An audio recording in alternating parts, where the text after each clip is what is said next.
Hey guys. Yeah, we got a little problem.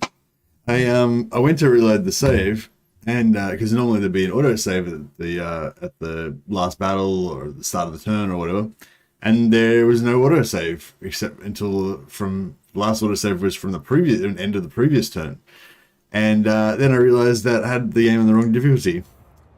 I vaguely remember changing the difficulty for some reason. Maybe I was working on a video or something, or I was working on a video.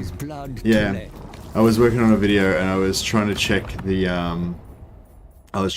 difficulty, and yeah, I had it on very hard instead of on legendary.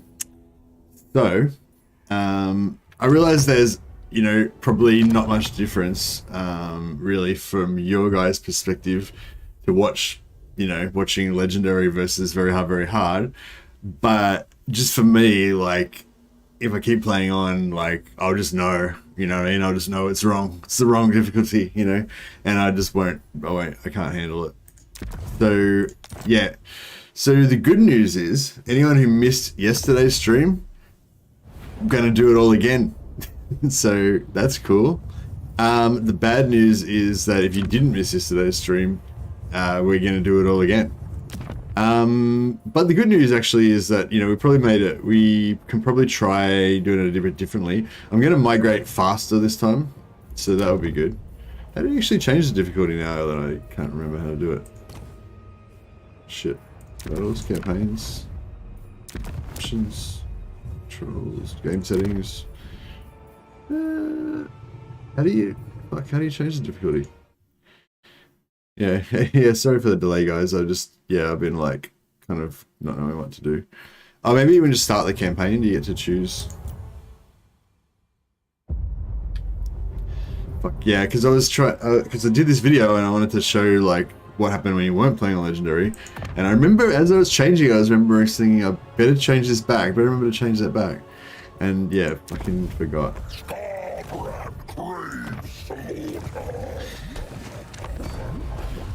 Anyways, so yeah, my apologies, guys. Sorry about this, but we were kind of doing like a science stream last time anyway. Like it wasn't like full serious. So this is further science. We're going to try a slightly different take on the migration. So yeah, so again, as I went through yesterday, this is not like a optimal, like, sweaty, best possible Khorne campaign you can play.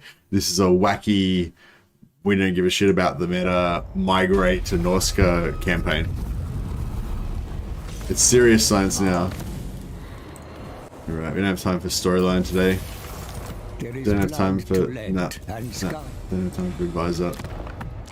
Alright, settings, campaign difficulty, legendary, very hard. Alright, cool, we're good, we're on. Oh yeah, very first thing you do when you play Khorne, or every time, press this button. Boom. That gives you 2 free summons, which is your main way of mitigating damage, because you can't heal as Khorne, obviously. But once you got that army ability, does it not show up here? Where does it show up? Oh, it shows up at the top here. Yeah. Once you got this army ability, every one of your armies gets extra movement, etc. Hey, Spartan Gaming. Love that recruit move, bug. No worries, man. Yeah, 2 separate people told me about that, actually, which was cool. So thank you for the guys that said that in the comments.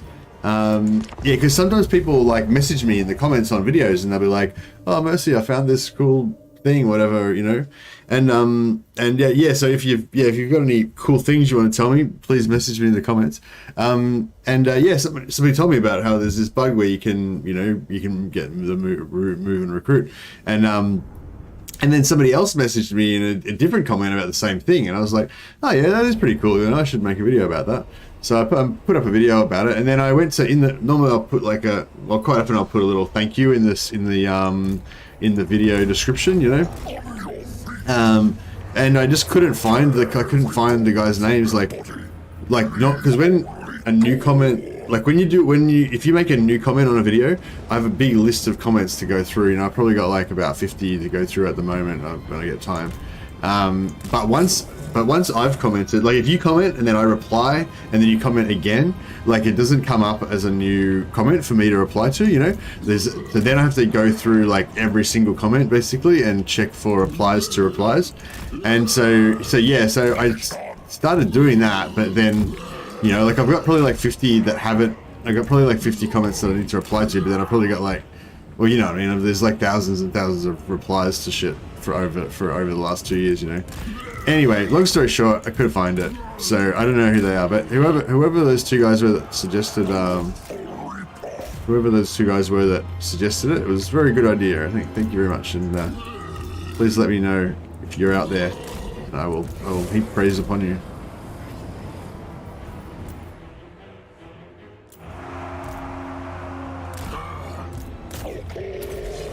So this guy can do rampage, right? If we can get this rampage to rampage onto them. Oh, that's right. Well, they're fighting him in melee, so whether they're rampaging or not, who cares? As long as they're fighting in melee, that's the point.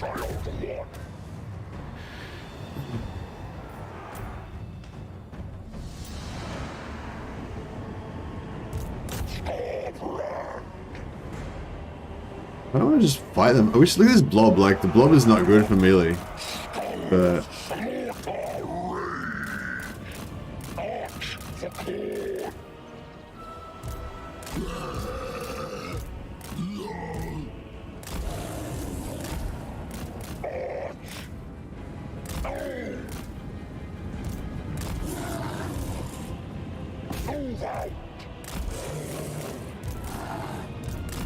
Get it?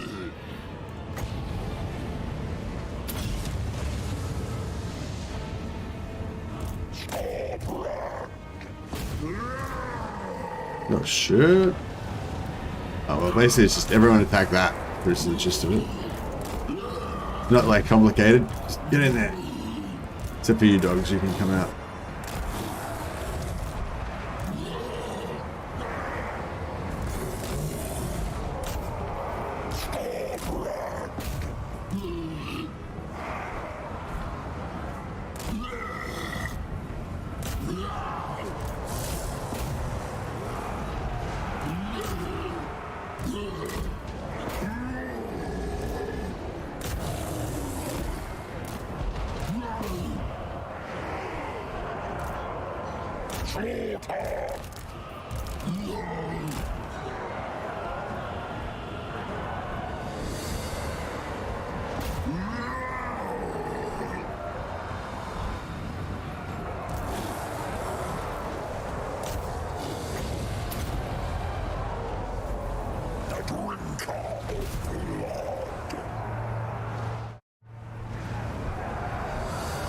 I moved my Skarbrand army from Nikari's home to Cathay to blow up the Turtle Gate. No, nice.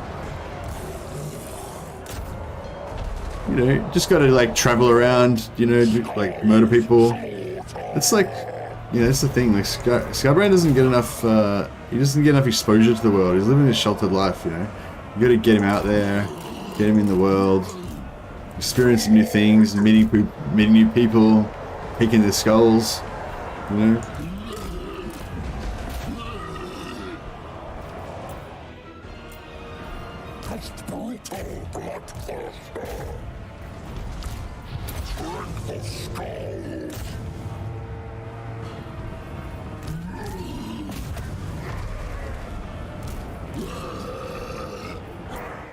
Alright, I think our work here is done.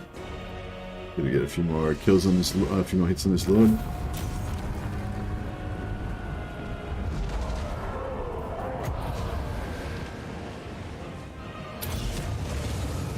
Now, I thought they might like. Yeah, nah, I didn't quite catch him. Nearly. I wouldn't mind killing this lord though.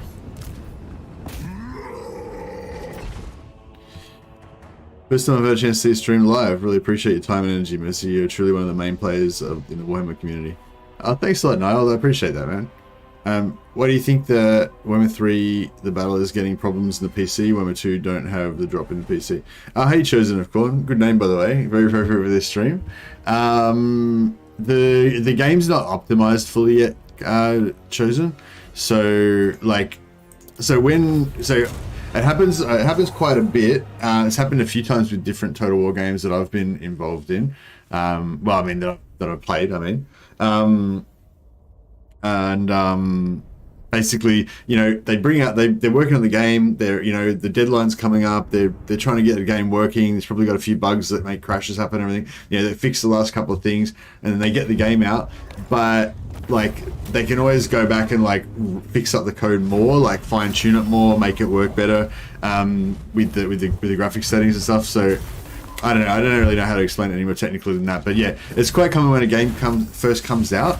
At the graphic, you'll have little problems with different things with the graphics, but then they'll go back and they'll kind of like streamline the code more. They'll rewrite parts and make everything work better, you know, and then, you know, it'll start working better. So basically, like Warhammer 2 has had like years and years for them to like just keep fine tuning it and perfecting it and stuff like that. So they've got it to like a really, really nice state now where it just runs like buttery smooth, you know. Whereas yeah, Warhammer 3 obviously still needs a few passes with that.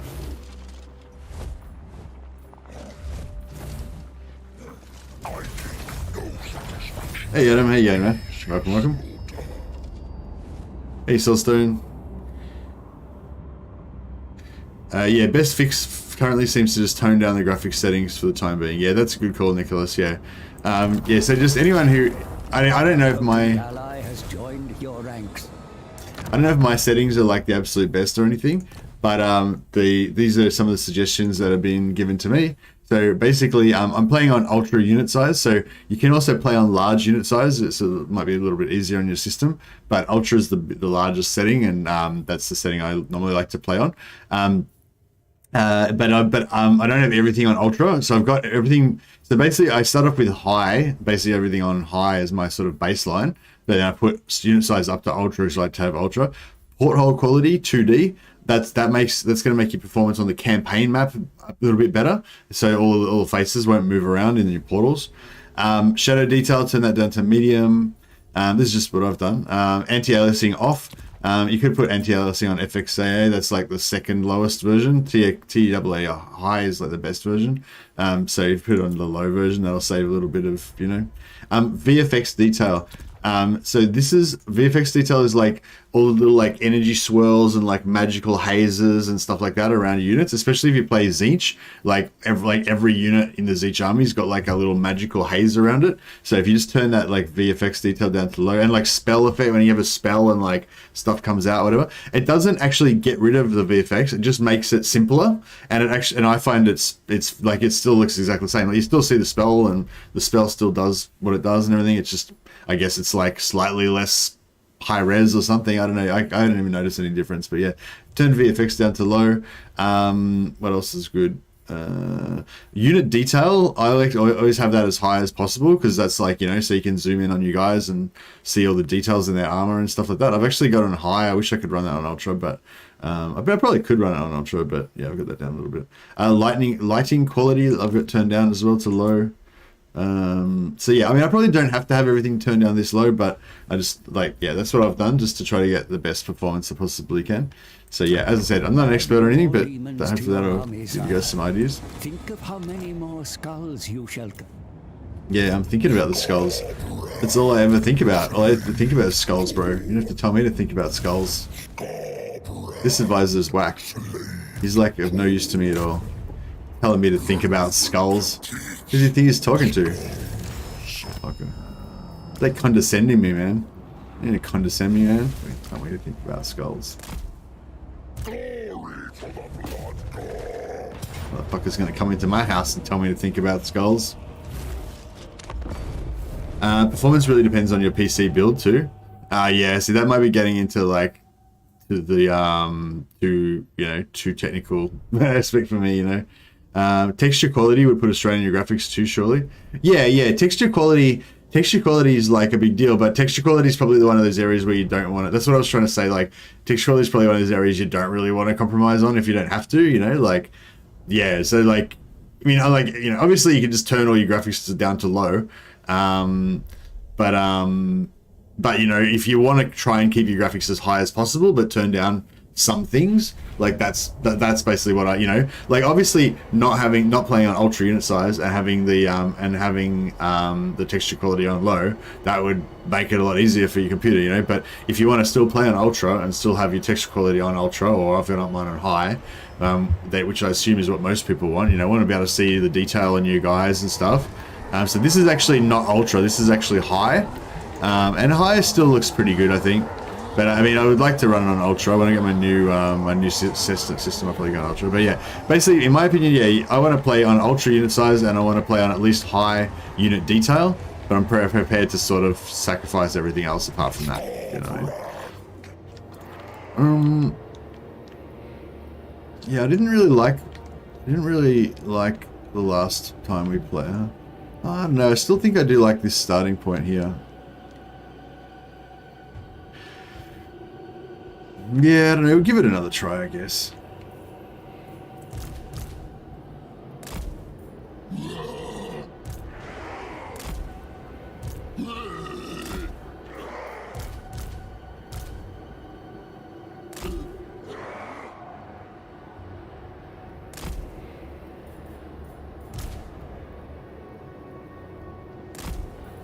I know, last time I tried to go in the center and stuff, and it's like, yeah, we could do that. But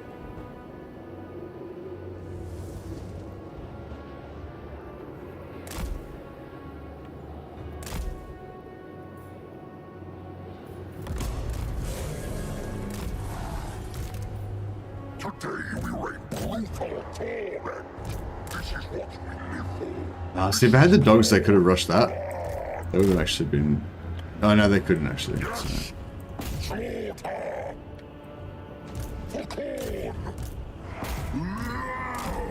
Yeah, I'm basically just gonna smash in there. Just go in there and punch on. Not gonna get too technical about it this time. Plays Big Bird in Northern Provinces Capital was a bit of a stuttering experience on high settings. Yeah, I guess that's another performance suggestion. Just don't play as Zeech. Like, there's just so much. He's got so much particle effects and crap. Like, just yeah, like the game just runs worse if you play as Zeech. Basically, that's what I found. It was pretty good charge. Like, they got in there and smashed him up.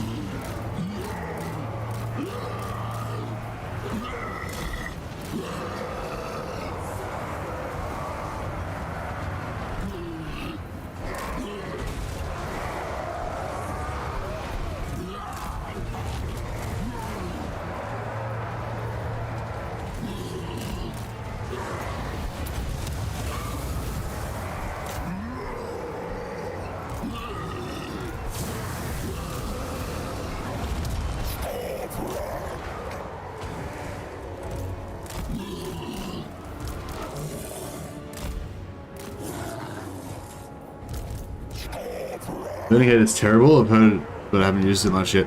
Burning Head is terrible, yeah. It's a bummer. It used to be decent, but now it's just not good anymore. It's a bummer.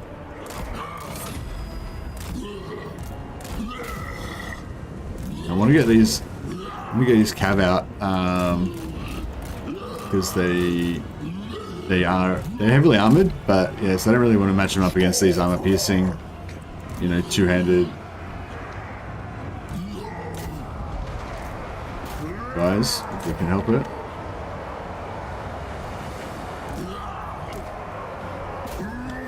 Oh, look at this charge, they just missed. That's pretty crap. Which favorite faction so far? I really enjoy the action. Yeah, I'd say the ogres are my favorite faction.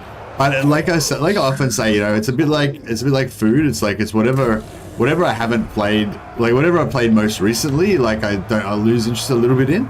So like I think overall ogres are definitely probably my favorite, but because I've just played a heap of ogres, like right now it's like, I don't know, I mean right at this moment, kind of Khorne's my favorite. Like I'm pretty excited to be playing Khorne. Like Khorne's units are just so fun and just, I don't know, yeah, Khorne is pretty fun. Like, I don't know, it's like even though my favorite faction is ogres, I can honestly say that I think Khorne is like just objectively the most fun campaign. You know what I mean? Like it's just the funnest game. Like Khorne rules. Praise Khorne, the Bloodfather. Sorry, just doing a bit of like roleplay. Just roleplay while my dudes are doing their work. Doing their bloody work. They're tradesmen, you know? They're just tradesmen. They're just doing their bloody work.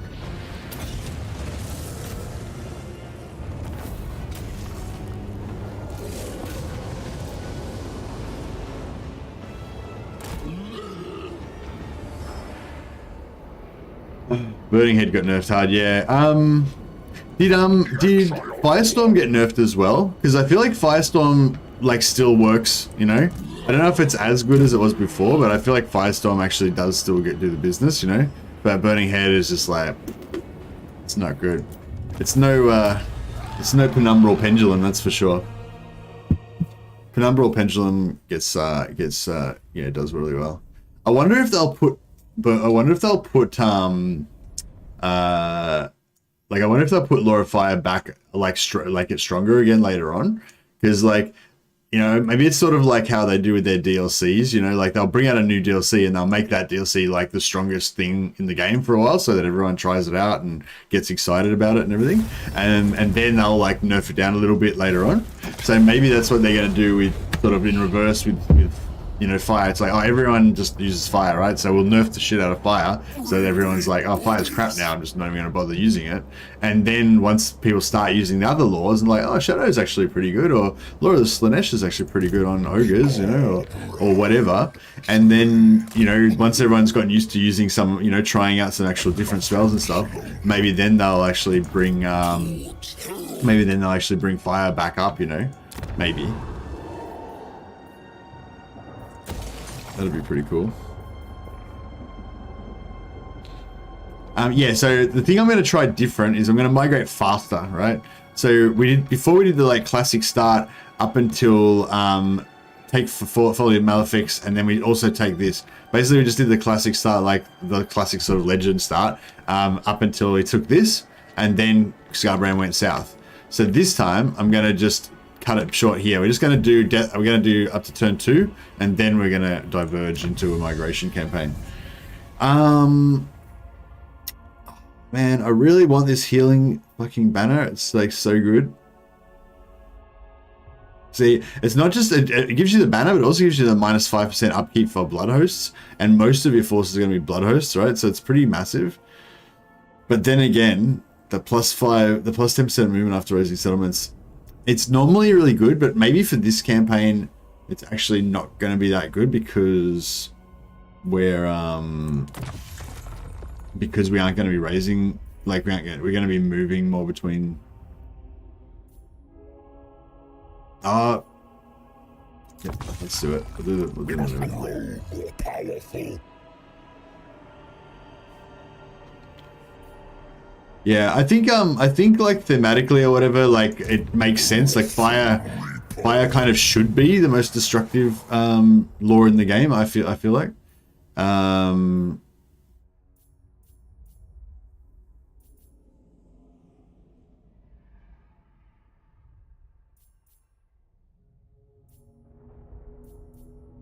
Do we want like 8% from raising settlements? I kind of think we do.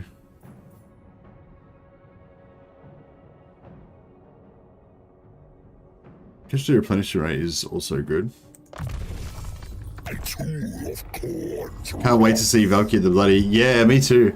I mean, I think everyone kind of assumes that she's like one of the most popular, so she's probably going to be coming pretty soon. We haven't heard any more rumors about Valkyrie or anything, have we? We'll save this. We don't really need it right now. Oh yeah, is there any like diplomacy we can do? The other thing I was thinking about is this. So if we're not going to do if we're not going to go up and attack the Veleg, then we can actually, we can actually be friends with them, sort of, you know? Maybe.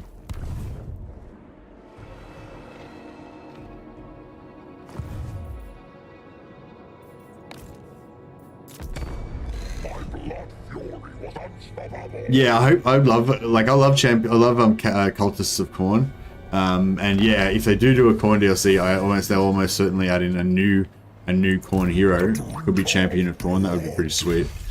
Oh man, I just like thinking about all the stuff that we've got to come is such a like a trip. Like it's so, I don't know, it's so exciting, you know, like.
People are just waiting for CA's next big news drop that they spoke about last time.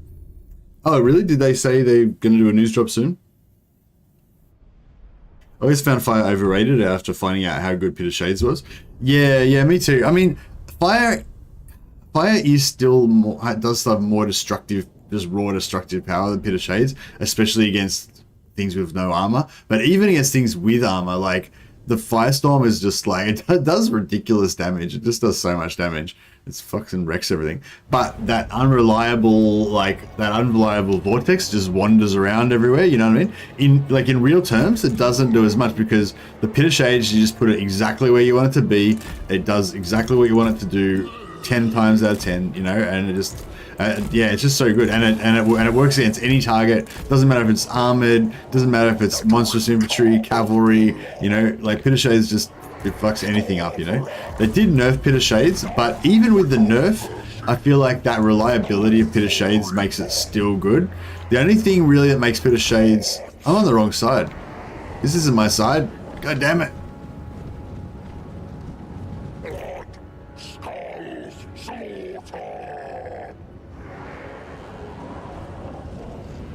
I distracted myself. The Steam page has update notes for next week. Oh yeah, those not update notes are just for the stability patch though, Soulstone, yeah? No new content or anything.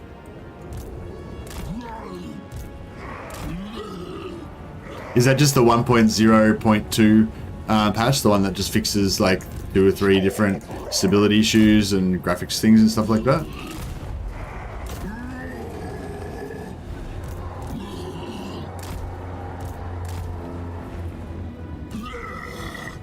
I don't know if I want to send the cabin like just yet, but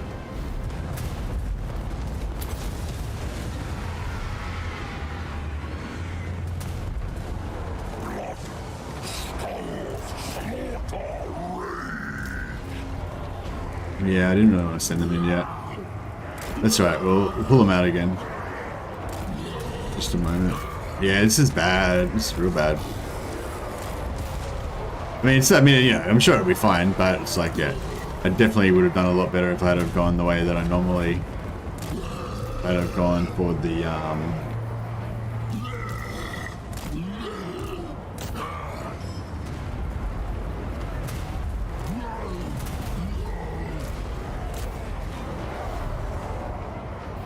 I had have gone the side that I normally go for. I like how these 2 squads just standing here chilling. How good is this docking on the walls? So effective. AI loves it. I love it. I love it too.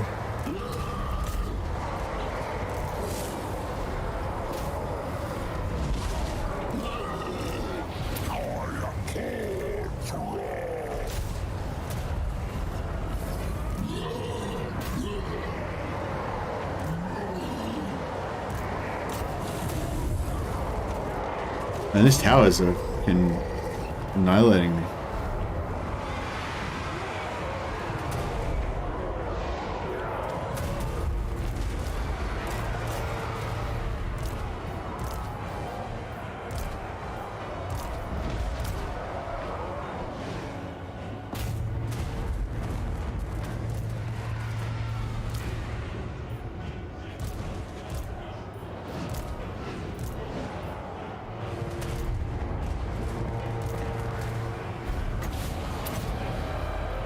Alright, we get our, try and get our cab out of here. Just get out of here. Yes, the exiled one. Finally got my young cousin to try Total War. Apparently he really likes Skarbrand's animations. Yeah, they're just like the kicking units in the face animation. It's pretty solid. Can't go past it, can you?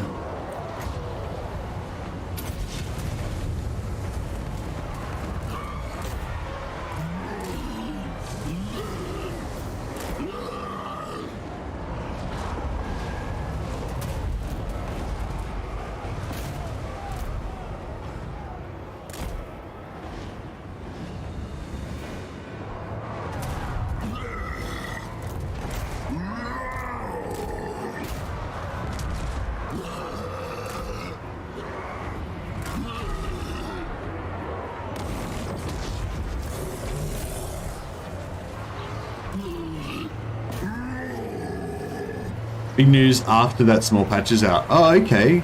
Cool. Thanks a lot, Soulstone. Thanks a lot for letting me know that heads up about that. That's really exciting. I didn't think we were due to get any exciting news for ages, you know? Like, I thought, yeah. Because they already announced they were going to do the balance patch next month. So, yeah, I assumed that was, you know, that was all the big news was. We're getting fucked up by these towers, like, so much. I know if you go back and watch the previous episode, you'll see how little damage I took on this first battle because I tricked the AI into setting up on the wrong side. And yeah, this is the difference of what if you don't trick the AI into setting on the wrong side, you just get your army just gets wrecked.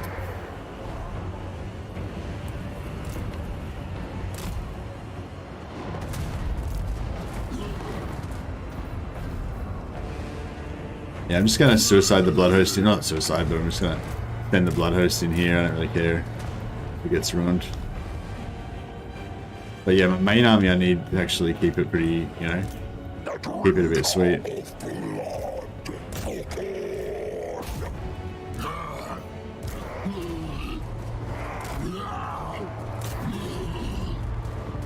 Bro. Like, we might actually lose one of our bloodletters. It's not great.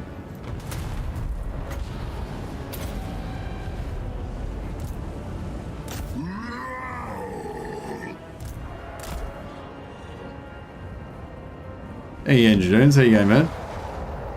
So the news on the balance patch is what is being told with the minor patch. Sorry, the news on the balance patch is what is being told with the minor patch. Oh, okay. That's not as exciting, but that's still, you know, I mean, I feel like we already pretty much...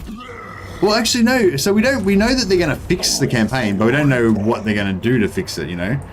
The only thing we know that they're going to fix is the supply lines bug. They made a point of saying they're definitely fixing the supply lines bug. I assume they're going to fix some other kind of gameplay related bugs as well. You know, like people like not being able to intercept the soul of Forges of Souls or, you know, whatever, stuff like that. But yeah, I think like if it'd be interesting if they do. So like, I wasn't really expecting anything exciting. Like I was just expecting them to say that, you know, they made it so there's a more time between the rifts so they're not so annoying for people, and they made it so, you know, this and that. Like basically nothing you would characterize as exciting, you know what I mean? Like just, it's like, oh, we've gotten rid of some stuff that you thought was annoying, kind of like that kind of vibe. So yeah, if they actually do announce something exciting, that's actually exciting, that would be pretty cool. They also talked about possible changes to the campaigns and ways to shut down rifts. Yeah, but do you know what I mean? Like that's what I'm saying. Like I'd more expect something like that, where it's like it's not really exciting. It's more like just, yeah, cool. The rifts, we hated the rifts and they sucked, but now they're going to suck a bit less. You know what I mean? I wouldn't characterize that as exciting. You know what I mean? But maybe, I don't know, maybe it is going to be something exciting. Like maybe they'll actually change the rifts in such a way, because they do that. Sometimes they do that, you know, like without really needing to put any new assets or something in the game. They just tweak something, you know, that gives you some extra agency in the game, and all of a sudden everything's awesome. You know what I mean? That's definitely happened with things with previous patches. Oh man, I can't believe how much my army got wrecked here.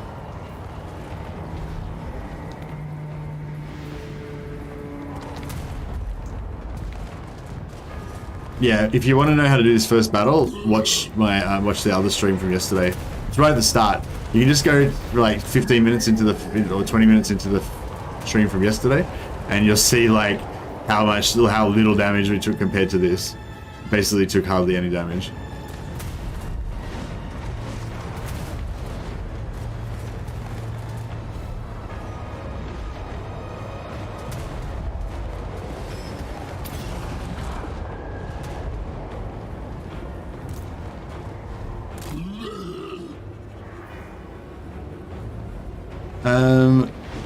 Hey Nebin, I'll finally be uninstalling Total War Warhammer 3 in order to play Total Vermintide 2. Okay, no worries. Oh well, we'll see you when you return. Yeah, I think I'm done with Vermintide 2. I did really enjoy Vermintide 2, but it's like after you played like all the maps like 10 million times and stuff, it's kind of like, yeah. I'm really looking forward to Dark Tide. So yeah, for those of you who don't know, Fat Shark, the developers that created Vermintide, and don't get me wrong, I think Vermintide is an awesome game. But yeah, the developers that made Fat Shark, that made Vermintide, they're making a new game called Dark Tide, which is set in the Warhammer 40,000 universe. You have like a couple of Imperial Guard characters. You have an Ogren character, and you have a I'm not sure what, some sort of religious character. I'm not sure exactly what they are. Some sort of religious fanatic. Yeah, it looks really awesome. So yeah, I'm gonna probably play a bit of Darktide when it eventually comes out. I don't know when it's been. I don't know when it's gonna come out though. But yeah. I encountered a bug this morning where enemy armies were phasing through my ambushing armies. Whoa, that's weird. Hey Murty, what is the challenge? All cultists? Well, actually, funny story.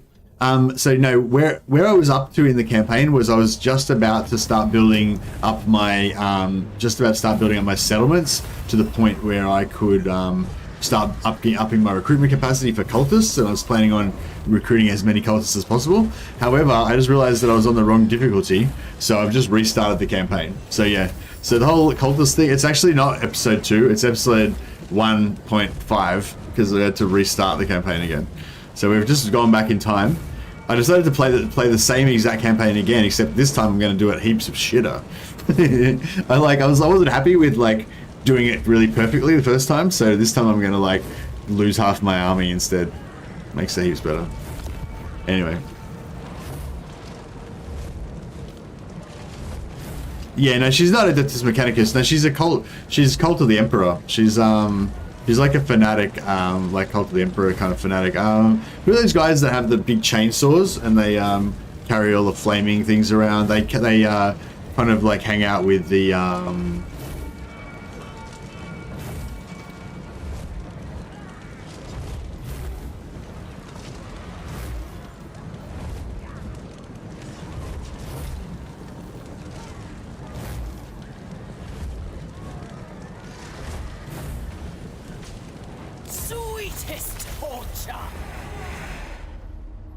Sisters of Battle, someone I said? Yeah, no, he's not a Sisters of Battle. Ecclesiarchy Preacher. Yeah, that would be closer to what she is. Yeah, thanks, Solstone.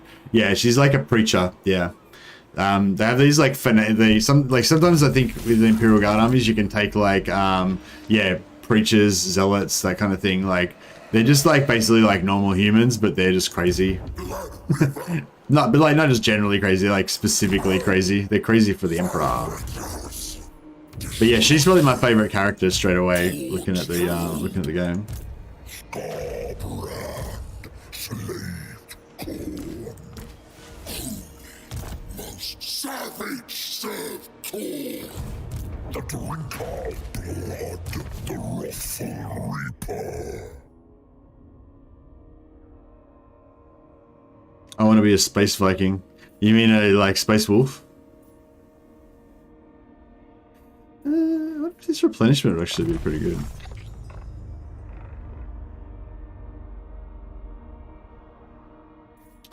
I don't know now. I'm kind of like, I wouldn't mind getting more replenishment here, but Space Wolves, you mean on tabletop? Yeah, nice. Likely sister battle with the class option for her, but not as default. Yeah, actually, that's a good call. You might be able to unlock a sister battle later on. Yeah, actually, that's really cool. And you could get sisters penitentia, those ones that kind of like go around basically naked with their like just fucking oaths of moment and shit like that, and have like giant chainsaws and stuff. That'd be pretty sweet.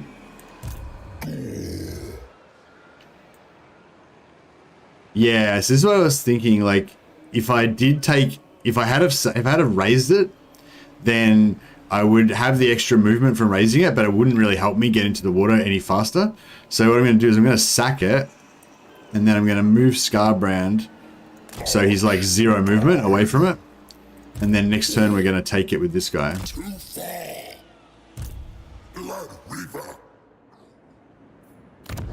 If we're super lucky, we might be able to get an extra cult out of this, but I doubt it. I crave bloodshed.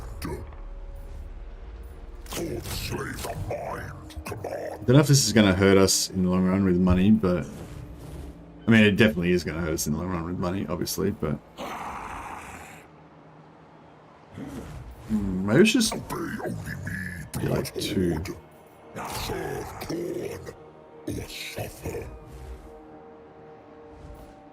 More chattel for Khorne's horde.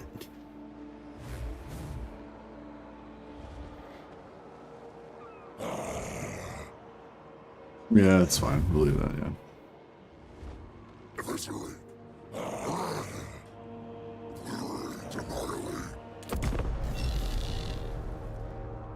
Does Chaos team up in Warhammer 3, or do you have to kill all the other factions? No, you have to basically kill all the other factions, Jesus, yeah. Well, you don't have to kill them, but yeah, you don't team up. You're all in competition with each other.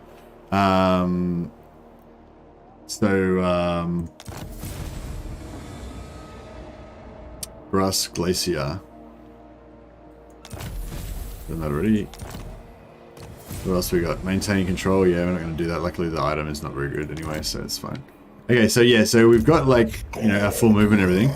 But we're gonna get a bit sneaky. Oh, we could get this guy in and get him a bit of experience as well. Yeah, we're gonna get this guy in. Gonna get him to initiate the battle. We're gonna take heaps more casualties again. Classic. And then Skarbrand will have his normal movement to be able to get out into the ocean.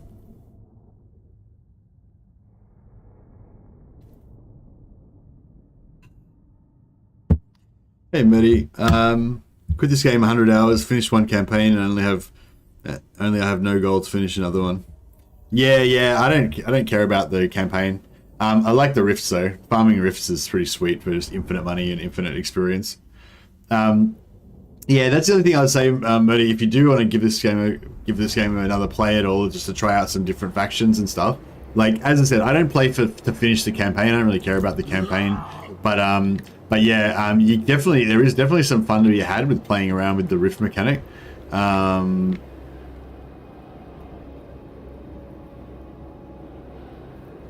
Where can we hide where we can't get shot by towers? There's no really trying to hide, but yeah, I made a video about farming the rift armies, and it's just free money, bro. You know, if you can get your army built up enough that you can handle it by turn 30, 35, then you basically it's just a license to print money.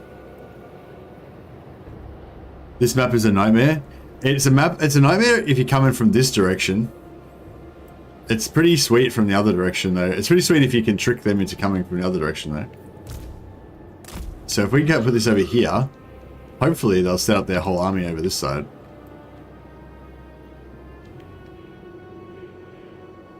Because yeah, I like to attack from this side. This side's my favorite side to attack from. Oh, yeah.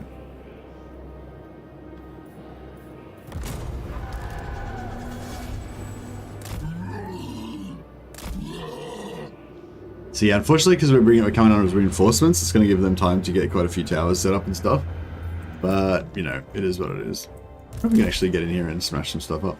Actually, one of these... actually, probably don't want to go in there too close, so we might end up suiciding into these...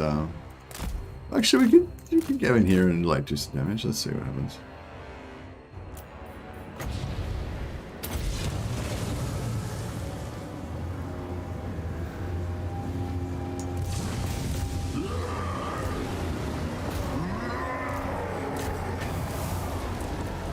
Man, look at the charge, like, fucked up completely. They went the wrong way.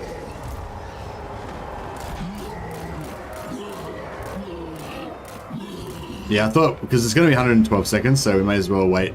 May as well get it in there now. And then they can get another one. Can get another one by the time our other army comes on.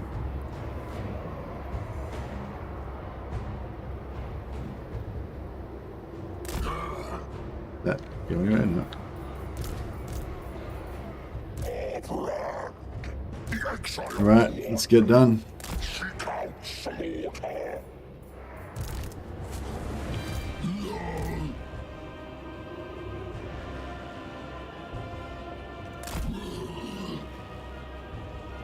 Oh, they provided a pretty good distraction, did a tiny bit of damage. Some mechanics are good until you reach the Zeech realm. Well, yeah, I never reached the Zeech realm, that's what I'm saying. Like, just don't worry about the campaign, just ignore it, and just play and do whatever you want. And yeah, I mean, there are ways to get I did make a video about how you can just play on. If you're playing on Legendary, you can just play on and ignore the end. Like, if you lose, then you can just reload your autosave and just ignore it when you lose and just play on and don't worry about it. So if you want to completely ignore it, you just ignore it. If you're playing on Legendary, if you're not playing on Legendary, it's a bit more annoying. You got to like reload the autosave from the previous turn, then hit the end turn, and then keep spamming like Control S to try to get a quick save. And if you can get the quick save to fire at the start of the turn when you lose, then you can just reload that save and just play on and don't worry about it. Because because the dilemma, the lose the game dilemma, pops up after the start of the turn, like at the start of the turn. So if you just reload the autosave from the start of the turn, it's like the dilemma never happened, and you can just keep playing on. But I don't even worry about doing that because like by turn 100, you don't lose the campaign till like turn 130 or turn 170 or something like that. By that time, I probably want to just try another faction out anyway. You know what I mean? So I just like yeah. If I was you, if you don't like the campaign, and a lot of people don't really like the campaign, just don't fucking worry about the campaign. Just ignore it. You know? I'm not a big brainer for finding exploits or whatever, but somebody posted I'll use it, yeah. Well, yeah, well, that's what I'm saying. You don't even need exploits. Just play the game normally. Just ignore the campaign. Just don't worry about it. And then just restart if you want to, you know, when you get sick of that one and try out a different faction. Because, like, it's basically, like, who cares about the campaign in Warhammer 3, really? You know, it's all about Immortal Empires. This is just a practice run, basically. So, you know, I say just use the opportunity to try out all the different factions, see what their mechanics are like, see what type of units you like, what kind of combinations you like with different strategies, and, you know, all that. That's my opinion.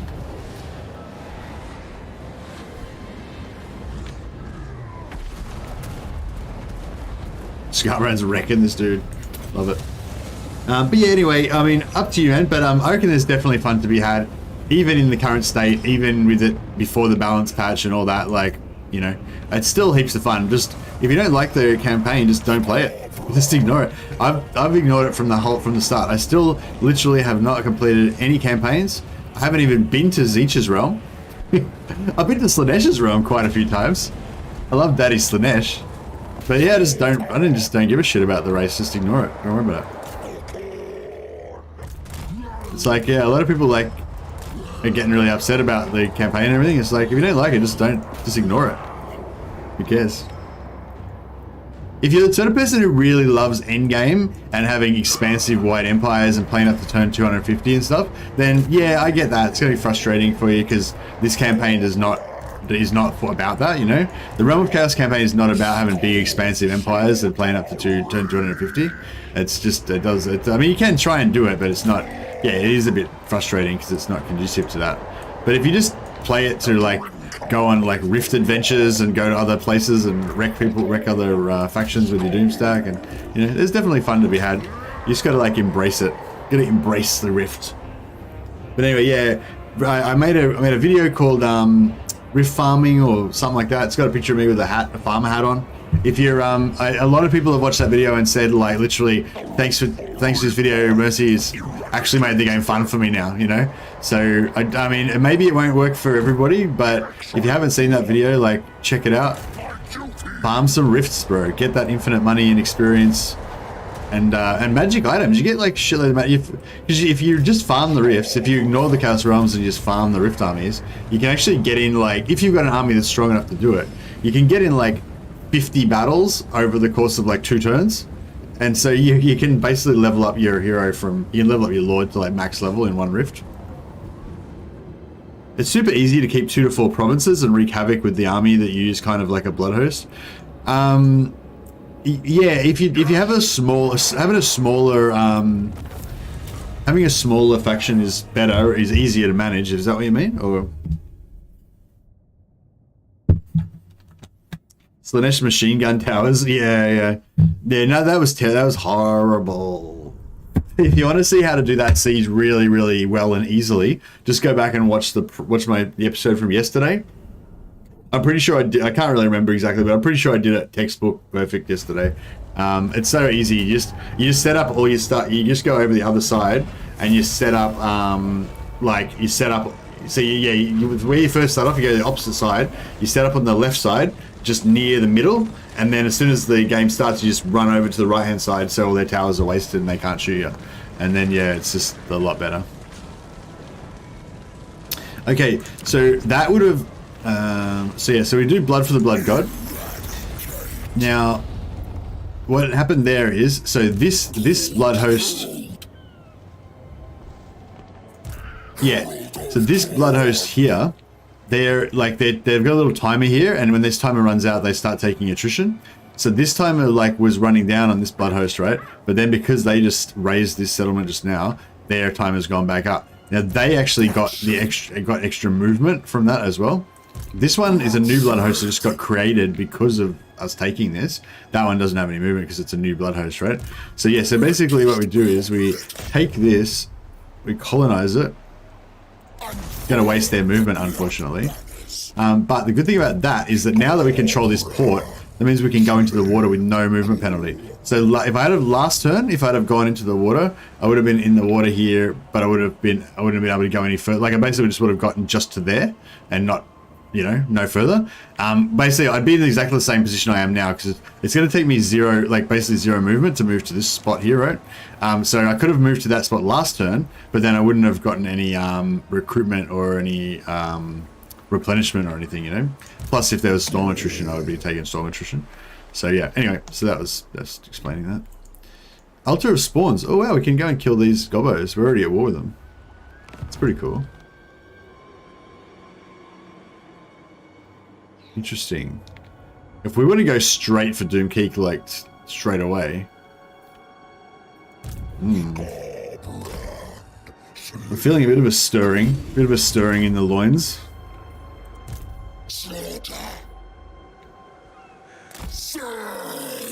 Yeah, no, there's no point in putting him out here because it doesn't give him any movement advantage. So put him back in there. He's not going to get any healing, but at least if we get a storm next turn, it's going to ravage Skarbrand's army, but it's not going to hurt him. This one, I don't think he's going to get much combat, so I'm just going to get rid of those now. Yeah, we've got very nice upkeep now. Obviously, we're not very strong in terms of our army, but that's okay. Hey, Chandark, how you going, man? Love the rift farming video. Bounced around with Zhao Ming through 18 rifts, 15 of which had armies. Gained dozens of levels and found an armor of destiny. What a long turn it was, though. Whew. yeah, the armor of destiny is probably the best armor in the game that you can get. So congratulations on that, Cesar. Well done, man. So sorry, I should have caveat that with the rift farming. Rift farming is really fun if you like grinding. If you've got a bit of a Korean grinder in you, where you get that deep satisfaction from just grinding the same stuff over and over again and making you go stronger and stronger and richer and more powerful and more items, then rift farming is the thing for you. So definitely check that out. I'm sure it will get pretty boring and tiring after a while, but it's a good thing to do early on in the campaign. I hope they don't nerf rift farming with the new update. That would suck. That's the only thing that half the people like about the game. Not literally, really, but yeah. Actually, this is kind of interesting, isn't it? So we're not at war with those guys. It's going to take longer for them to attack us. These guys... No, these guys are at war with us. Yeah, they're probably going to take us. Take our settlement fairly soon. Oh yeah, the other good thing about this method is that we occupy this, which means that we can summon our we can summon our guy down here. Oh, confidence, nice. +2. I mean, disciplined obviously is better, but confidence is actually really good, especially if you have demon armies, because you don't want them to crumble when their morale gets low and they start just crumbling and you're losing casualties for no reason. Just, it really sucks. So yeah, if we can get him into to catch up to Skarbrand's army, that would be nice. Where's that hero guy? Oh, the hero's in Skarbrand's army. Yeah, that's the other cool thing. Like, now the hero's caught up to us by waiting for him last turn. I mean, we probably could have got a little bit of movement if I had to take the hero out of the army last turn. Anyway, whatever. Fine.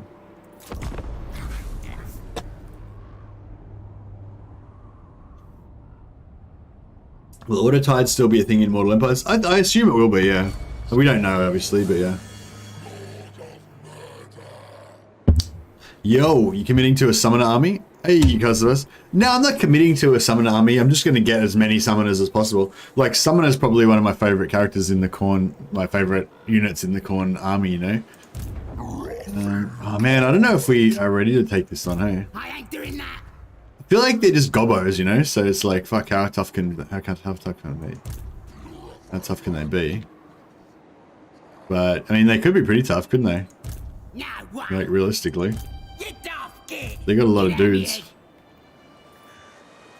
It's probably better if we don't go there, hey? It's probably better if we go to the way that we did last time, go to Serpent Jetty.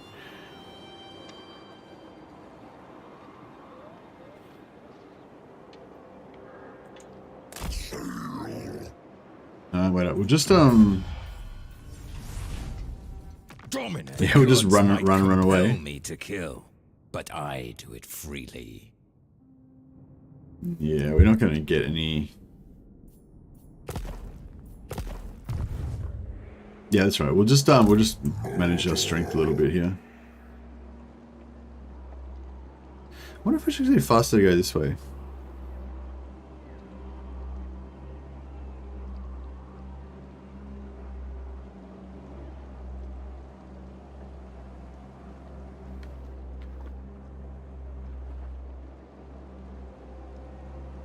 Over the water. Venerate the wolf father. Set sail. Master of blood. Alright, these guys can actually get some sea treasures for us as well if we... We'll celebrate let's be honest, this guy's probably not going to be doing too much more, is he? He might get a... could get a heal, but... Save the money. Yeah, so this guy's got a few turns left in him before he's going to start taking attrition. So we cannot... if we could find some sea treasures with him, that'd be pretty sweet. Just get some free items or... you know, whatever. Sail. To sea. Must murder. Legion not stop. By cloven foot. To sea. Yeah, that should be... okay. I dream of blood on snow. Roll harder.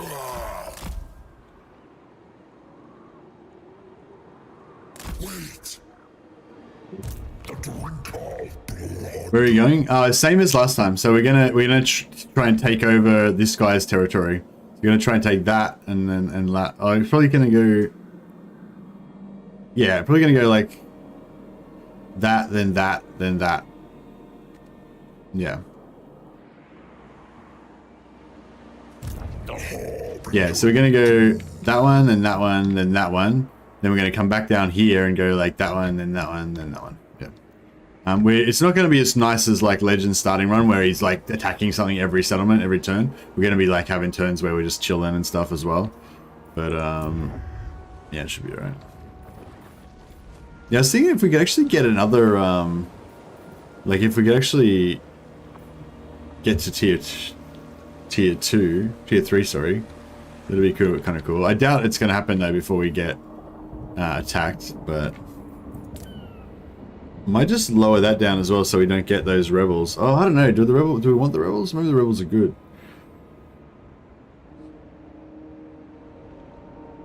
Ah, yeah, screw it. We'll just keep the rebels. It's fine.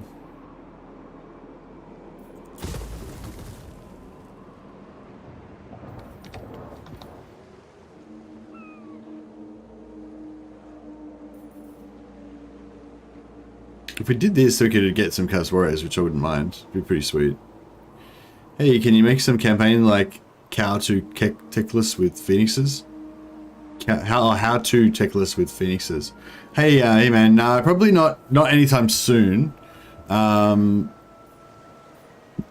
like I might do that later on, but I'm pretty much just playing Warhammer 3 at the moment, so until either techless is in Warhammer 3 or I get bored and go back to Warhammer 2, which possibly could happen. I don't think so though, because that's the thing, even though like CA is usually pretty good with that, they just bring out that like just when I'm about to get bored with it, like they bring out some new content and then I have to like play that for a month, and then I'm like just about to get bored with that and then they bring out some new content, you know. So it's sort of, yeah, I mean, I think I get a lot more value out of these games than I think a lot of people do, because I play all kinds of like alternate campaigns and migrations and different like self-imposed rule sets and all that kind of stuff. So yeah, like whenever they bring out something, you know, if they bring out like three new lords, then that means I've got like 18 new campaigns that I have to play, you know what I mean? Like, so it's like, yeah, it usually takes me quite a while to get finished with each piece of DLC. So I think it'll be a while before I'll be playing techless again. Sorry, man. But if you want to know how to do techless with phoenixes, the short version would be that you got to get to tier 4, and you've got to get Lawmasters of Hoeth with the special trait that gives you, I think it's plus melee defense for phoenixes. And then, yeah, so you have like, I don't know, maybe you have like 3 or 4 of those Lawmasters of Hoeth in your army, so that your phoenixes have like, you know, super high melee defense. And then you just, you know, have super tough phoenixes. Plus you use the Lawmasters of Hoeth to like give you extra winds of magic for techless as well. Just, that'd be my take on it, just like off the top of the head. Oh, it gives a ward save and melee defense? Yeah, I thought it was pretty good.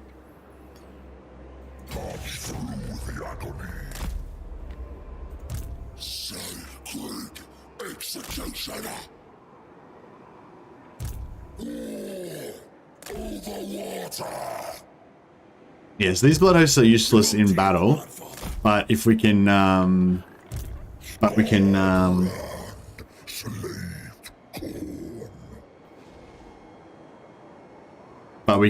Secret executioner. Yeah, okay, that one's pretty much useless already. God unto death. Only most light. Nah, so is that one. Alright, never mind. We'll just get rid of them, save some money. That's right, so we'll just start fresh. It's alright, it's good for our economy, makes it a bit easier to manage.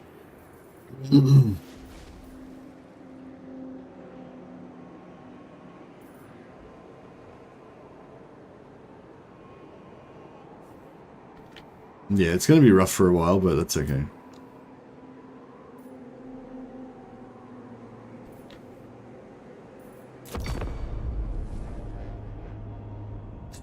You make sure you have one grounded character.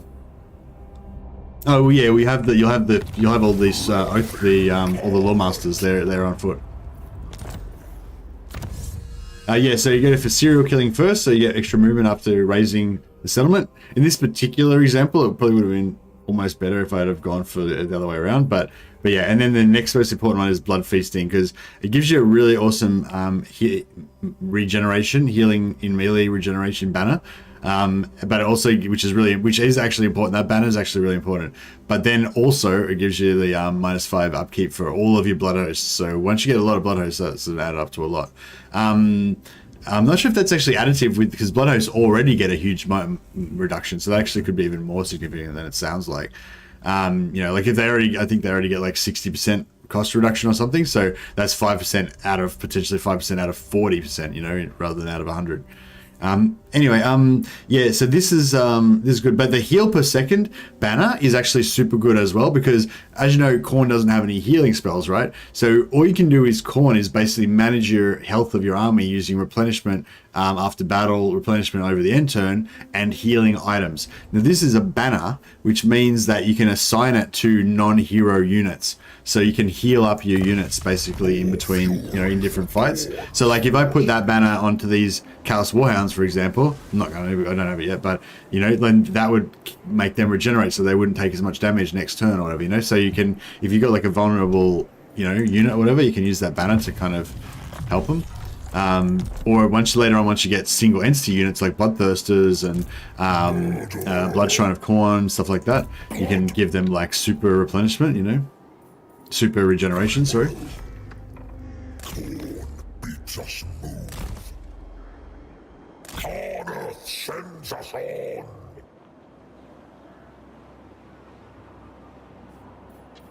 All who falter will die.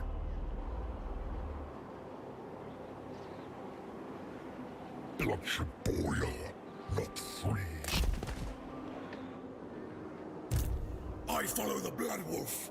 Okay, so yeah, so we're probably going to send this guy around the bottom, and then he can meet up with Skarbrand around the other side. We must go forth.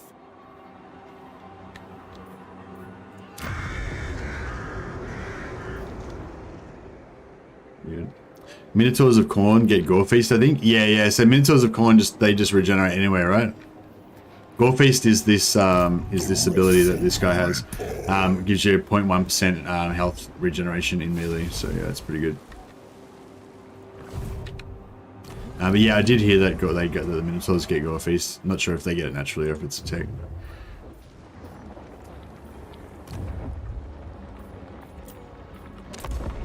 I'm one of those strange people who actually liked Rome 2 on release, so I got no problems at all with Rome 3. I'm also one of those people, Dave. Yeah. Me and my mate, whose name is also Dave, actually. Me and a mate whose name is also Dave. We were both super excited about the about Rome 2 release, and I think, was that the first time you could play co-op in the campaign? I'm not sure. It was. Yeah, was Rome 2 the first co-op game? I can't remember. Maybe not. Maybe it was just the first game I played co-op in. But yeah, whatever. Anyway, it's pretty cool. Oh, we could actually. I mean, we're obviously going to lose a fair bit of movement, but we can always take him out of the army afterwards. I crave bloodshed. Screw it. It'd be so cool if we could get him in the army right now and just play on. We got Skarbrand equipped with his Tormentor Sword. Yeah, nice. Alright. It is now officially party time.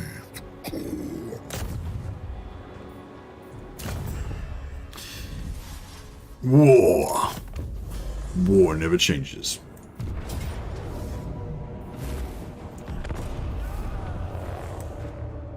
Yeah, but yeah, a mate of mine, we were both excited about the game.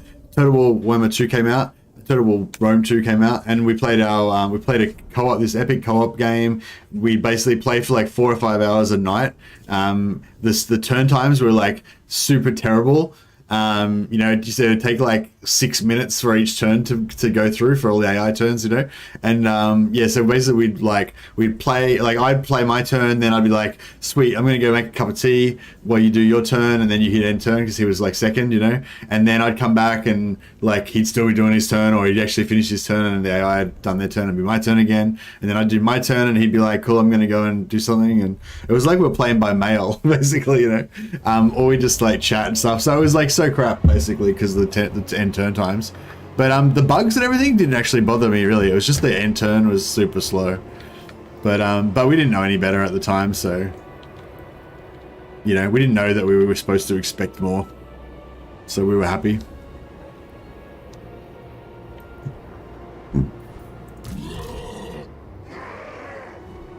All right, I feel like this is the mathematically closest point to the door. Well, I'll put these damaged ones slightly behind, so they take a bit longer to get into the action.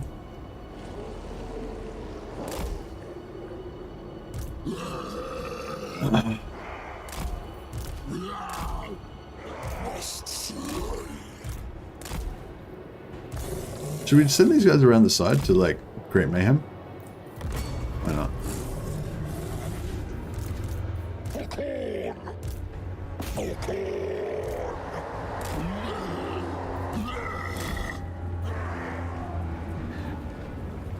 Your profile pic got banned? No. Everyone knows at least one day for that. Exactly. I remember Rome 2 launch, it was not pleasant. Yeah, see, I never had any problems with Rome 2, like, at launch. I think we did encounter, like, maybe one of the bugs, but it, like, it didn't even really affect us, and we were just loving it so much. Like, we were so excited to play our little co-op campaign, because I'd never played Total War co-op before that. I don't know if that's when co-op first came in, or if I just hadn't played it before. Maybe, probably more likely I just hadn't played it before. But yeah, it was like, we were just having so much fun playing co-op in Rome 2 that, like, you know, none of the things bothered us, you know, like, it's just fun.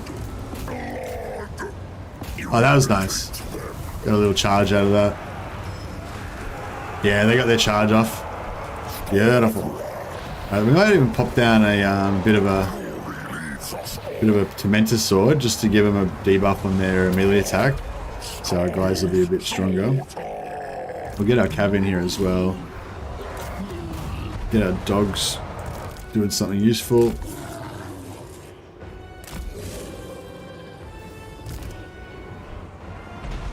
Rome 2 was something else. It felt much bigger than any Total War launch since. It was epic, wasn't it? I think Shogun 2 had co-op, but I don't remember. Yeah, they probably did have co-op before, but I just never had a friend to play it with, I guess, or whatever, you know.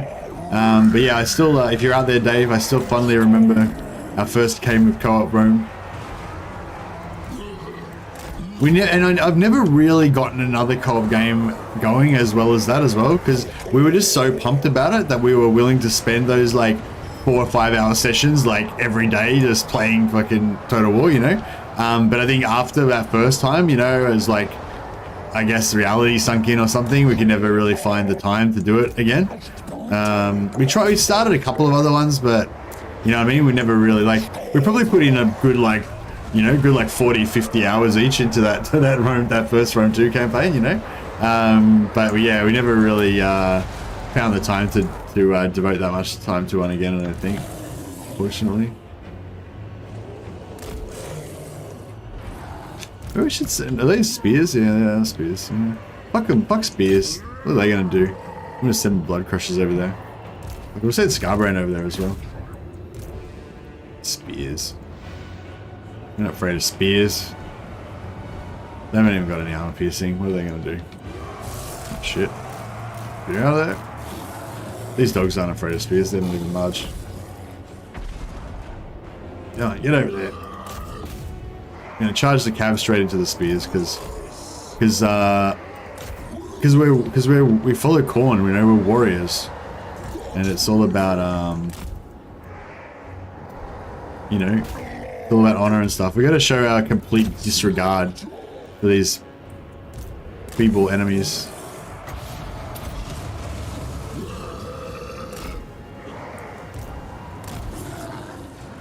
There's some nice stuff in Rome too, naval actions. Yeah, the naval stuff I was actually really excited about. And I did sort of enjoy it, I gotta say. Like, in retrospect, it wasn't very good, and I never really had the satisfying experience that I wanted to have from the naval battles, really. But it was cool. Like, it was really cool. Like, and just in terms of immersion, like, that's one of the things that sometimes I feel like the game lacks a bit. Like, you know, well, no, not. I don't know, that's one thing you really want, basically, is immersion. You want it to feel real, you know? And I think that having the naval battles, as crap as they were a lot of the time, like, it just made it more real because, like, you know, like, I don't know, like, when your dudes go into boats and then you have a fight in the water, normally you would just have to auto-resolve it, right?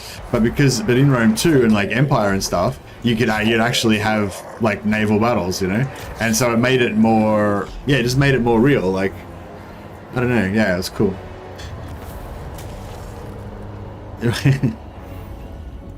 Well, no, that was not my first time. Rome 1 was my first Total War game, and I'm from Australia.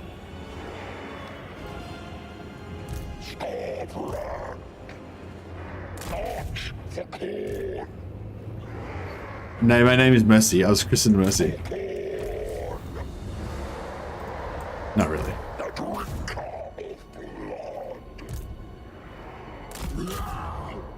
But I have known many fine and noble Daves, and if my name was Dave, I'd be honored.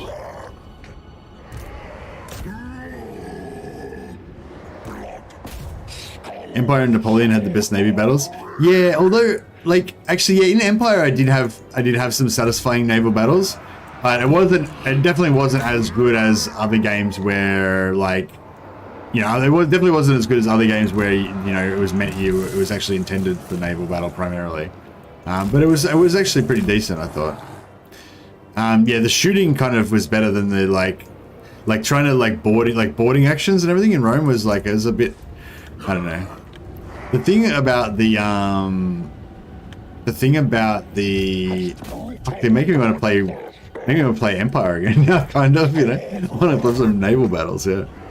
Warhammer naval battles would be nice. Yeah, I think Warhammer naval battles would be really good for that immersion thing that I was talking about, just so that it feels more real, you kind of thing. But I don't think it would really add that much to the game. Like, you know what I mean? Like, yeah, like I don't know, if you think back to Rome, if you think back to the Rome naval battles, like, you know, you'd have some sort of like elite unit that was like your favorite unit or whatever, and then they would be in a battle and their ship would sink and they just get wiped out, you know, even though they only lost like 30% casualties off, you know, because on land battles, if you have a unit that gets beaten really badly, but it's your favorite guy, you pull it back and you throw like 3 units of spearmen into dire to save your great swords that have got like, you know, 2 gold chevrons or whatever. But in naval battles, like, they just sink and they're dead. You know, you lose them, they're gone.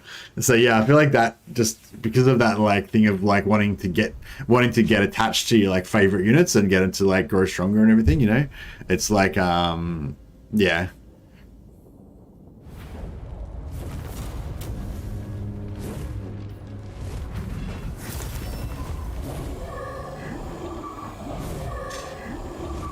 Good old Rome 2 naval battles where you can sink 2 full stacks to 3 ships. I don't think I ever got that good at it, but yeah, I know a lot of people did get really good with it. All right, we can maybe do some business here. I'm pretty excited that this cultist managed to catch up with us. I think I actually screwed up and wasted a bit of 7, 8, 9, 10, 11, 12. Now, so we get 1 more point. Unholy resilience, casualty replenishment. Yeah, I guess that's pretty good. Probably really should have gone for slaughter like I normally do, but that's all right. We'll lean into it now. Sadly, there's nothing to see that suggests that we'll see naval combat in Warhammer 3. No, there's definitely nothing to suggest we'll see naval combat in Warhammer 3 yet. But like I said, I don't know if I really want to. I think, like, you know, sure, it'd be cool and everything, but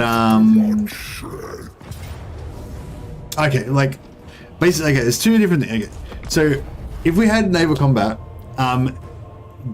potentially you could have this basically a whole other game of like all the different ship classes, like, you know, ships of the line and little like what are those little ones called? I can't remember.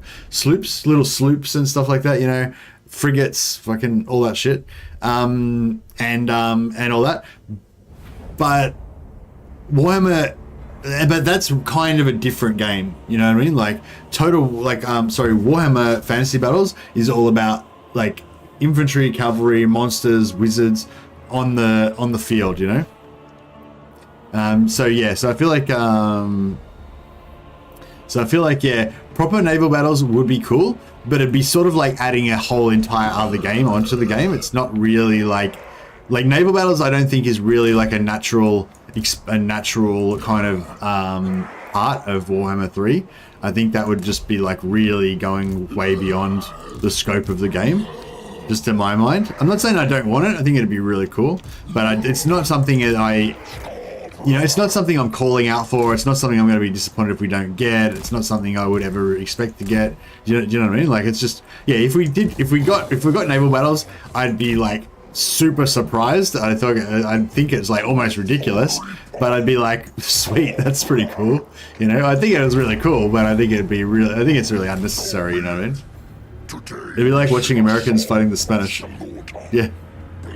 Most naval games aren't very good. Yeah, well, that's the other thing too. If they did make it naval combat, it'd probably be bad, you know? So that's the other thing you got to take into account, I guess. I don't really have much of a plan for this other than just to get in there and punch on. I don't think I do. Do I need more of a plan than that? I feel like that's a pretty good plan. I feel like it's appropriate as well. You know what I mean? You know what I mean? I kind of just want to go like 1 for 1 on each of these dudes. Just see how it plays out. Well, except for those, well, 1 for 1 on these guys, except for those guys will be like 10 onto 1 of mine. But yeah, you know, basically 1 on 1.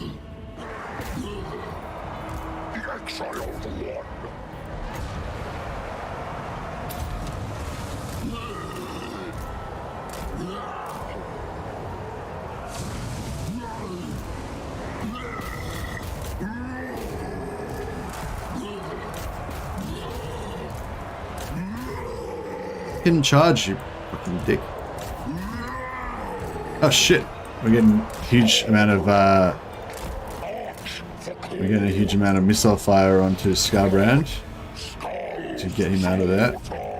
Yeah, they got javelins. Shit, I didn't really deal with that very effectively.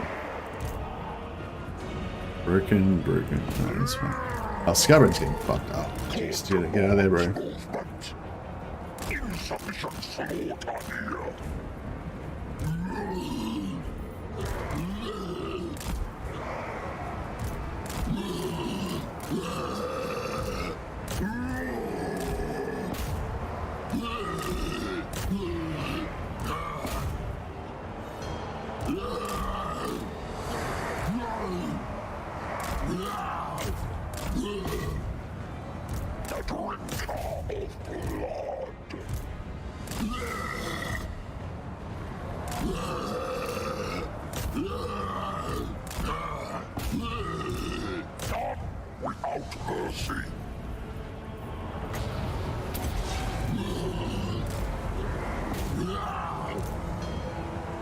I don't want to smash into this blob with this cavalry, but I don't know if it's going to be good.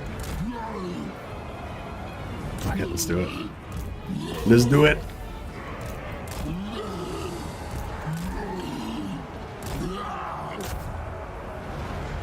Oh, that looks, yeah, that's pretty good.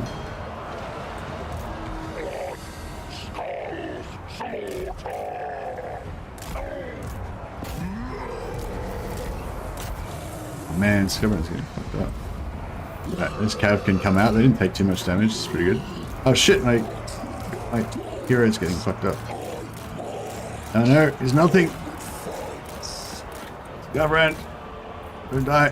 Fuck, I didn't fuck this up.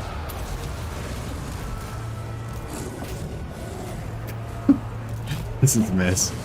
What a mess. Oh no, he's gonna die. Oh well, fuck him. I didn't really like him that much anyway. Let's be fair. To be fair. Yeah, you just kind of try to not die.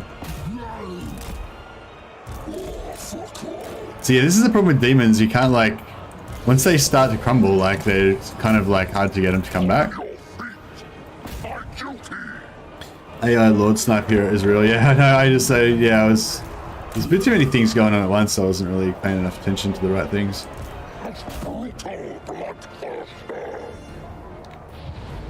Kind of happy I took that plus 30% replenish on Skarbrand now. Lol. No, it's alright. This guy's my favorite dude. That other guy was just like, you know, whatever. Just some other dude. Don't care about him too much. So it's all good.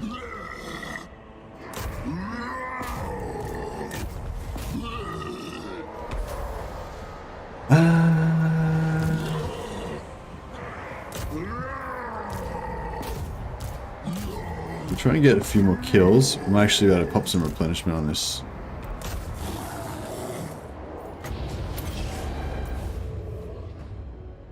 I don't really love attacking lords and heroes for some reason. Well, yeah, well, when they've got like a heap of anti-large javelins, it actually makes pretty fair bit of sense to go for the heroes. So yeah, they did. I gotta give it to them. The AI in that one, they did a pretty good job.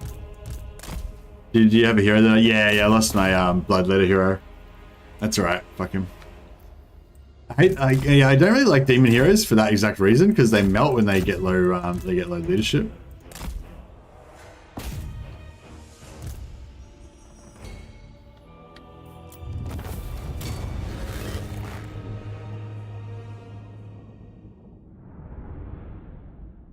How cool would it be if your Bloodletter Herald hero, if your Herald heroes could level up to level 15 and turn into Greater Demon heroes? That would be sweet.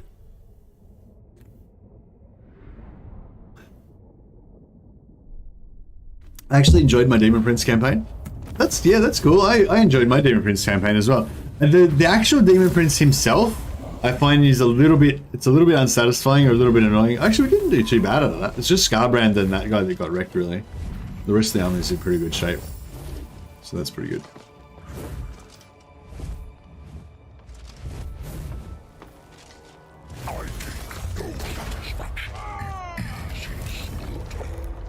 Yeah, we're gonna actually build. One of my main priorities for this campaign is to build. I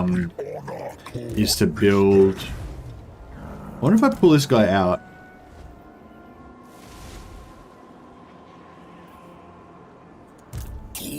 One of my main priorities for this campaign is to build hero capacity. So you know, like we're gonna have heaps of heroes later on. Basically, is the gist of it. Yeah, so it's basically just one of our Herald heroes is going to be lower level than he would have otherwise been. It's like, so yeah, it's not like a campaign changing. It's not like a campaign changing issue or anything. We're gonna save a little bit of money.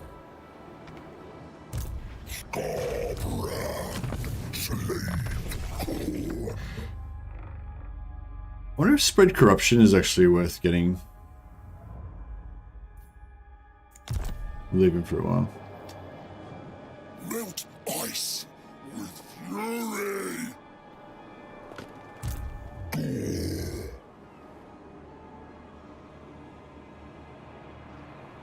Yeah, that's really good.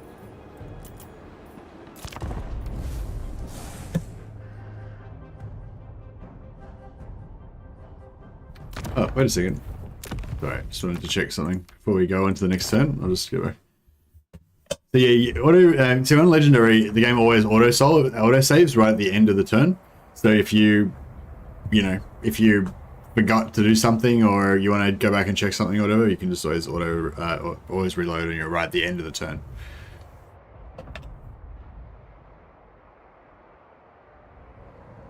But if you wait a bit longer, it auto resolves at the start of the next turn as well. So then you can't go back, obviously.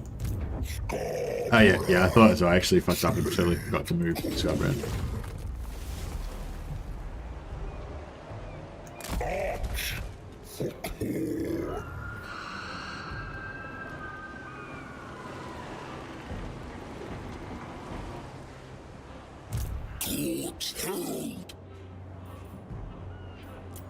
Alright, let's try that again.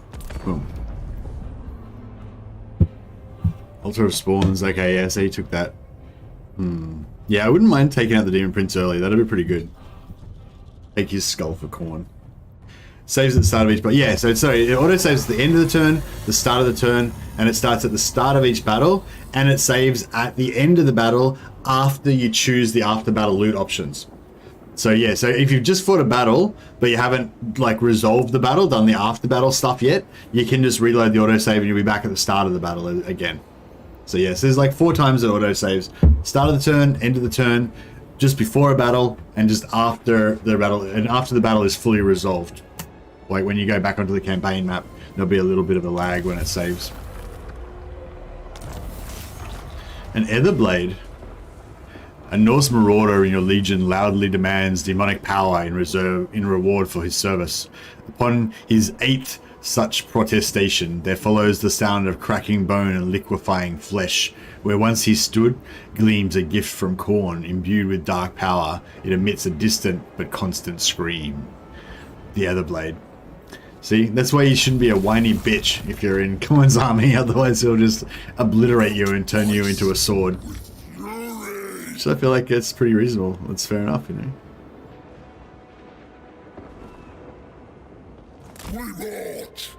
Khorne doesn't like whiners.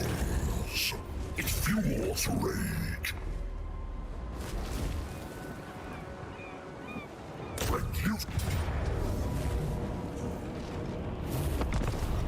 More swords the better? Yeah, I should have actually put the sword onto one of my characters. Rip Daniel?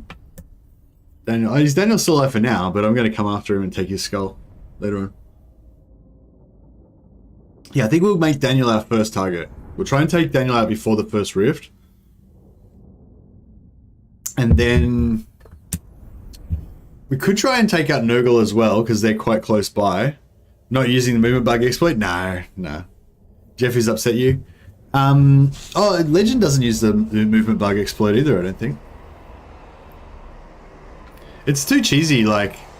Like a lot of, I don't know, like a lot of exploits, like they're really fun when you first find them and you're like, oh, this is sick, new exploit, I can do crazy shit. But then like, you know, then like it's like, yeah, but I'm not gonna actually use it because it'll be just way too cheesy, you know. So yeah, so now the yeah, if you're talking about the recruit bug, the recruit exploit, or the one Dame Offensive found, the ambush one, it's just, yeah, it's like, it's just sort of ruins the game a little bit, you know. Like it's fun. It's like, yeah, I don't know. I don't want to take anything away from it. Like it's really cool finding exploits and like trying them out and knowing about them and stuff like that. But yeah, but you've got to sort of decide for yourself like which ones you're actually going to use, because some of them are just really game breaking and they just make the game worse, you know.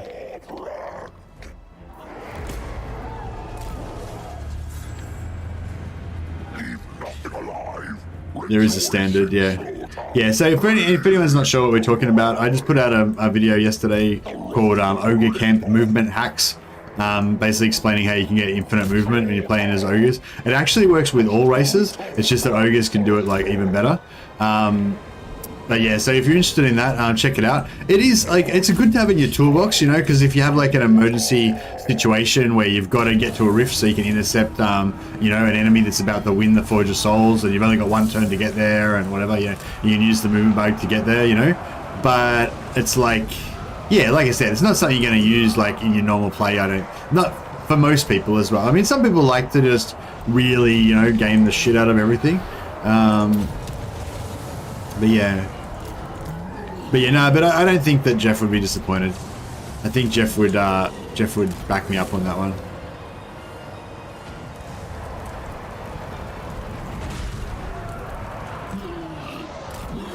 But yeah, that's my advice in general with really bad exploits like the movement bugs. I'd be like, use it once, use it twice, use it a couple of times. Like enjoy that glee of being like, oh, I'm so powerful, no one can defeat me. And then, you know, just, you know, put it aside and get back to the real shit, you know. That's my take on it.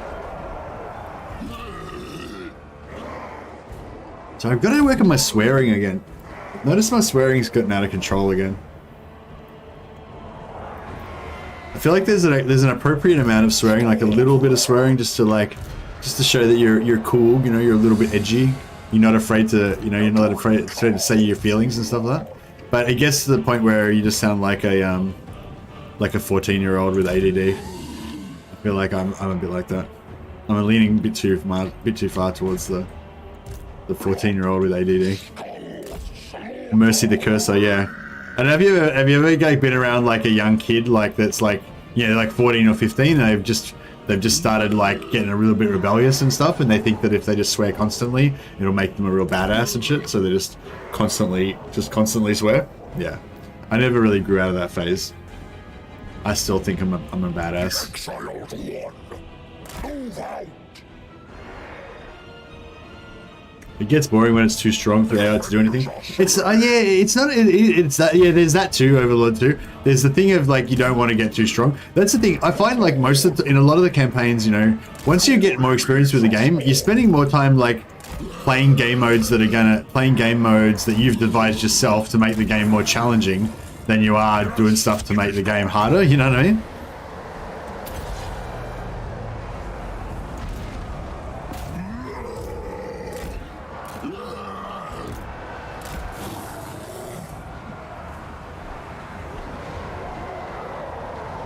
Yeah, this is pretty good.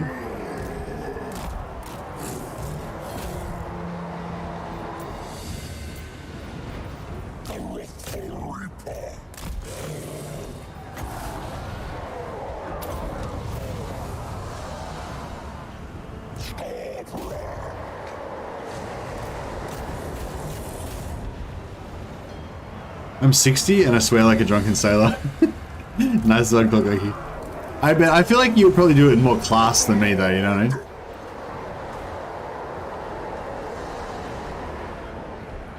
I feel like there's also, like, you can definitely do it in a very classy way. Like, you can imagine, like, you know, if it was like one of those old westerns and, like, there was, you know, like a classy upmarket whore that worked in one of those gambling establishments and she got, like, stiffed by some dirty cowboy, you know, she'd be like, fuck you, sir, and the horse you rode in on. And it's like really, like, classy and powerful swearing, you know? And then there's, like, Australian gutter scum swearing where it's like, yeah, went to the fucking shop and got some chips from the chip and chip shop, fucking met some cunts outside, you know. That's Legend of Total War's goblin voice. That's like a legit thing in Australia.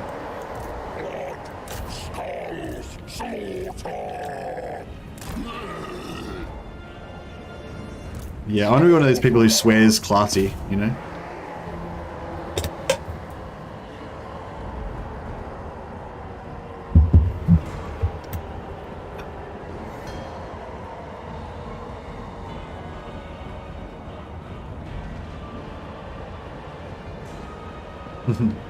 Yeah, I don't know, it's like, yeah.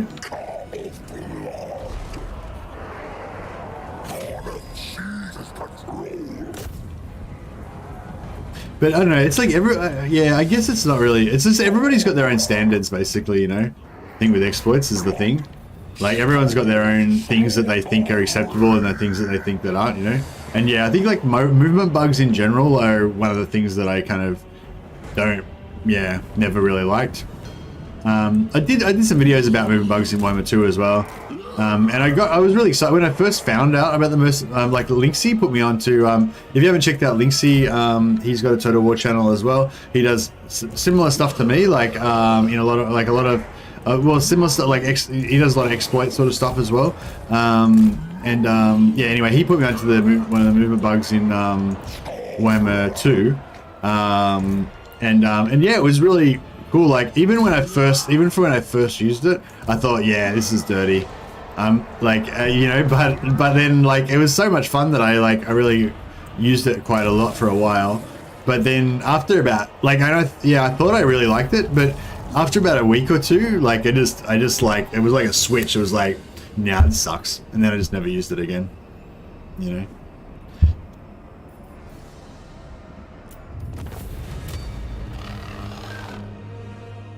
I should migrate and teach you colonials how to swear with class. Yeah, for sure. You gotta come and educate us, Clock Monkey. Q singing like a drunken sailor. Sailor songs are pretty good, actually. There was this movie about, I love the backspace exploit, but it was fixed pretty quick. You love the backspace exploit? The backspace exploit is like the worst possible example of what I'm talking about, Clock Monkey. It like completely ruins the whole fucking game. Like, why would you love the backspace exploit?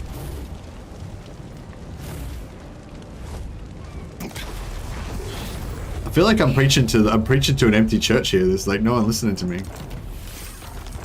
It's like it goes in one ear and out the other.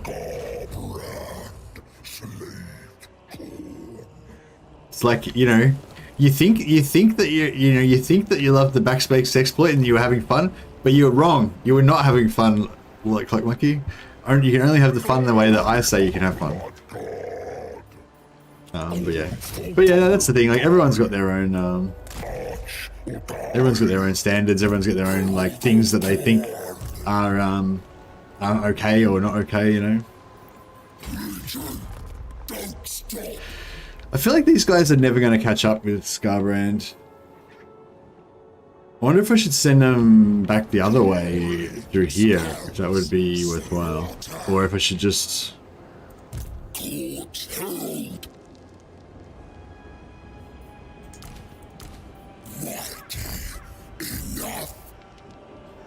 Kind of want to keep this one just in case there's like a big army here or something. He doesn't have any armies in there, but...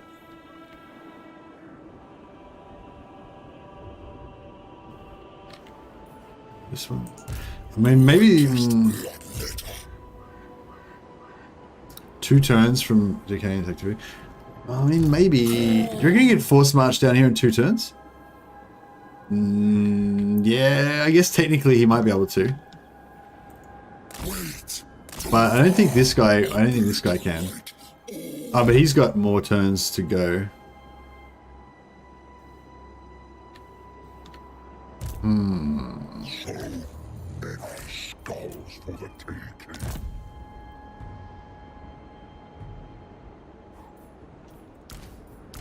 Only most savage. Yeah. So basically, the point of this, right, is that you're having the wrong kind of fun. Exactly. You can only have the fun that I want. You know, it was great. 4 armies walking towards you, and you could just freeze them. Yeah, but yeah, that's the thing. But don't you get bored with it after a while? Like, that's what I'm sort of saying. It's like when you first find an exploit, and you're like, oh yes, ultimate power, I'm God now, and you're like, this is amazing. And then after a while, it's like, it's not really much fun being God. I'd rather be down there in the action, you know, fighting, struggling. I'd rather have a chance of losing. Yeah, that's one thing I've noticed about games, like. It's the chance of losing, it's the chance of missing out that makes it so good when you get it, you know? If you, if it's all preordained and you know that you're gonna win, and you know that, like, you can just backspace exploit your way out of any situation, and there's nothing can ever go wrong, it just doesn't, you know? Doesn't do it.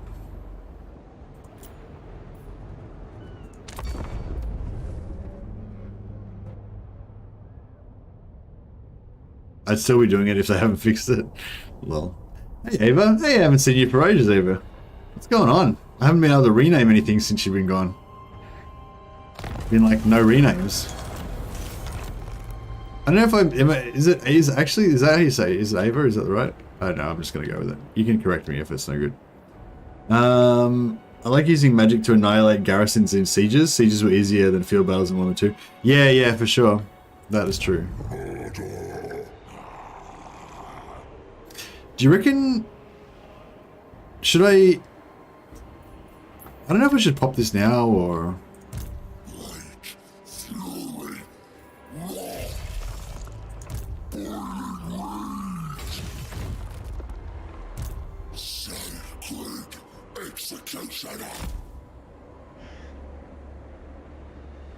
Bloodshed. Seek victims. In Khorne's name. Might pop a... Melt ice. Yeah, progress will decay unless a battle is fought this turn. So yeah, so I'll pop this. And we'll, Bloodshed. we'll get a free little battle. Everybody will get some more points out of it. I watched your Battle Brothers stream. Much fun. Hey, Ava. Awesome. Yeah, you just pronounce it however there's no set way. Okay, no worries. Yeah, I'm going to do another Battle Brothers stream in probably a day or two. I'm actually really keen to play another game of it like straight away, you know, but yeah, I've got a lot of stuff, Warhammer 3 stuff to do as well, so yeah. Welcome to streaming. Indeed. Throw him overboard. Throw him overboard. Kick him out. He's not playing the right game. He's not playing it properly. But yeah, oh, I forgot what I was going to say now.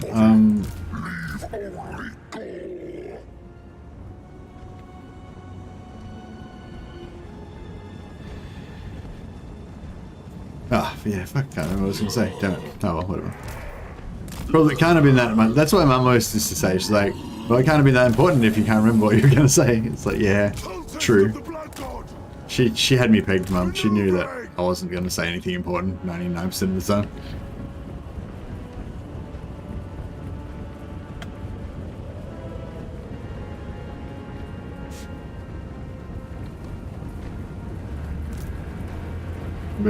But yeah,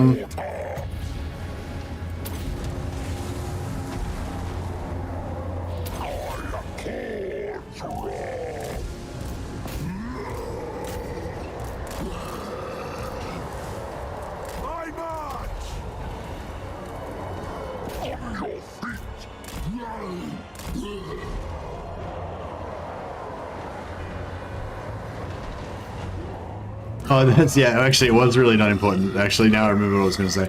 I was going to say I watched this movie about sailors in this place in England. Is it? I think it's in. Well, it's in Great Britain anyway. I think it's in England. Is it Orkneys? The Orkneys? Is that a part of? Maybe, or maybe it wasn't Orkneys. I think it's like somewhere in the north where they Cornish. They were Cornish. Yeah. So there's like Cornish sailors, Cornish fishermen, I guess they were, or whatever. And but yeah, anyway, it was about a musical group that sang sea shanties. I don't know if any of you guys saw that. It's pretty cool though. Yeah, anyway, long story short, while like me and my wife, we watched that show about Cornwall is Britain. Yeah. So it was these Cornish sailors, and there was a musical group in the town that was their kind of pride and joy or whatever, that sang sea shanties.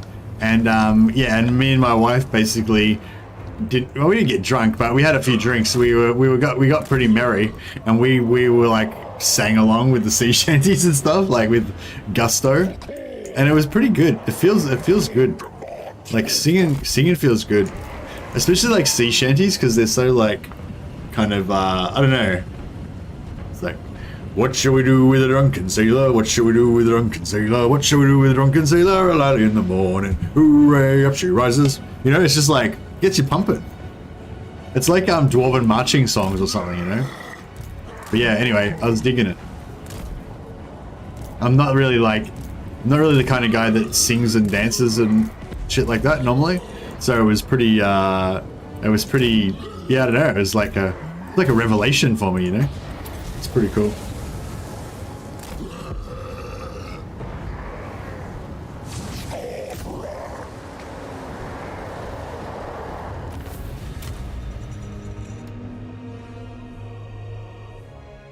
There's a sea shanty for gun salutes. Oh wow. Sea shanties are a BOP. I want autocannons for Khorne. Yeah, sure. Is it the same tune as What Shall We Do with the Drunken Sailor, Clock Monkey? Oh, that is What Shall We Do with the Drunken Sailor, isn't it? That's just another. It's another verse. It's another verse, yeah. Is that right? Or is that a totally different one? Is it a different tune or the same one?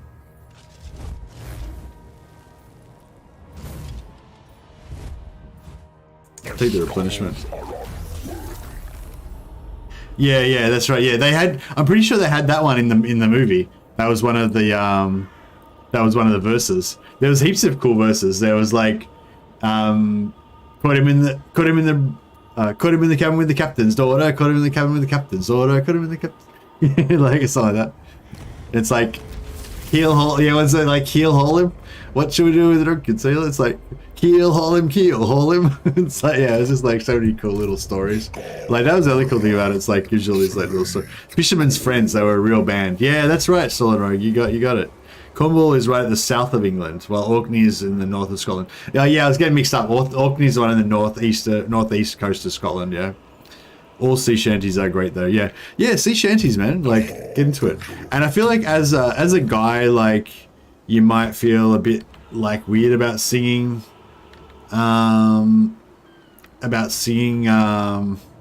especially in public, you know. But sea shanties are like, it's socially acceptable for guys to sing sea shanties. I feel like sea shanties are kind of like football songs, you know, like it's cool. Like if you see, like, I don't know, like if you're like really drunk and you're singing like Pearl Jam songs or something like that, probably not many people are really old enough to get the reference to Pearl Jam, but anyway, you sing like Pearl Jam song or something like that, you know, that's different thing. That's like, you know, you're just drunk and, you know, you're old and you're reminiscing about your youthful days of when you used to be cool and like rock music. But like singing sea shanties, it's like, you know, there's something just joyous about it, but like also kind of I was gonna say manly, but I don't think it's like specifically manly. It's just it's a quality. I think it's like a quality that's maybe normally associated with men, but it's not really specifically a manly quality, but it's like, I don't know, what's the quality that, there's a certain quality that sea shanties have, you know, it's like sort of some sort of strength, I guess, or something, or, yeah, I don't know.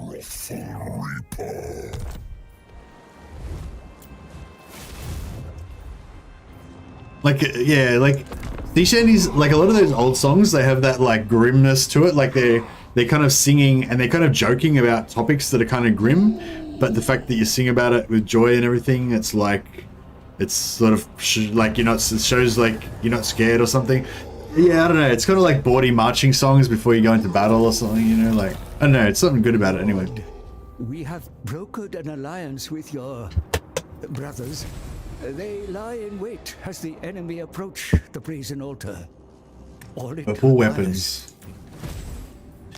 There are better things in life than purple weapons, but I'm not sure what they are. Mercy, maybe since the 19th century, women were max passengers. Shanties are men's songs to ease work errands and get drunk. Oh yeah, no, like, yeah, I imagine that, like, traditionally they would have been sung by men, but I'm saying there's yeah, that's probably good. That actually, that's still not really explaining exactly what I mean, but yeah, there's this certain quality that's evinced by singing sea shanties, and as Day One said, yeah, it's probably, like, was there to ease work errands and help you get drunk, but, like, the reason why it eases work errands and helps you get drunk is, like, I don't know, it's like sea shanties, they kind of they evince some kind of like pride. It's like a weird, it's like a pride and like a what's that thing, bravado, like a bit of a bravado thing, like, I don't know, like sea shanties make you feel like strong in a way somehow, like maybe strong's not the right word. Morale, yeah. They do, they raise morale. They're good. It's I feel like it's very much similar to football songs, except for football songs are a bit more like positive or something. Like you can sing like, yeah, I don't know.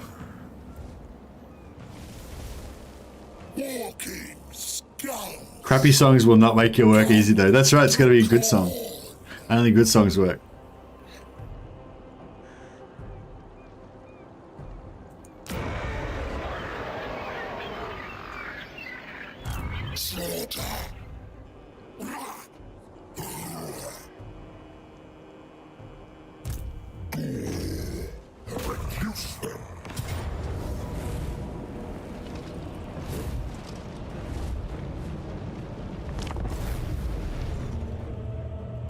Camaraderie. Yeah, camaraderie. Yeah, camaraderie's part of it for sure. Yeah.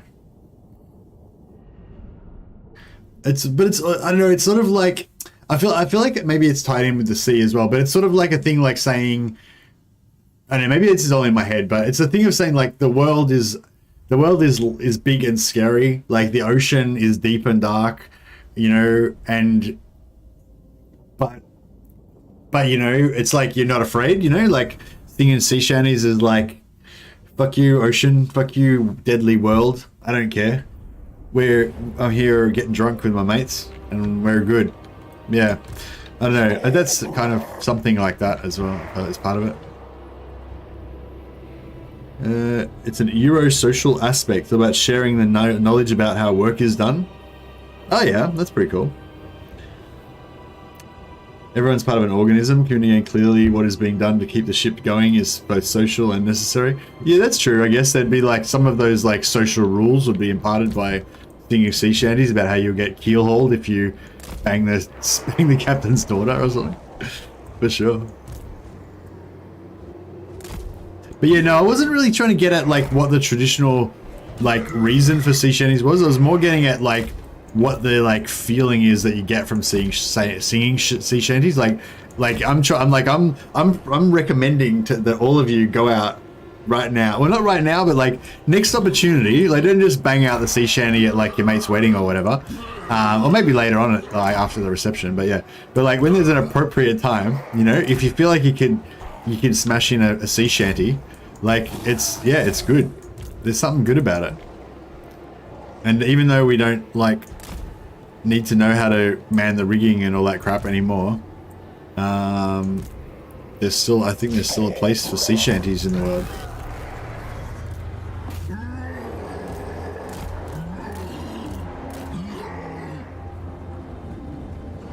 You feel like you're part of something bigger, it's blissful. Yeah, I think that's part of it, yeah. Yeah, I think that's an essential human type of thing, isn't it? And maybe singing kind of can definitely tap into that, you know? Because it's like, it doesn't, even if you die, like, the traditions don't die, you know? The pride of your people doesn't die.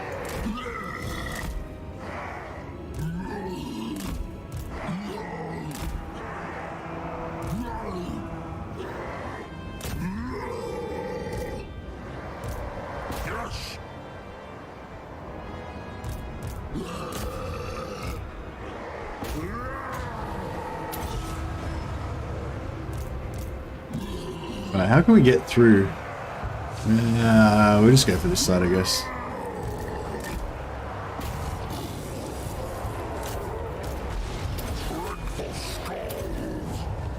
Servant of the murder lord.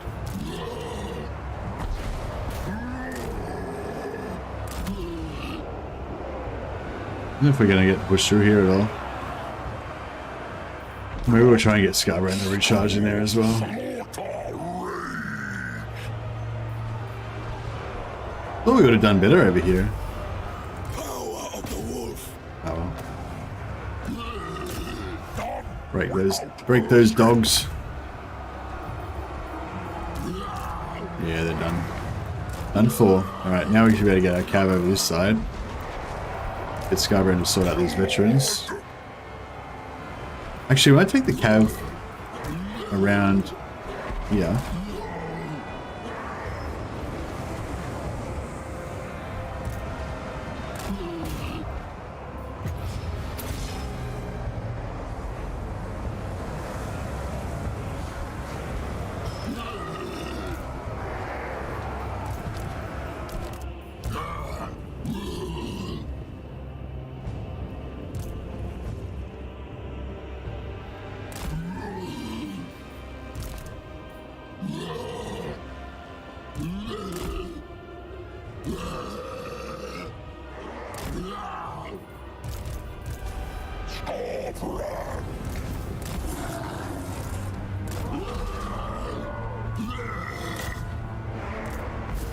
Eradicate them.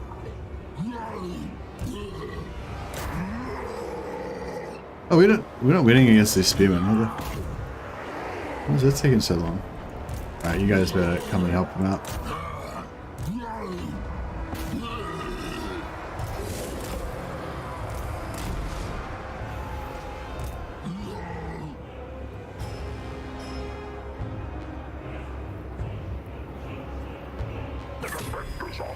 How to make a group of sea-hardened drunks cooperate in tempo? What about singing happy songs? That may work. And it did. Yeah, true.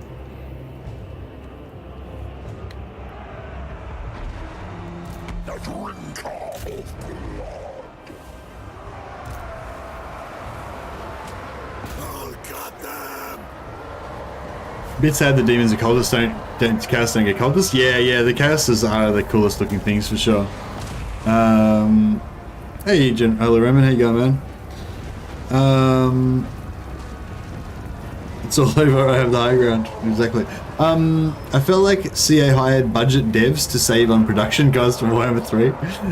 interesting theory, Ethan. It begins. His decree.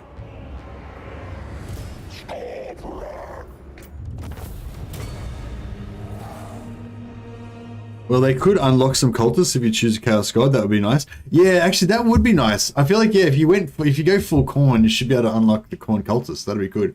But maybe that's a bit unfair because they already get 4 heroes where everyone else only gets 2. So it's kind of already a bit like, you know.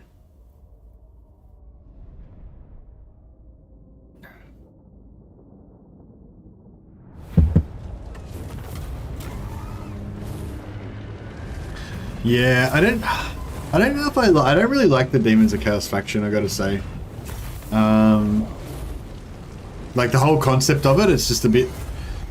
Oh, I don't know. That's a bit of a weird thing to say. No, like I do like it. I do enjoy it, but like in terms of like getting into it as like a immersion, like I don't know. The whole thing about like the chaos gifts changing what your army does and everything and all that, you know, it's sort of like it's cool, but it sort of doesn't make sense in the background or anything.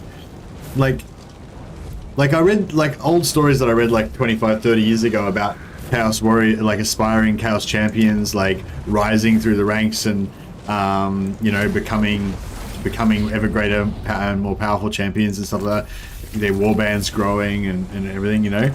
Like, it didn't involve like them getting a chaos, like, you know, like you might have some warrior guy that like murders somebody and like, and you know, and then he slowly gets like like more and more like murderous and angry and stuff and worshipping Khorne and stuff until eventually he just becomes a chaos warrior and then he just wanders off into the wastes to pursue his destiny as a servant of Khorne, you know, like so like empire soldier or something, you know, and you know, and then like he starts getting like you know, like small horns growing in the top of his head, you know, and his skin starts taking on like a more brassy appearance or something, or you know, whatever. He gets some gifts and stuff like that, and then maybe he meets like a champion of an enemy chaos warband, and he like kills him in single combat, and then all of that guy's followers become his followers, and he's got a warband, you know, and that's kind of how it goes down. It's not like, you know, he does some cool stuff and Khorne gifts him with an army of chaos warriors or whatever. Like, you know, you still have to find your followers and stuff like normal. Like, yeah, I don't know. You know what I mean? Like, that's how that's sort of what I thought about it. It just seems weird, like, to me that your army stuff is kind of also based on your gifts. Like, I feel like the army stuff should be separate. But having said that, like, it is pretty cool, like, being able to unlock, you know, it's pretty cool being able to, like, essentially make your own faction, you know, because that's what you do with the Demons of Chaos base. You know, you kind of. Why can't I do this? I don't have enough skulls. Shit. I never, like, you never normally run out of skulls because you're just constantly slaughtering crap and stuff. But yeah, I am running out of skulls.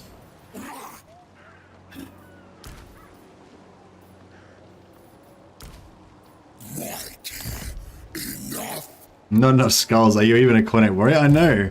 I'm honestly, I'm embarrassed, you know. It's pretty embarrassing, like, playing Skarbrand and not having enough skulls. Like, what the hell? Humiliating. I feel all, like, emasculated now.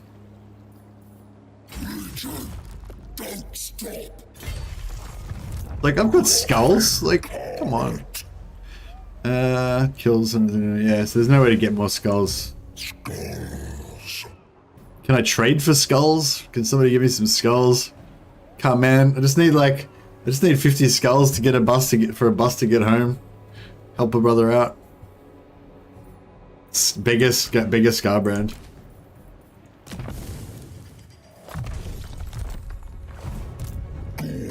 You can raid for skulls? Yeah, but it's, I can't, like, I need them now.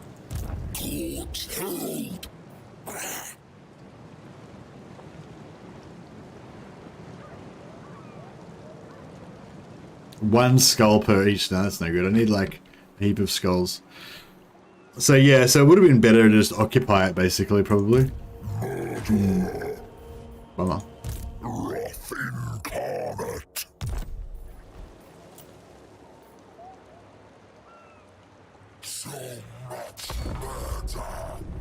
So much murder.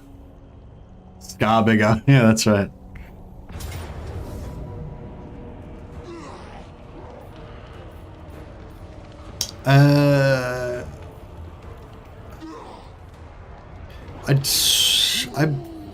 I don't really want to bother fighting this, but at the same time, I kind of feel like we could win it, and I kind of feel like you know, like I don't really want to hold on to this, but I feel like I don't want to give the victory to this scum. You know what I mean? They're not worthy to take our city.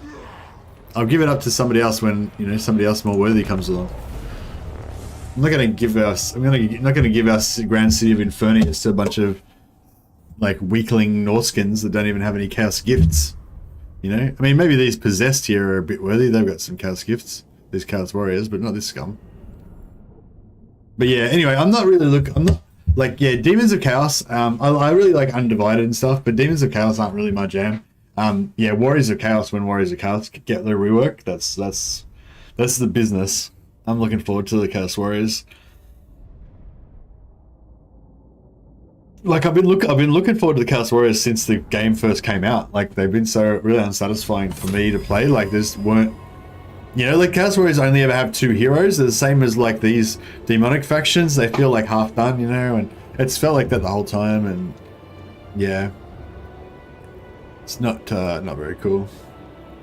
Yeah, these, I don't know what's going on with these. I don't know what's going on with these towers, but they didn't seem very effective last time.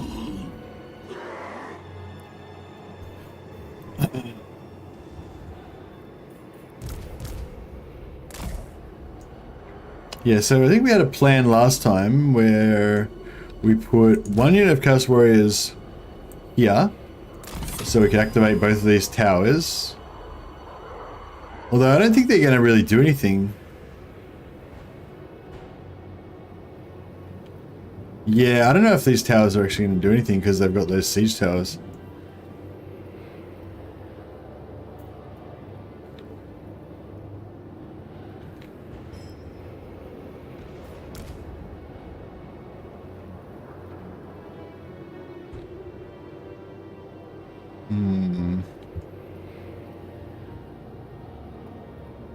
No more Hordes factions, please. Yeah, well, it seems like the Chaos Warriors are no longer going to be a Horde. That's pretty much already well, it's not confirmed, but there's AI Chaos Warrior factions in the game right now, and they're not Horde factions. So, you know, the only assumption, you know, the only conclusion I can draw from that is that Horde, like, that they aren't Horde factions in 1 and 3. I mean, it's not 100% sure, like, it's not 100% sure that that's the case, but I mean, that's my assumption. Followers of us.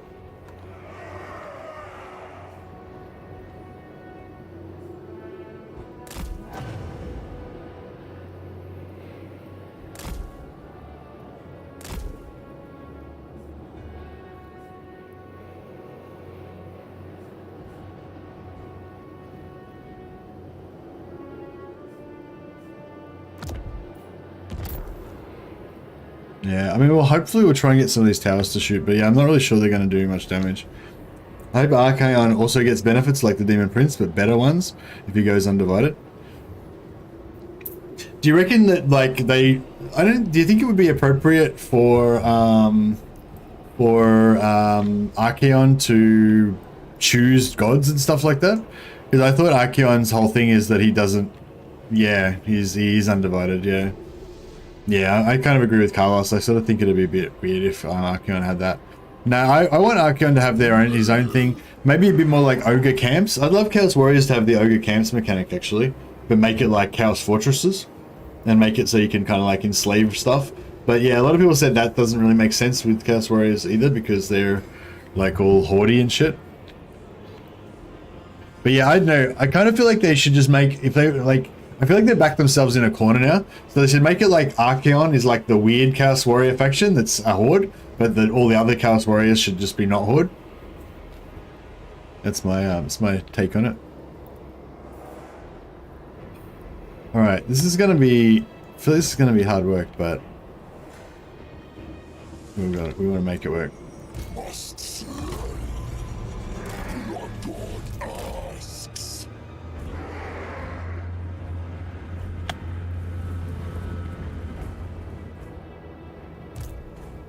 Hordes of chaos!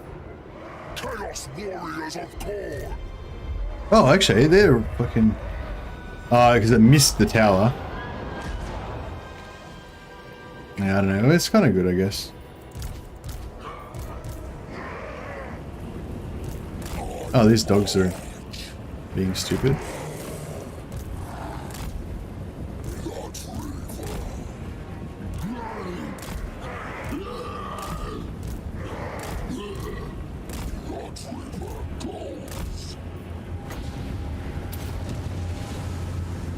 Oh shit, I did that wrong.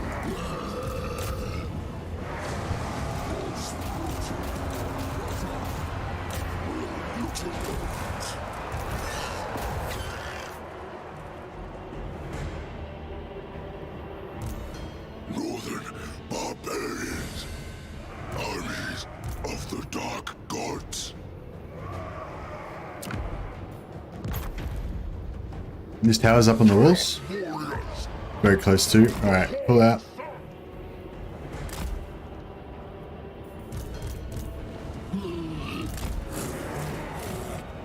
Alright, this should be able to just swallow this up.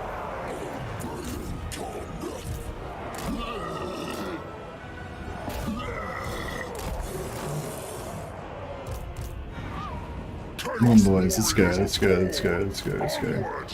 Don't leave any men behind.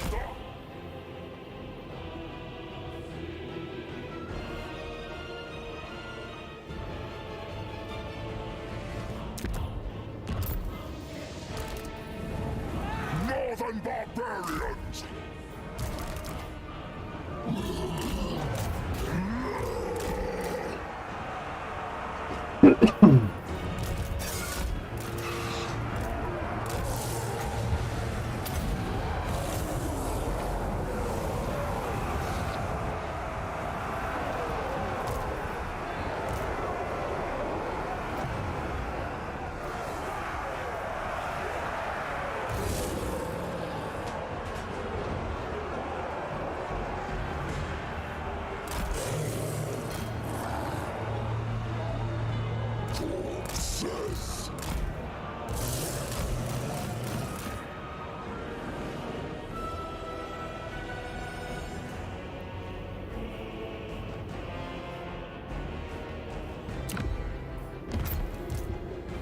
Oh, these warriors are getting screwed up. Yeah. The dark gods. On tireless foot. Slaves to darkness. Spread corruption. Seeking victims. Bringing ruin.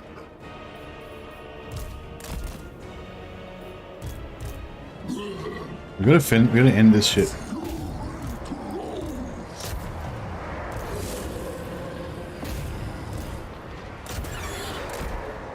Run them off the build. Alright, cool, we're done here. Let's get back in. The dogs can run them off. We can run them off. We're getting back inside. Should be right. These guys. Fuck. They're done. Yeah, nothing we can do about it really.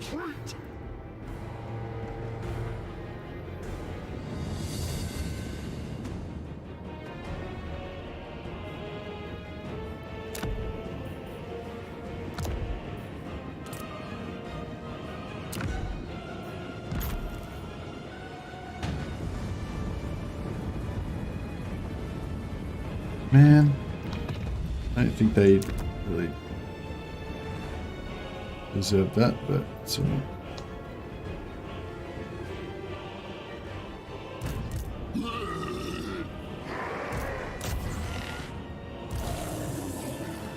What the fuck are you guys doing? Just get in there. Jesus. Shattered, yeah.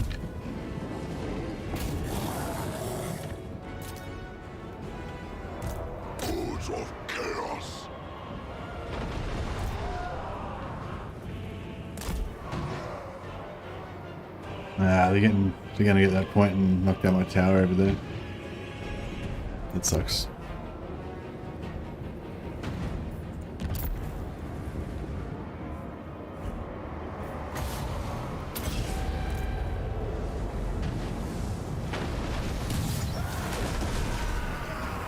This is Forsaken. They're honorable opponents, devoted to the Chaos Gods, but inferior to Khorne warriors.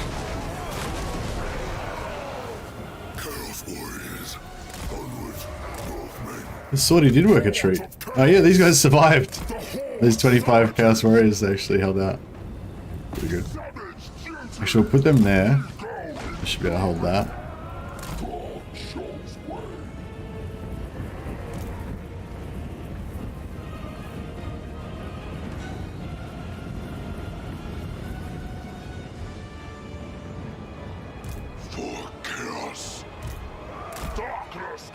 Yeah, we're losing over here though.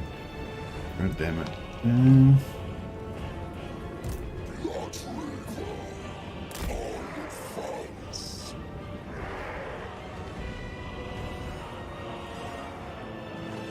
Oh, they didn't actually take that one. Like, well, I just put this in behind here. I mean, it's not gonna, probably won't even get up before they take the tower out, but they didn't take that one either.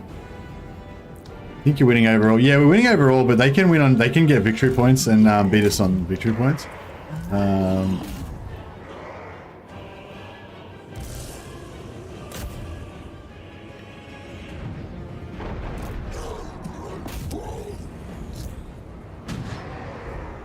Chaos Warriors of Khorne.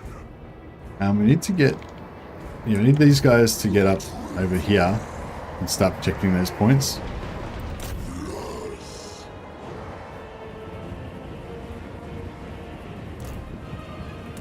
Tireless foot.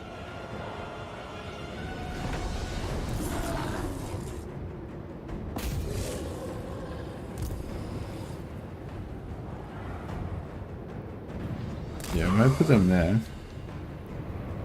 Put these guys up here. These guys are pretty much gonna hold this. Okay.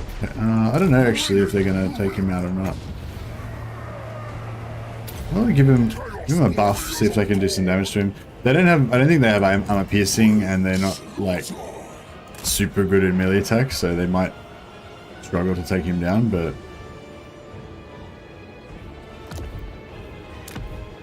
there's no towers. Oh yeah, this one. You have a tower. Yeah, I think we should send, I'll send like one unit of bloodletters down there. They should be able to sort that guy out. Because the bloodletter's got the, you know, magic attacks, armor piercing and everything, so.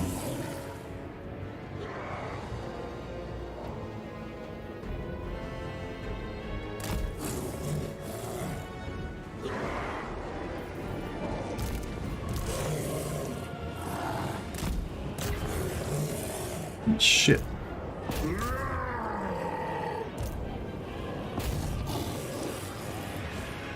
Oh yeah, the towers should... Nah. Don't worry about that. Leave him. Yeah, I think the towers should handle everything up this end. We can just leave our whole army behind. This guy's taking out both my Chaos Warriors, which kind of sucks, but it is what it is.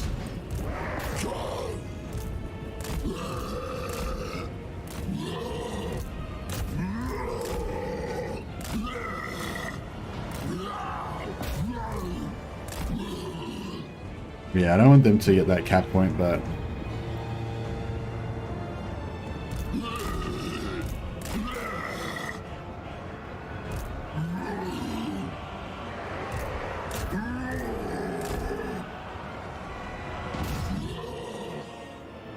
Alright, this guy's done. Nice. Alright, we'll leave one unit of Chaos Warriors to chase him down. We'll leave one unit of Chaos Warriors there. And we'll send these guys here. We get these dogs up here? Yeah, nice. Okay, so they can at least hold this point for a second. Yeah, we're getting this nice tower up here. That's gonna hit them. Yeah, the towers are starting to do some work now. Well, they've been doing some work the whole time, really, but... I think we got this under control.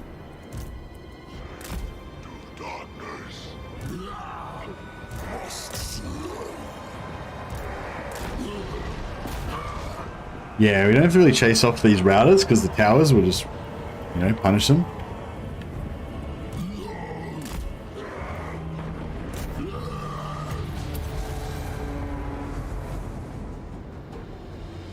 Hey, Crucial. Yeah, good man. Sorry, I'm not really responding to chat right now. I'm just kind of like focusing on the game. They should make real fortified cities smaller. Would be better for defending. Yeah, for sure. Khorne rosters are so satisfying to use, so good and tough and versatile. Yeah, exactly. That is definitely one of the strong points about Khorne. Their units just feel good to use. You know, the warriors of chaos with shields are just so tough. Like they really feel like tough as hell.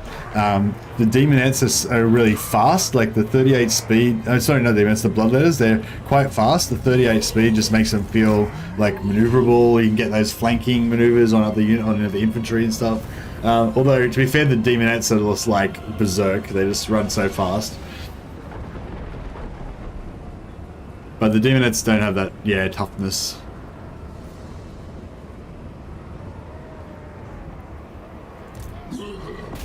Oh, if we kill more of these dudes, can we get more skulls? Yeah, we can get skulls out of this. I just realized. We need to kill as many of these dudes as we can. This could be just the ticket. We can't build any more towers, but I'm pretty sure the towers we've got are still gonna keep, like, you know, keep shooting them. That's good. We killed their lords, that's extra money. What's we got going on? Well, send one guy after this unit here.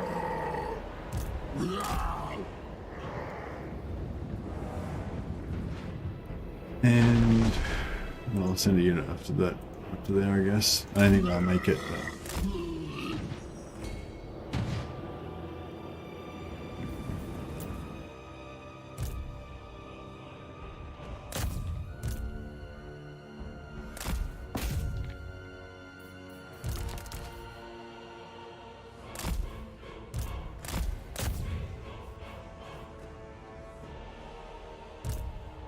Yeah, I think we can get some more skulls if we kill more of these guys.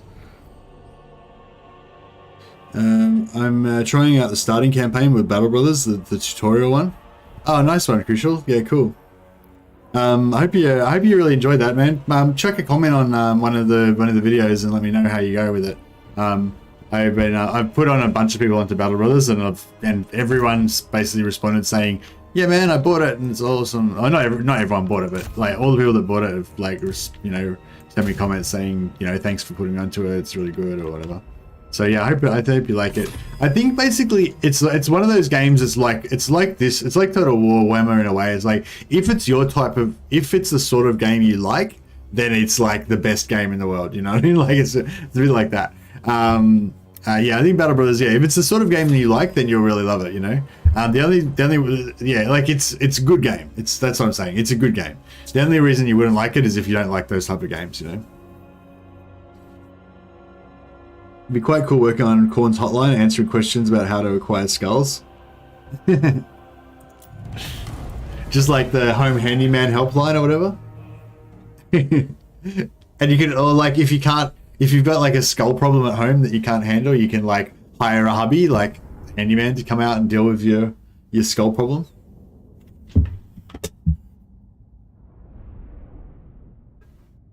They'll come out and have a look, you know, they'll poke around and stuff and be like, yeah, I haven't got the right size axe with me. I'm gonna have to come back tomorrow and fix that up for you, you know, but you know, there won't be any extra call out fee, don't worry.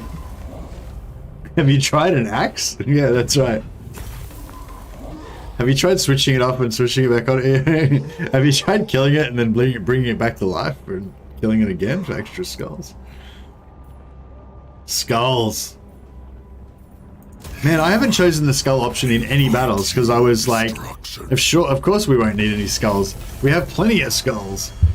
I don't need skulls. What am I, some kind of pauper? You know? But yeah, I actually want to do this, which costs 2,000 skulls, but I can't afford it because I'm so fucking skull pov. Fucking pov skull.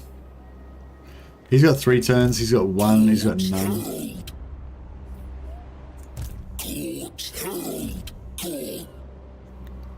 This guy's got no turns left.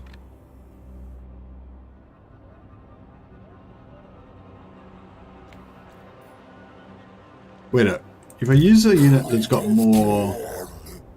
If I use a unit that's got more stuff, will that use less skulls?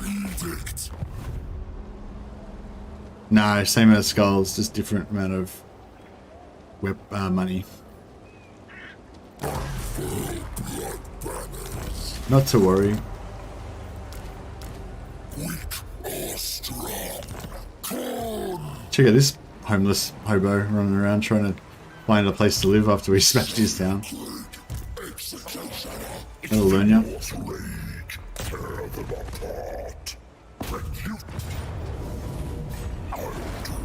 Have you tried screaming skulls for the skull throne? Sir, did you sharpen your sword? Hey, Peter Shanks. Oh, like, yes, yeah, that's the line they would say.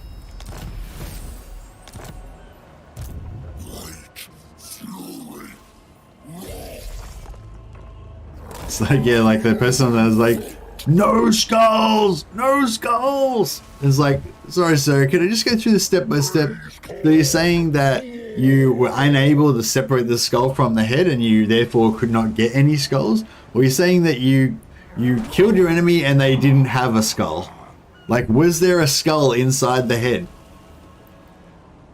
If you turn it over and look on the back, Demons, go further. Slaughter. Watch. Faster. Faster. Must murder. Legion moving.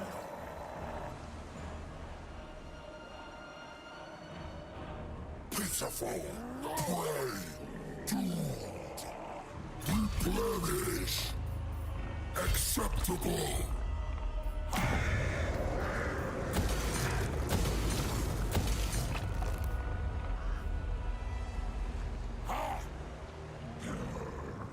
actually, maybe I should change this to Khorne corruption, shouldn't I? Because we need to get the Khorne corruption up ASAP. For the first issue, press 1. For the second, smash the phone. Yeah, nice.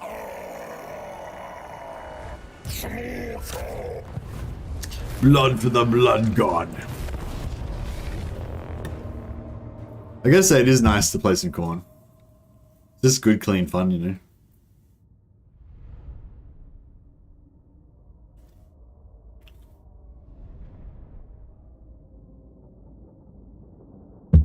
If you got Khorne corruption, you got the wrong building. You had the right one first. No, I chose the right one for Khorne corruption. The one on the left is the Khorne corruption one, and the one on the right is for growth. But we can still change it again after we get out of this battle, so we can double check that.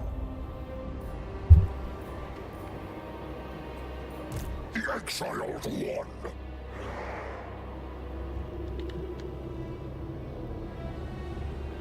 Yeah, I did double check it, unless I somehow retardedly clicked the wrong button or something.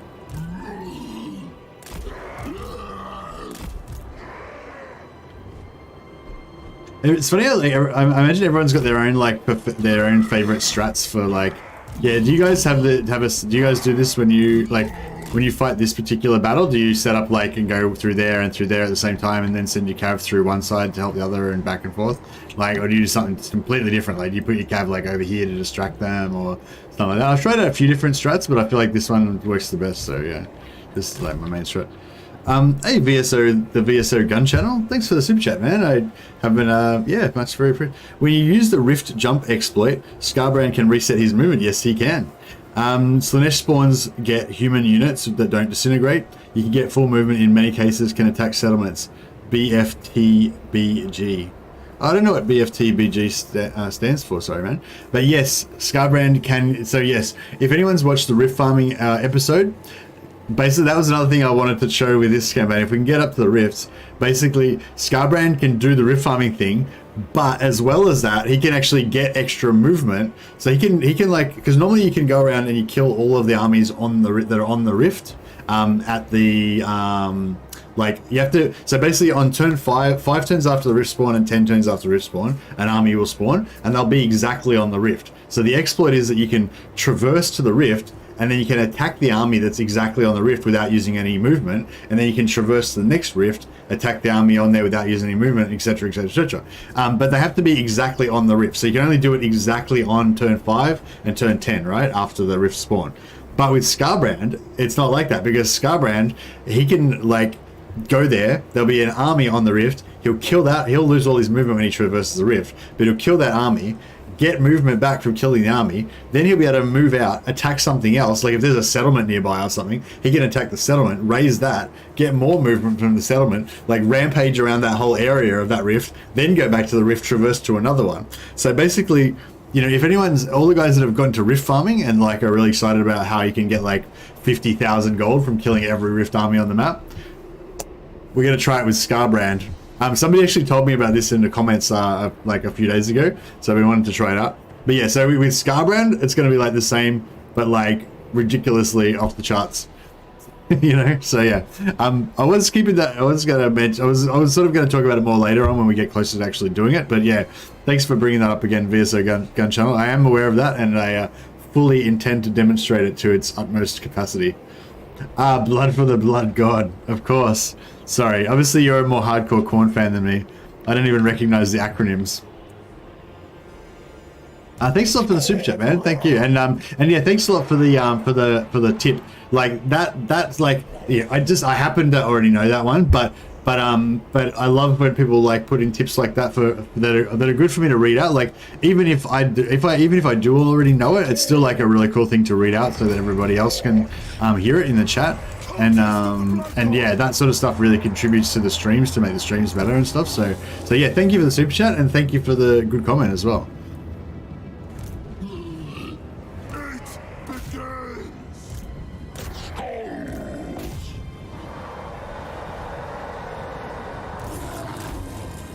I wonder if they can actually get around there before the fight happens.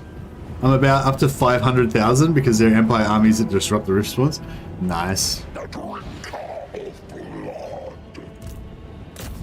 Okay, let's just charge them. Just charge them. Screw it. We'll pop these on so they can't get any. They can't really defend themselves. So yeah, the spears do get anti-large, but they don't get like a huge amount of anti-large. I don't think. Like it's not like they're not like Psycho Killer anti-large. And then with the when you pop the Tormentor Sword, minus 24 melee attack for 9 seconds, so they just don't do any damage for 9 seconds, and then the rest of they're dead now. So you know they didn't get to do any damage. Look at this, look at those health bars. They're all like 100%. They didn't do anything. I auto resolve all minor settlements. Lol. That's not a strat like Wiki.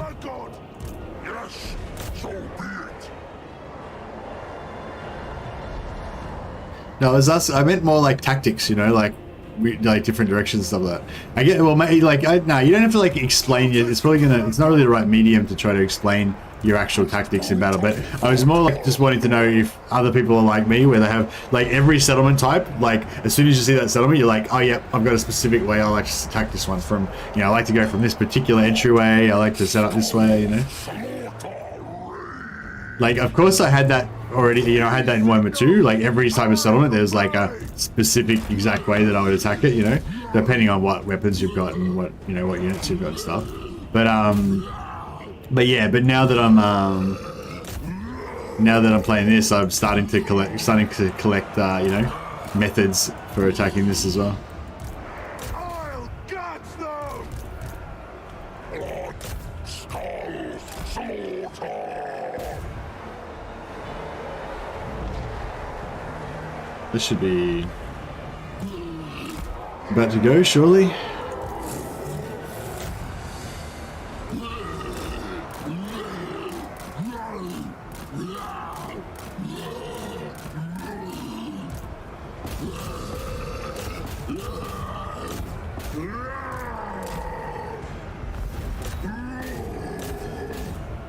What's going on here? Why are these guys holding? Oh, this is the right. This is the actual command group. No, fuck it. We'll pop it. Get it done. Cultist of the Blood God! I go far! The most brilliant Khorne tactician. Charge. Exactly. Also, Nurgle armies almost no replenishment from fighting them, but double the money. Slanesh and Zeech are good replenishment. I didn't find Zeech a good replenishment at all, man, because they're like all demon armies. I find Slanesh and Khorne are the best to fight for replenishment because they have the most mortals. But I found Zeech are just all demons mostly. They're all pink and blue horrors. They all melt and you get no replenishment. Are you sure that's, yeah. Actually, yeah, Nurgle you don't get much replenishment either. Yeah, Slaanesh and Khorne I found I get the most mortal followers. Slaanesh tend to have a lot of marauders, and Khorne tend to have a few chaos warriors, so you get a bit of replenishment. But yeah, I feel like Tzeentch and Nurgle both, yeah, don't tend to have many mortal units. I thought we'd won, but no, that was just the sound of us taking that settlement.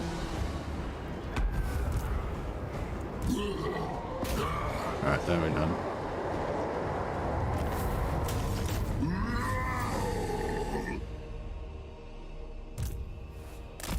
I don't think we need to kill any of these guys, but, you know, why not? Yeah, you sure it's Tzeentch that you reckon is good for replenishment? I reckon it's, yeah, Khorne and Slaanesh are the best ones to get after battle replenishment. So yeah, in almost all factions they get after battle replenishment if you kind of like enslave or capture the enemy or whatever, except for the Demon Prince. The Demon Prince doesn't have any option to get replenishment after battle, which makes him really weak as a melee faction, which kind of sucks. I hope that they rebalance that and give him a replenishment option. But yeah, I'm not really that invested in the Demon Prince because I don't know. Does anyone else feel this way? I kind of just feel like the Demon Prince is like a bodgy faction that's not real. You know, like, I don't know, just something about the way they did it, like, it just feels a bit, yeah, I don't know, feels a bit weird and, like, not proper.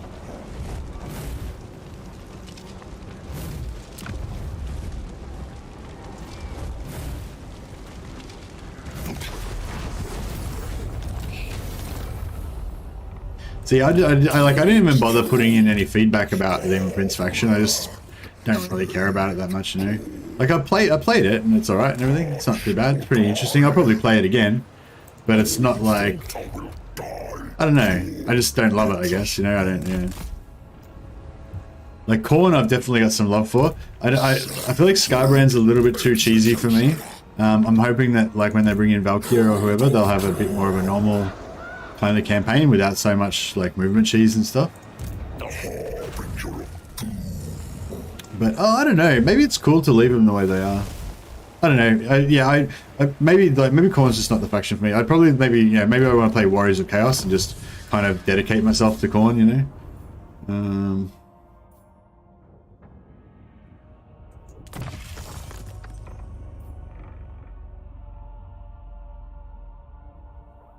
Actually, I don't know. I'm not sure if that is that important after all. Like this plus 5% chance to automatically colonize ruins, like it is important, but like that post-battle loot could almost be more important, really.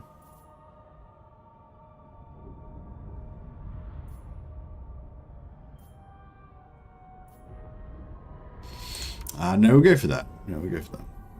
It costs 300 skulls as well. Like I didn't even notice these skull prices because normally I just have like, you know, infinite skulls, but not right now. As Warriors of Chaos, you will be able to ally with demons, I imagine. Yeah, I'm sure you'll be able to ally with them. That sounds right. I like getting spread rage out of the way. Spread rage? What? Spread rage. Oh yeah. Yeah, no, I think I'll go. I was going to go for spread rage. Normally I always go for serial killing first, blood feasting, then spread rage. That's my order that I go for. But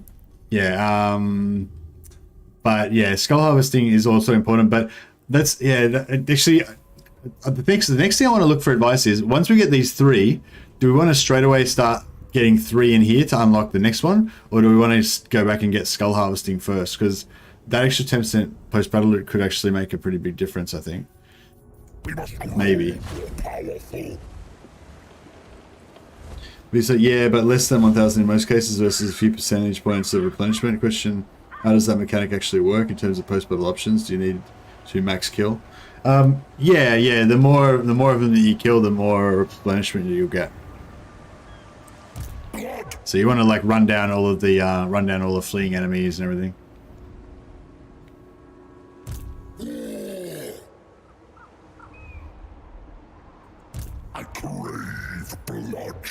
And the same with like, even if you're playing as the Demon Prince where you don't get replenishment but you get favor, you get more favor if you like run down all the enemies and stuff as well. But it's weird, I noticed, because like Yeah, it's weird the way the favor works.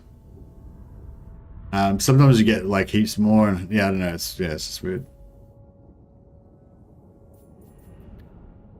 1, 2, 3, 4, 12, 13. Yeah. Just need to get 2 more levels. Blood on snow.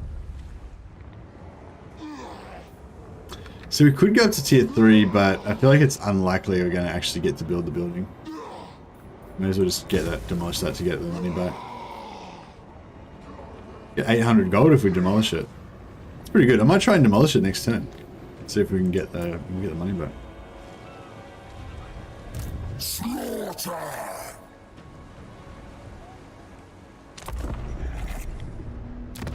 A rival power comes to parley, demanding a change in your mutual relations. Consider their offer carefully.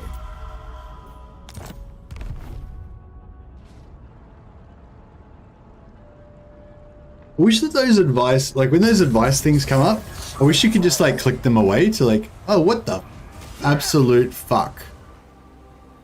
Are you fucking serious?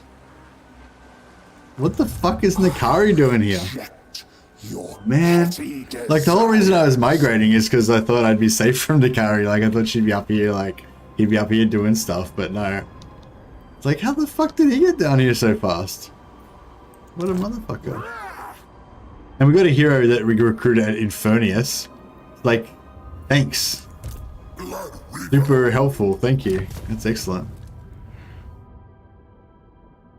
What trade did he get? Yeah, confidence, not bad. The game just does not want you to have fun. Yeah, I know. Well, I kind of wanted to just keep migrating down to the Empire, but I kind of screwed it up by... Well, I didn't screw it up, but I've sort of slowed myself down. Alright, I could go back and fight Nakari, but I'm not gonna. Herald of Khorne.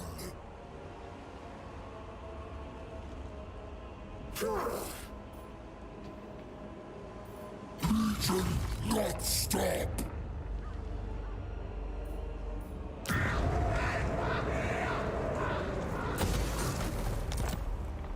Bloodshed. Your secrets are mine. We hunt. Always hunt. Only most savage.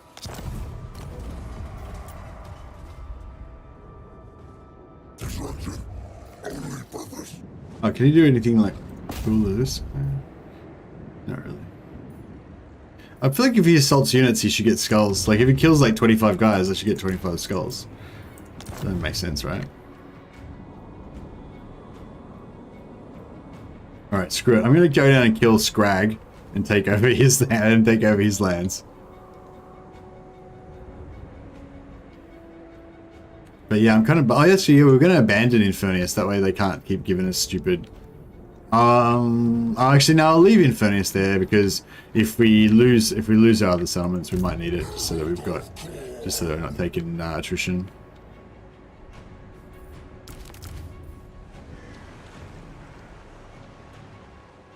By cloven foot, parade Khorne's banners. Demons, go further. Skarbrand slaved Khorne. Khorne forbids it. Not yet. Revolt. Khorne's herald. Yeah, I don't think we really need these guys anymore. Bloodshed. Weak. Slaughter. We'll get more. It's fine.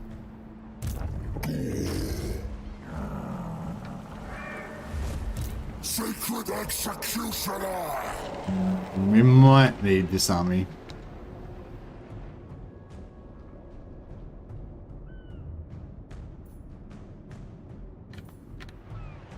Wrath incarnate.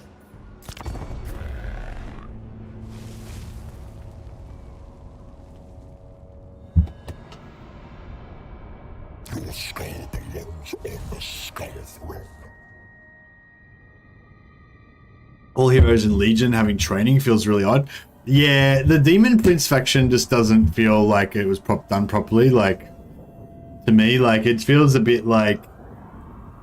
No, it just feels a bit rushed. Like, it doesn't feel like it's perfected enough, you know?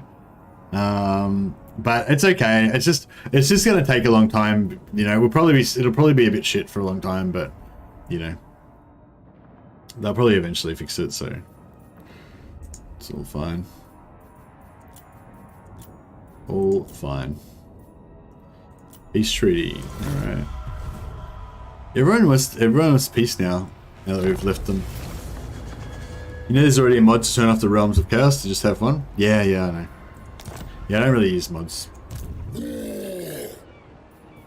Acceptable. The drink of blood. Tribesmen, gather! Oh yeah, we're not actually at war with these guys yet.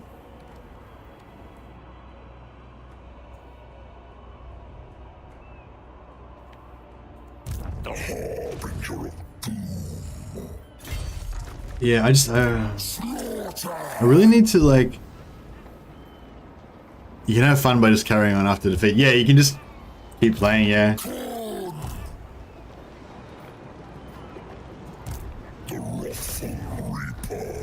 Yeah, thanks again to Dash for putting us onto that.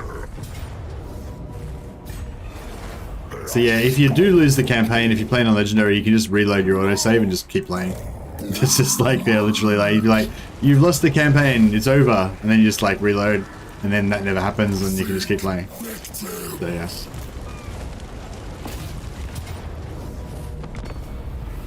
But yeah, but if you're on normal, it's a bit more complicated. You got to try to get a quick save at the start of the turn to make it work. So you just you load the autosave from the previous turn, press end turn, and then once it gets to the last couple of factions, that you just start pressing Control S, Control S, Control S, and if you can get the quick save to fire, then you reload that. Then you'll be able to just carry on and play on again. You should be able to do it. It just might take a few tries.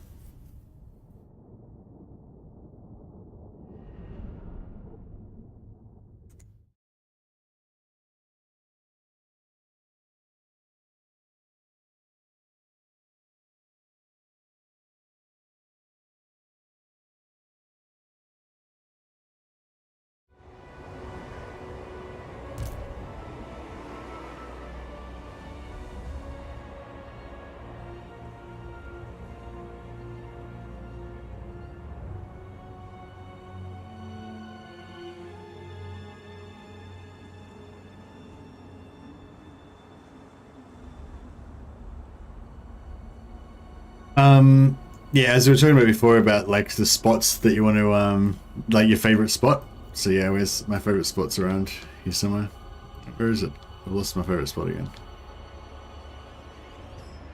This is the map, isn't it? Oh yeah, it's here, isn't it? Yeah, this is my favorite spot. So yeah, I don't know if everyone else is the same as me, but like I've got like my favorite spots for every map pretty much. Actually, I don't play Cathay and I don't play Zeech, so I don't actually probably have any favorite spots or really know what I'm doing with those maps. Yeah, I gotta get into Cathay and Zeech. I feel like Cathay, I mean not Cathay, I feel like Zeech might have some, I don't know, I'm not sure if I'm gonna like, I feel like Zeech is like one of those factions where you've got to have the infinite, you gotta have the infinite Winds of Magic to really like it. For me.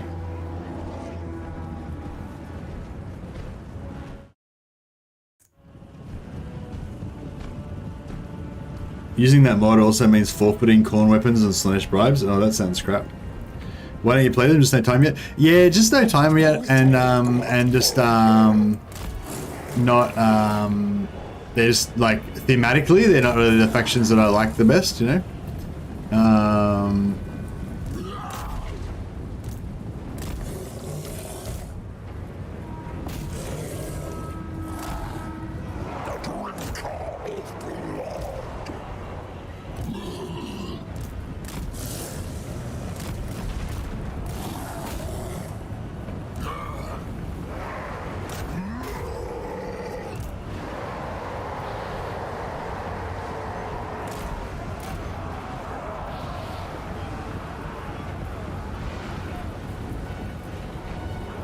Blood fury!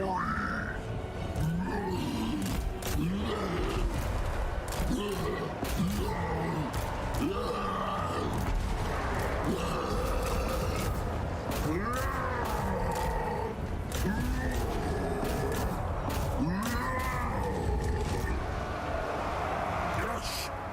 Khorne wills it. Cathay plays sort of like a baby between Empire and High Elves. Yeah. I have played a Cathay. I played one stream of Zeech, and I played a couple of streams of Cathay. But just so you know, that means I haven't played very far into it. I've only played a few turns. Like, oh shit, these dogs are getting fucked up.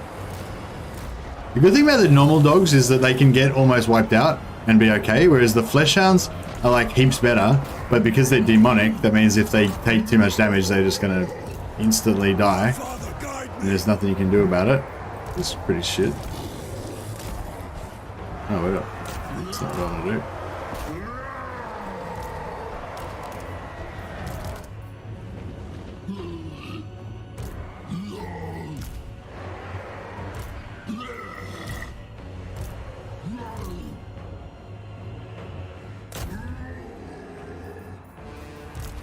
Yeah, see the dogs broke, but then they just came back and we're good to go again.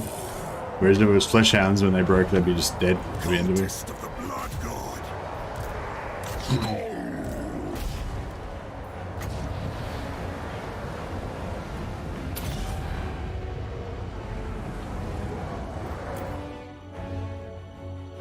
Cathay is the strongest legendary lords in the game, I think.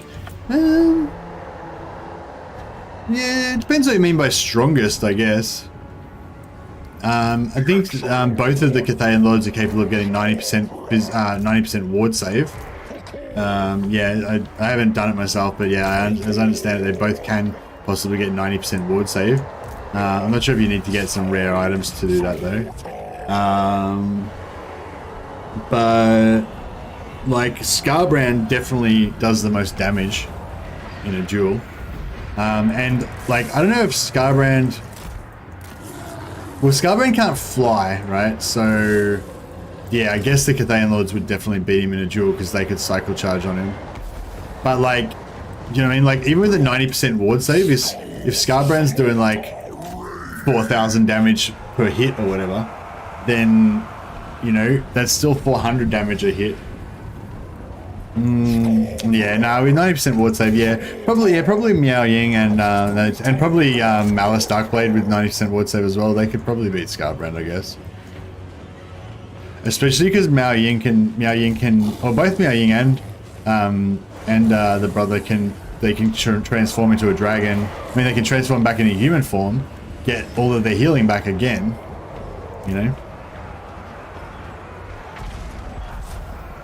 Cathay Lords can't cap points, which kind of sucks. Yeah, true.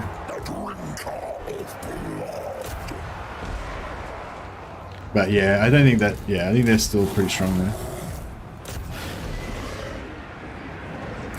Miao Ying is Xiao Ming is a beast because of his regen. Yeah, that's right. Yeah, Miao Ying can heal, but Xiao Ming can regen.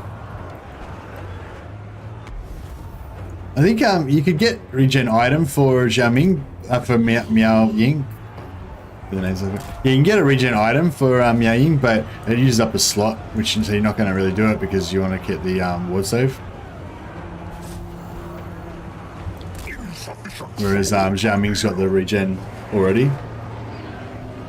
Oh, actually, yeah, Von Carstein Blade. But the Von Carstein Blade doesn't give you the 20% physical resist. Oh, yeah. Actually, yeah, Von Carstein Blade doesn't have ward save on it, does it? But she can get to 90% ward save without a weapon, I think. Is that right?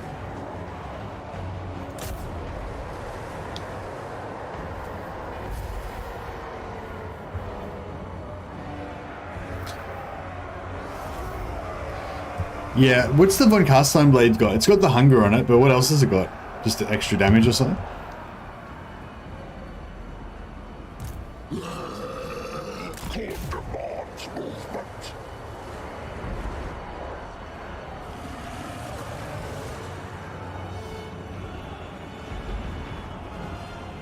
65% versus Skarbrand, not 90%.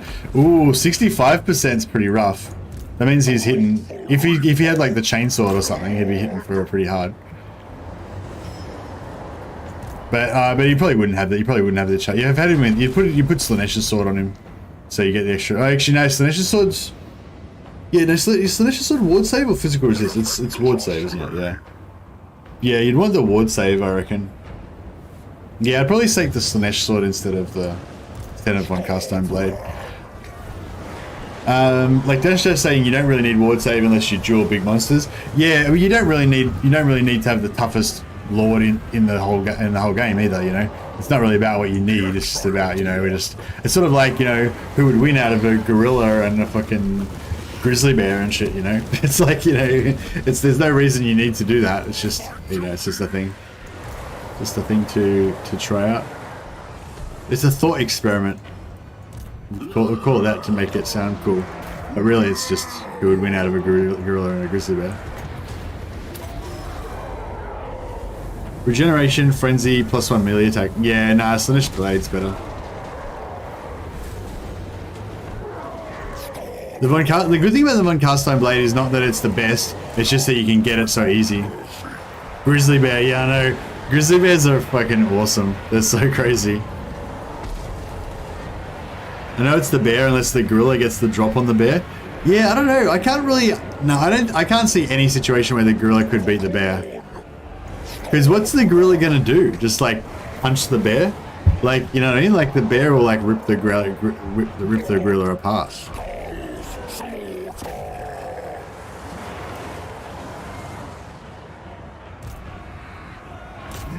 Fuck. Man. So this is... I don't know. It's pretty. I feel bad saying it, but I'm gonna say it anyway. This is one of those situations where it would have been cool to live in ancient Rome. I bet you if you lived in ancient Rome, you'd know who would win out of a grizzly bear and a gorilla, because you would have seen it at like Caesar's games or something. Actually, no, they didn't. They didn't know about it. Sorry, they didn't know about America, did they? They didn't have any grizzly bears. They would have only had like oh, actually, yeah, that is dark. I know that is dark. But okay, well, if the Roman Empire still existed now, then we would know, because we would be watching on the weekend instead of football. But gorilla would rip its jaws off. Steer strength times those arms is insane. Way more articulated than the bear too. I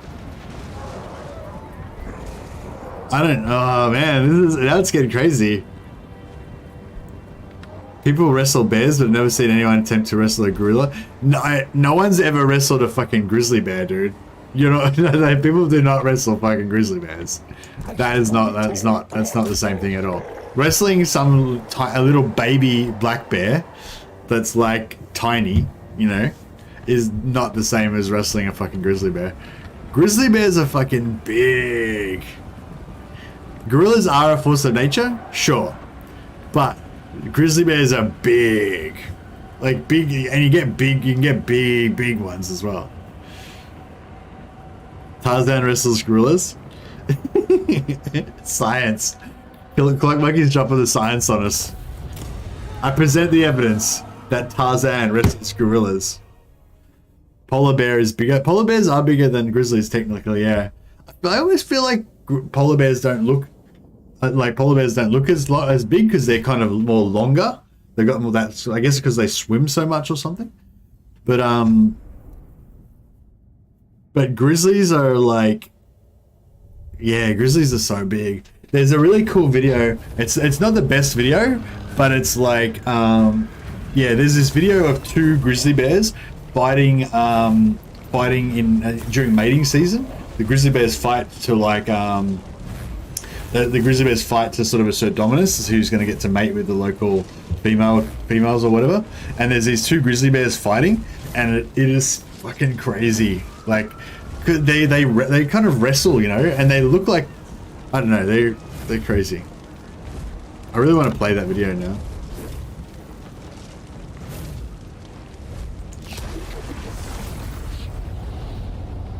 Polar bear is the most scary animal. Yeah, you don't want to mess with polar bears. You don't mess with any kind of bears. Bears are kind of probably the scariest animal that you could run into. Oh, actually no, tiger. Tiger is probably the scariest animal that you could run into, I'd say. Yeah, especially those big tigers. There's some big tigers as well. They're pretty hectic. I feel like grizzly bear would be everyone's worst nightmare if it weren't for the polar bear. They're actively hunting you with the thought of eating you from the moment it sees you. Actually, yeah, that's true. Because like bears, like grizzly bears, like probably aren't that hungry, whereas you know polar bears are like always hungry.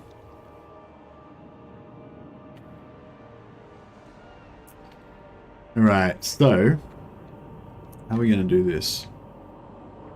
Should we kill Daniel still? How many settlements has he got? If he's only got 2 settlements still, he's got 3 now. I don't know, it might be a bit of a pain. Honey badger is the scariest. Tigers will stalk you and then you're dead before you know it, like a polar bear too. Yeah, tigers apparently like, and I was watching this show, I don't know if it was true, but I was watching this thing about tigers that was saying that tigers, like, they'll like get a vendetta against you as well. Like if you mess with a tiger, like, I don't know, like just say you like stole the kill of it, like a tiger was like stalking a gazelle or something and you like shot the gazelle and took the gazelle or something, they would remember that and they would fucking hunt you down and kill you, like even over the course of like weeks or whatever, you know, because they've got some kind of mental trip about being the alpha, and if you mess with them then they'll make sure you know that you're not the alpha. I don't know, I don't really, yeah, I don't know, maybe it was bullshit, but yeah, it was pretty cool. Apparently there's multiple stories about tigers that people are pissed off and they've like hunted the person down and killed them like days or weeks later, like in different areas and stuff.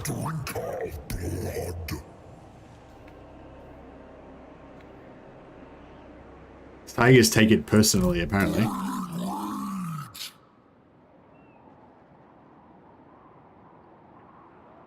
Story of that poacher that tried to kill a tiger and failed. It stalked him for 2 weeks and killed him. Yeah, that's exactly the one I'm talking about, Sithax.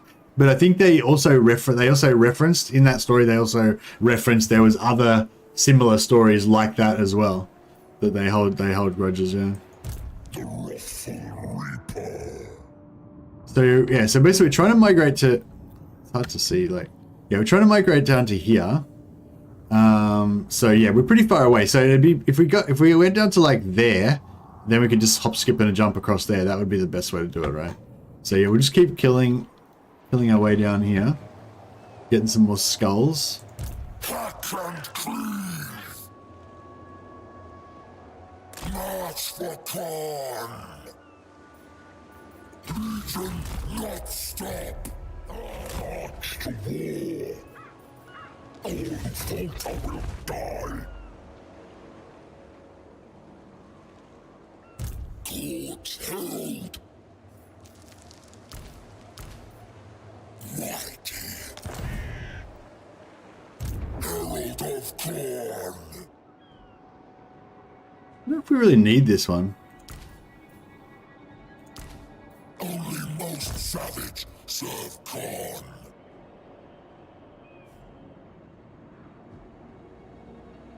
Maybe. We might run into their army. They might have a really strong army. Oh yeah, so just then we got extra effect range for our rampage ability to make enemies rampage. We got 15% extra movement range after winning a battle. That's massive. We've got plus 50% weapon damage in rampage. We've got Gore Feast gives Skarbrand regeneration, so he's going to be healing up all the time now in combat. Got that, don't care about that. And blood hosts, new blood hosts from now on are going to get 3 extra units on creation, so they're going to be a lot stronger.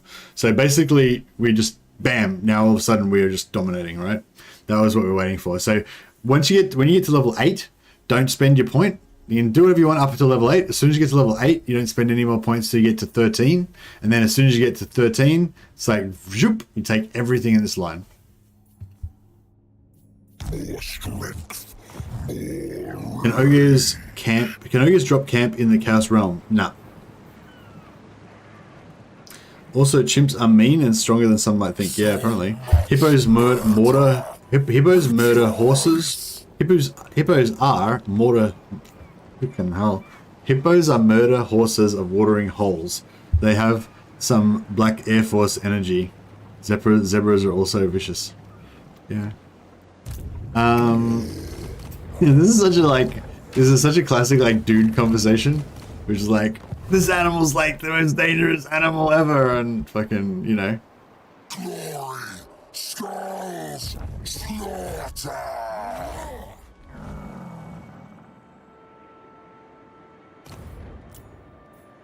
An offering of skulls is required. Ended the non-aggression pact with us. Ooh, that's them's fighting words, aren't they? Disagree. Bears don't kill you before they start to eat you. Tigers are good solitary hunters in that they at least you the mercy of killing you. But do you really want to be dead though in urban? Because some people like get attacked by bears and the bear eats a little bit of them, and then the bear just gets bored and wanders off and lets them live. You know what I mean? Like, sure, you might have half of your face eaten off or whatever, but at least you're alive. And then you can get one of those cool, like, Phantom of the Opera type situations going on. But, like, with a tiger, they're just going to rip you open and you're ended. They're going to end you rightly. Blood on snow.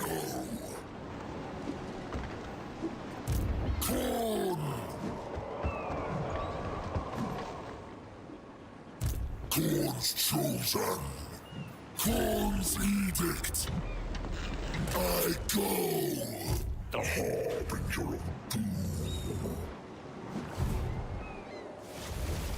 Wrath incarnate. We need to take over, like, a tier 4 settlement. Slaughter. We need. Must murder. Skarbrand. Slaved Khorne. Fucking goddamn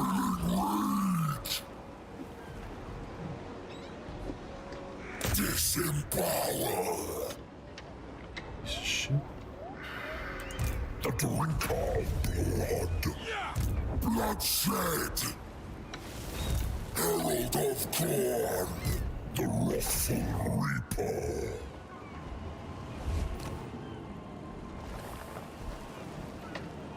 I dream of blood on snow.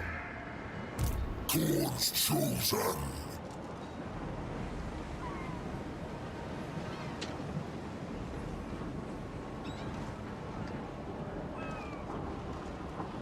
Please.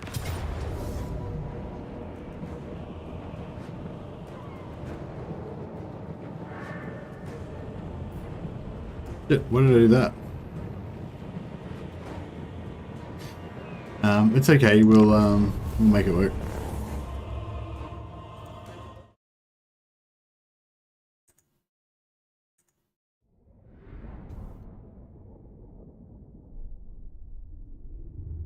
Hope it's just a foot easier to replace. Yeah, that's it. Best way to kill a bear is to push it into water infested with piranhas. Exactly. Classic. Man, I hate it when a bear just eats a little bit of me. I know, it's like, it's a pretty bad, like, it's pretty insulting, isn't it? Like, you know what I mean? Like, in terms of those, like, primordial fears and everything, you know what I mean? It's like, yeah, being eaten, like having your flesh consumed by another creature, like an alpha predator that just eats you and consumes everything of you and leaves nothing left of you. Like, that's pretty bad.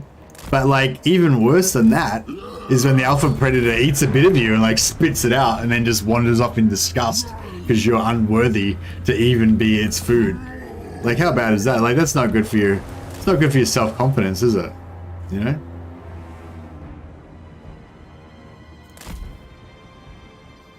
Alright, we've got like 1 minute, basically, to kill this dude.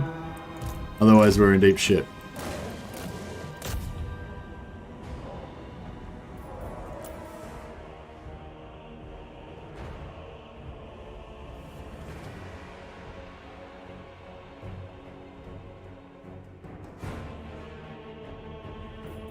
Boom. Victory! I don't want to be molested by anything that's attacking me. Have you seen that Bert Kreischer stand-up comedy that was on Netflix? That's why Nurgle offers protection against people trying to eat you. That's true, yeah. Don't get attacked by dolphins then, yeah. Did you guys ever encounter a cow who was protecting their children? Yeah, cows are pretty scary, actually. Cows are big. Cows are big units. Yeah, my wife's mum is actually scared of cows. No, No, my wife is scared of cows. Yeah, that's right, yeah. My wife's mum's got cows. And, yeah, they've, like... I think they've charged them, like, they've gotten charged by cows before and stuff. And, yeah, so they're a bit scared of cows. I kind of like cows because they're just big. I like things that are big.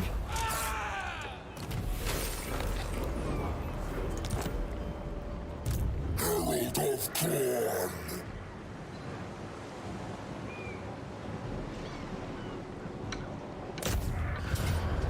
You were attacked by a squirrel.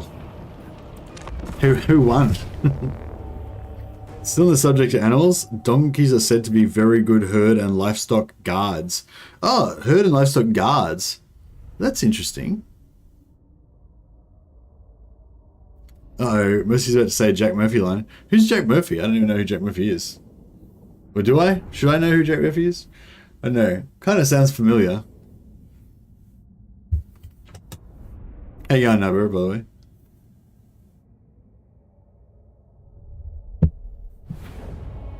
You slapped at one and it retreated.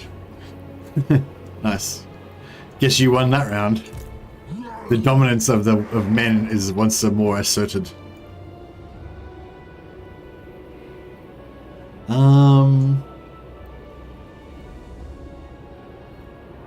Hey Vanilla Gorilla, how you going, man? I like how this went from gorillas and grizzlies to squirrels and donkeys. Yeah, sure. Be glad you don't know who Jack Murphy is. Alright, I will be glad.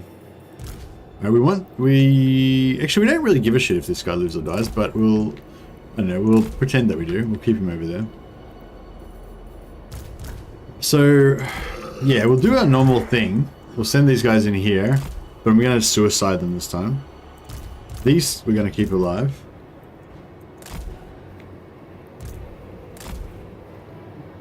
And, yeah, that's the plan. So yeah, basically you guys are going to just do your thing in here. And we're going to, in the meanwhile, we're going to get over here, steal that point.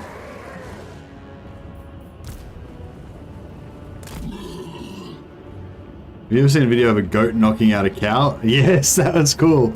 Yeah, I mean, I feel a bit bad about these things because of, like, you know, animal cruelty and all that, whatever, but, like, I mean, I wasn't the one that knocked out the cow, but yeah, there's a goat, like, there's a billy goat, and, like, goats, you know, it can be very aggressive, like the ones with the big horns like that, you know, and, or not big horn, you know, just the normal, like, the normal horns, and, yeah, there's this cow, and it's getting aggro with the goat, and the goat's getting aggro with the cow. They're like facing each other off, and then they both like charge at each other. But like the cow like puts its head down and kind of charges. The goat, like just when they're about to impact, the goat like leaps off the ground with like its full body and just fucking spearheads the cow, and like it just like drops it. It was a ram, yeah. It just drops the cow with the massive headbutt. It's pretty crazy. That is one of the coolest things that's ever been on the internet, I've got to say. Was not the cow's calf behind the cow and just watched everything? Yeah, probably. I don't remember that part.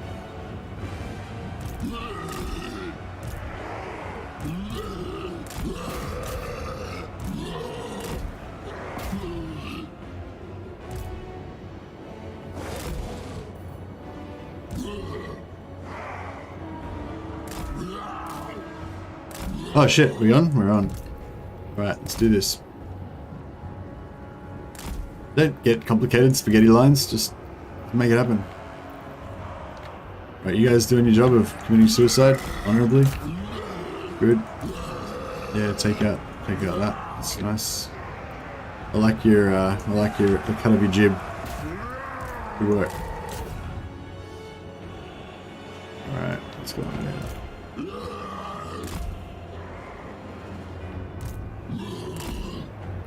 Shit, we needed these guys in there. I should have pushed through earlier.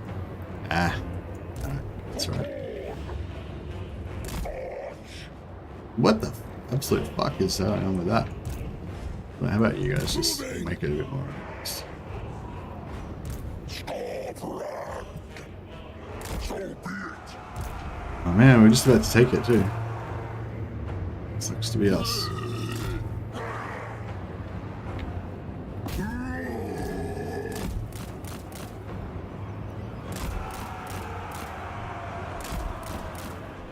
Oh, this one's a trap. We can actually get across there.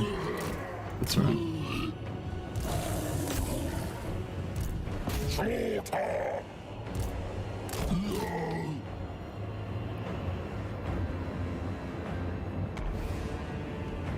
Yeah, alright. That army's getting wiped out, but that's okay. Test of the blood god.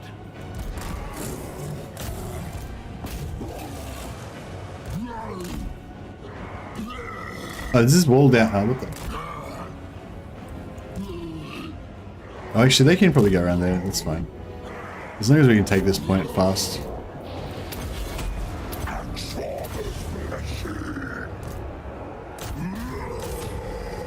Yeah, it's done. Cool. Let's get in here. Make it happen. I march.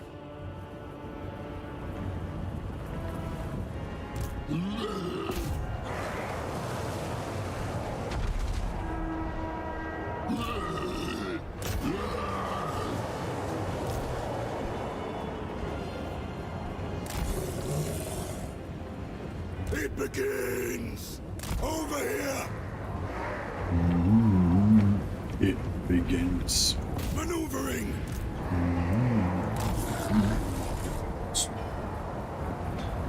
I've seen big eagles carry off baby cows before. What the f?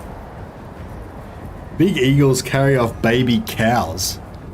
That is crazy. There's something scary about birds as well, like the idea of like big birds that just fly down and like take, you know, just take you away. It's like, I don't know if it's like some sort of like, you know, like hereditary memory from like the dinosaur age or something. Well, actually not dinosaurs, there were no dinosaurs when humans were around, but you know what I mean? Like just the idea of something in the sky that can come down and take you. It's pretty scary. I feel like we need to pull out some of these.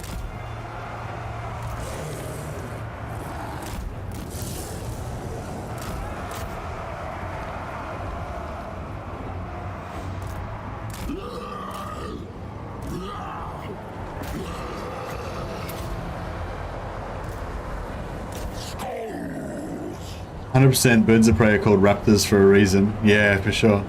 There's definitely something scary about it. Just like instinctually scary, you know what I mean? It's just like, yeah, I don't know.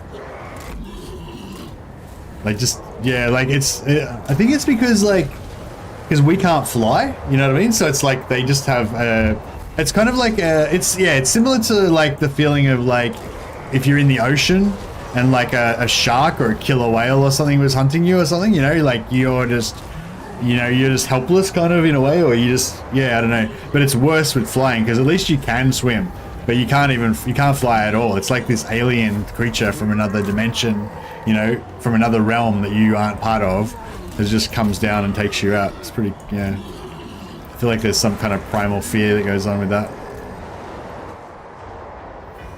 Yeah, this is, I'm not liking this battle. It's pretty rough. I mean, we're getting there, but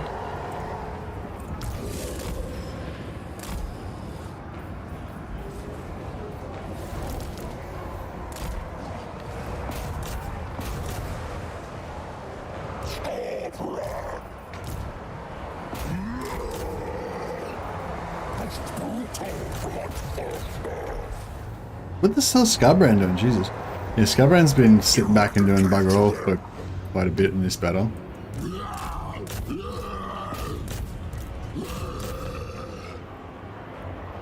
Yeah, it's a bit like annoying in this game. You do have to like retarget like a lot, you know, like things lose their target quite a bit. And you have to keep like reapplying, retargeting.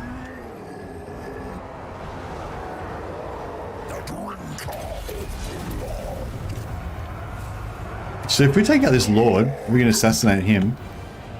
That might be good. Yes, the tower's like useless as long as we stay behind.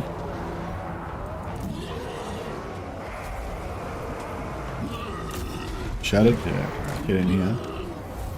Did he get him? No, he didn't.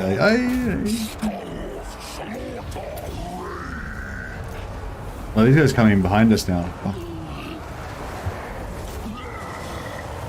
Yeah, I don't really want to engage with them. Oh, I guess we could. Like, okay, let's just do it.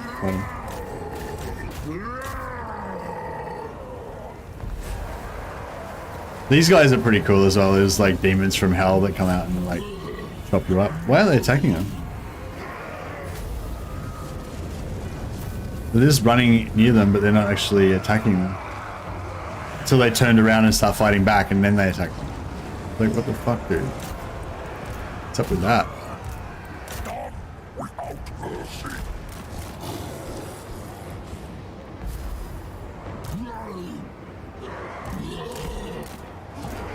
Very well.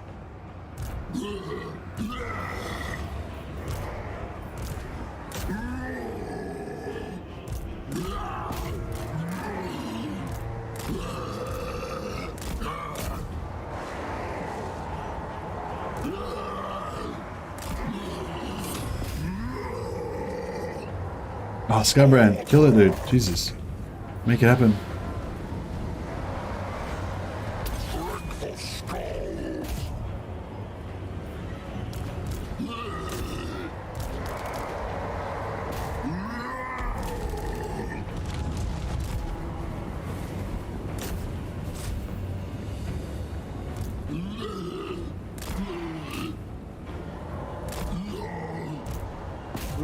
I think we're getting there. It's almost impossible to kick a pigeon. It's almost impossible to kick a pigeon.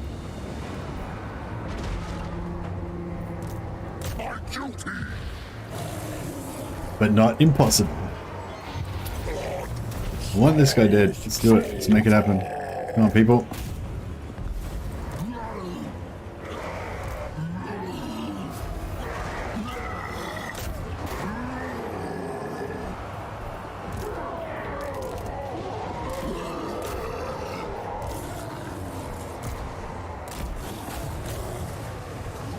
Skarbrand ended him rightly.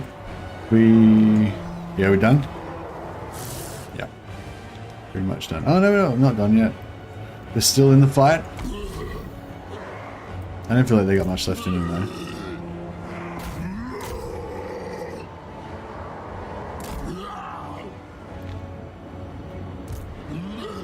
though. Alright.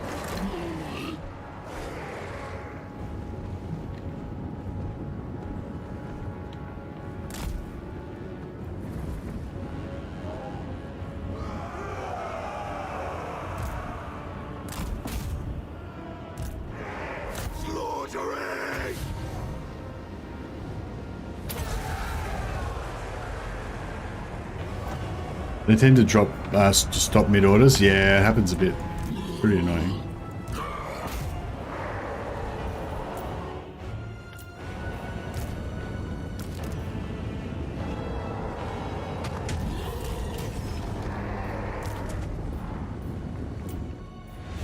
Oh yeah, I forgot to put that, the regeneration, banner on anyone. Hey Jan, the name. Need to fix unit responsiveness. Yeah. Yeah, thanks again to Zerkovich who made a video that highlighted that problem really well. Yeah, that's yeah, Zerkovich made a really good video about that. And like I think everybody kind of noticed that there's problems with the unit responsiveness, but like, well, actually, I don't know if he didn't. I don't know if he talked about the dropping orders, but I mean, he did. I think he did. Well, he showed, kind of showed it, but I'm not sure. I can't remember if he talked about it or not. But yeah.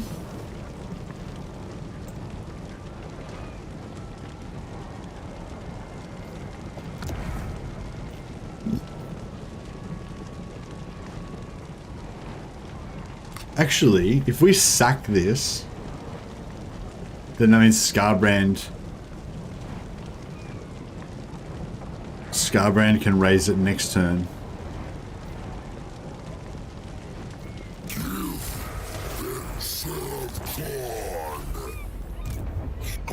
Yeah, see, Skarbrand's got no movement left, so if we put Skarbrand on this side, he can raise it next turn.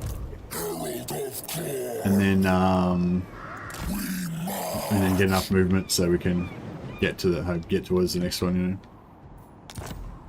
That's probably a better plan.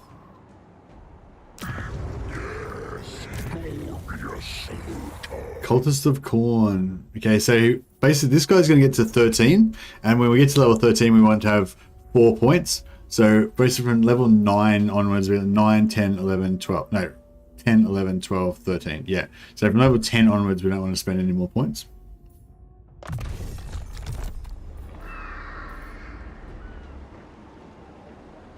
Victory, but want more slaughter.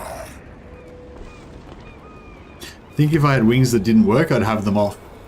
Yeah, I guess so. The Blood Legion has prevailed. But it's like, if you had fingers that didn't work, would you want them off? You know what I mean?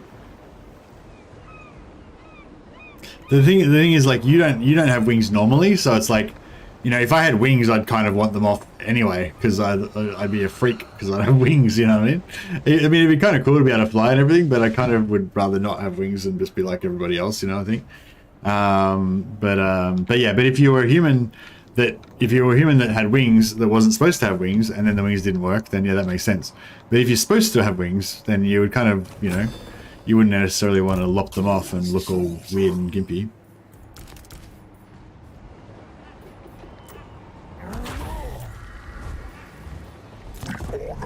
Yeah, throw down a HEMA, who wins, Khorne's champion, or that general from the Empire that goes with the name of Volkmar? Well, if it's just Khorne's champion, like just any old champion of Khorne, like, do you mean Khorne's actual champion? Like, who is Khorne's? Does Khorne have a champion? I kind of feel like who's that guy that rides that giant hellhound? Is that guy called Khorne's champion? Is that who you're talking about? Because yeah, if it's like Khorne's like a specific dude who is Khorne's actual champion, then I don't know. But if it's just like a champion, like a generic champion of Khorne, then yeah, I'd say Volkmar would win. Khorne is probably closest. Khorne's in 40k though. Khorne doesn't exist in fantasy battles. Khorne's pretty cool though. Angrath. Is Angrath the guy that rides the giant fleshhound? Giant hellhound, sorry. Fleshhound. Yeah, giant fleshhound. Yeah.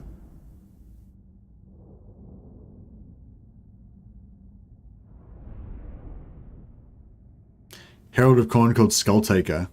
Yeah, yeah, Skulltaker the one. Yeah, I think that sounds more familiar actually. Skulltaker rides giant fleshhound of Khorne.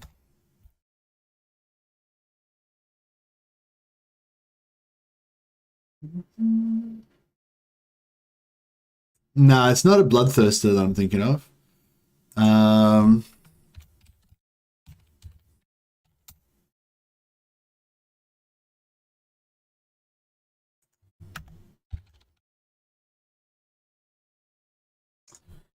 Champion of Khorne rides giant flesh hound.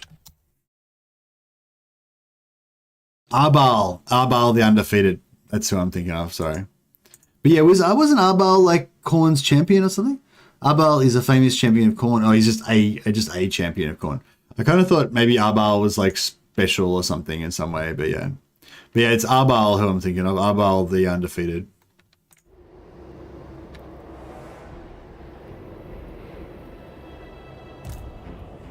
Alright, we'll do the classic two-pronged attack. Yeah, so these bloodletters are getting silver chevrons now, but like, you know, at some point they're going to lose morale and just melt away because that's what happens to my bloodletters. That's what happens to my demonic forces.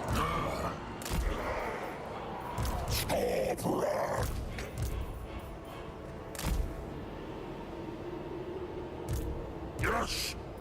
Move out! Throughout this land in a tide of blood, Khorne, come on! According to the wiki, there are 12 Khorne champions which are named. Okay, nice.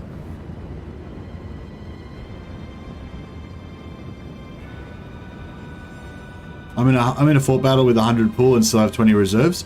Yeah, I've had that as well, where I've had more than 100 total. Yes! But I could, like, I don't know, how would you, like, how can you, I don't know how you would, yeah, I don't know how you would, like, manipulate that or anything.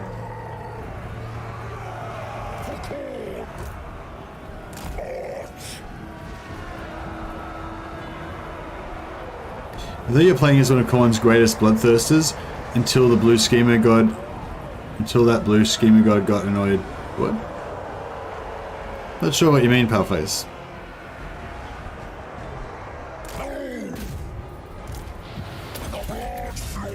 I am playing as one of the angriest bloodthirsters, though.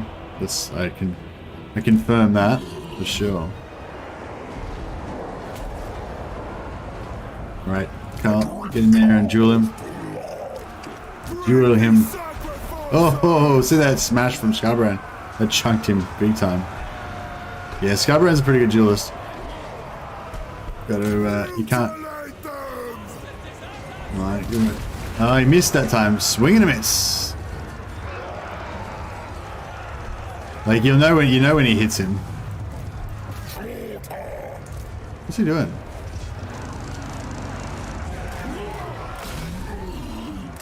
Is this guy blocking him? Why is this guy not? This guy not? Hit him. Ah.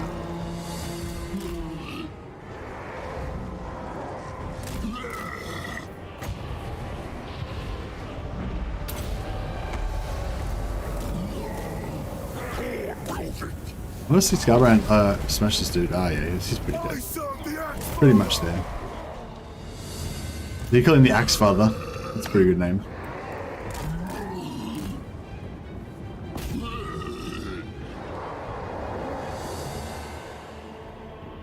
Although you... Yeah, no, just the sentence structure doesn't make any sense to me though. Although you are playing as one of Khorne's greatest bloodthirsters until that blue schemer got annoyed, said bloodthirster. Until that blue schemer got annoyed, said blood. I feel like it should have been like, although you are... Well, I don't know, I feel like there should be some commas in there or some shit. I don't know what's going on with that sentence. Sorry, Palface. I feel like it should have been something like, although you are playing as one of Khorne's greatest bloodthirsters, at least he was, until that blue schemer got annoyed, said bloodthirster, or something like that. Power of the wolf! Oh yeah, I still haven't applied that that banner. At one point, Siege annoyed Skarbrand so bad that he attacked Khorne, which caused him to banish Skarbrand.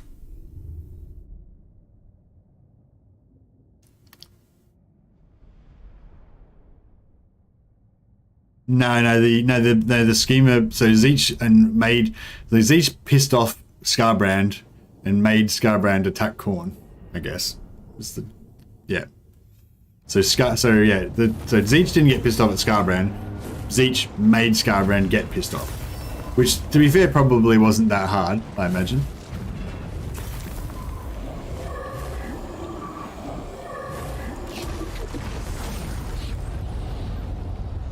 Sithax says a great opportunity to put on your tweed jacket.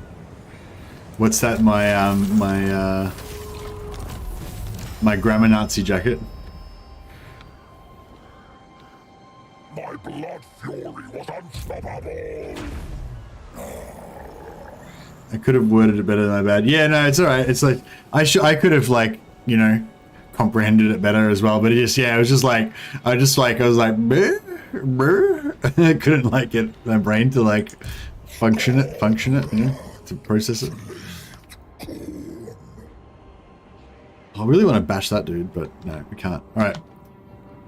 I feel we're nearly there. Like we could, should we just go now, or if we go now, we could fight these guys, which should be pretty fun.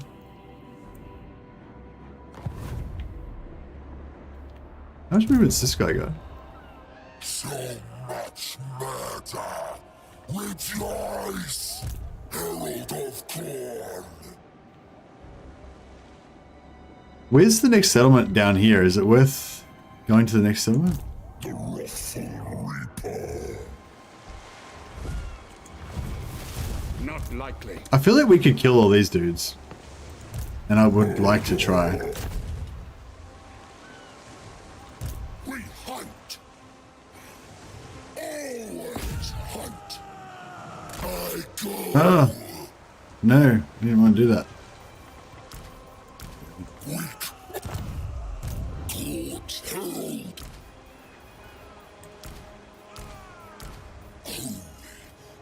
Savage serve tall. The drinker of blood. God damn it. Stand and fight. Piece of shit. What if I go in force march stance? Let's make it interesting. We'll just get rid of this one.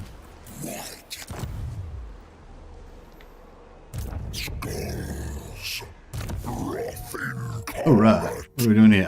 So yeah, I feel like if we get his upkeep down a little bit, get that extra movement, that's the key thing that I really want. How's your day going, bro? Well, I just had a dinner. I had some friends over for dinner last night, so I cooked up these two big tomahawk type steaks. Oh, not tomahawk steaks, they were just like big ribeyes. Like big 2-inch thick ones, you know. Had some ribeyes, had some German sausages, had like bratwurst, these red Hungarian type ones, and some like chili cheese kranskis. Really nice potato salad with like spring onions and mayonnaise and cream and stuff, and this really nice other salad like with green beans and pumpkin. So yeah, it was very nice. But yeah, that wasn't really part of the diet. But yeah, in general, I've started actually doing basically my diet is really simple. I just only have one meal a day. I just only eat dinner. That's it, pretty much. And and supplementary to that, I try to cut down on the carbs. But basically my diet is just to have only one meal a day, but it has to be dinner. Like if I have, I can't eat breakfast and then go the whole day knowing that I'm not going to get any food, you know. But if I know I'm going to get a good dinner, I can go the whole day knowing that I'm just not going to eat till dinner time, you know. Green beans and pumpkin. Yeah, green beans, pumpkin, walnut, and feta. Really nice. And the green beans were just blanched just a little bit, so they were they were still had a bit of crunch to them, and they tasted really beany. They had a really good. They tasted really nice. They had sometimes you eat green beans they're they've been boiled too much, so they don't have any flavor left or something. These ones actually tasted good. They tasted green. I do the same meal plan, but also cut out all sugar. Oh yeah, I don't. Yeah, obviously, yeah, no sugar as well. Yeah, no sugar. Well, yeah, basically no sugar, except for. Well, no. Actually, I don't really do no sugar, but I just only have one meal basically, and doesn't involve any sugar. But it's not really. Yeah, I guess. I mean, some of the things I have at my dinner might have sugar in them. But yeah. Anyway, whatever. Yeah, no, it's basically one meal, and I just try to make sure that meal doesn't have too much sugar and too much carbs. But yeah, but I still do eat carbs though. Anyway, so yes, how my diet's going is I've actually started it now. that's how it's going. So yeah, I haven't bothered to actually weigh myself yet, so I probably should weigh myself so I know. Yeah, those are my 2 diet tips. Yeah, 1 meal a day tip, it works for me. Just so then you just eat less basically. If you can, have only one meal a day. Also, if you can make that meal small, and if you can make it not have any carbs, then you're even more winner. And the other thing I do is I usually have a cheat day about once a week. So about once a week, I'll still only have 1 meal a day, but I'll have a fuck off big meal, or I'll have pizza or something, you know, or pasta or something like that. And what's the other thing? Yeah. Oh, the other thing is weigh yourself. Yeah. If you're trying to lose weight, I think weighing yourself is really good because for me personally, I don't know if this is I shouldn't give advice actually. Let me just say, I'm not a doctor. Consult your doctor before undergoing any diets. But yeah, for me personally, the only way to lose weight is to lose weight fast as well. You gotta lose weight fast, and you gotta weigh yourself. Because if you're trying to do some weight process that's going to take you a year, and you're going to lose 20 grams a week or some shit, and just slowly lose weight, it's really hard for me to motivate myself with that. But whereas if I lose weight really fast and I can weigh myself and I can see the weight going down, yep, that keeps motivating me. Yeah. But yeah, and exercise as well. Yeah, that's the part I'm missing at the moment. So last time I did it, I was exercising a lot as well as dieting, and it worked really well. This time I'm not exercising at all, so I don't know if that's gonna still work.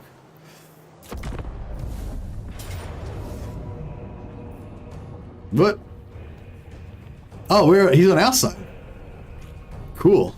I love the relative size difference there. That's cool. I love ally. That's one thing that I love about yeah, that's one little change that we haven't talked about for a while. The fact that if you don't have to be allied with somebody to join into their battles. Like, I'm not allied with the Demon Prince, but because we both are at war with Nordland, because I was nearby, I get to join in on the battle, you know? So it's really cool. Yeah, I love being able to get all these extra allies. Hey CJ, I'm in Australia. I live in Melbourne. In lore, he was considered more intelligent than Skarbrand, who was merely considered as a thug by the bloodthirsters. Who's more important? Who's more intelligent than Skarbrand? Oh, Kabanda. Old professors used to wear tweed stuff. Yeah, for sure. Alright, let's see how Daniel does in this battle. I'm kind of a bit jealous that he gets to smash these guys, because I wanted to smash them. Imagine like all these like weak, low armor Empire infantry with Skarbrand just running through them, my bloodletters just tearing them asunder. Would have been glorious. I don't know if these guys are even going to enjoy it. Like, what the fuck is that? Like, what the fuck is that? Is that even a warrior? Khorne would be disgusted with this. What is it? Is it a gremlin? Not an honorable warrior. Here we go. These guys are a bit more serious. Khorne might accept some of these guys.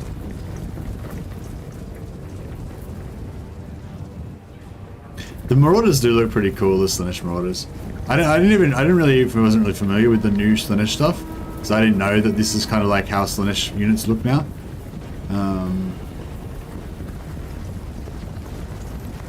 Yeah, it's pretty cool.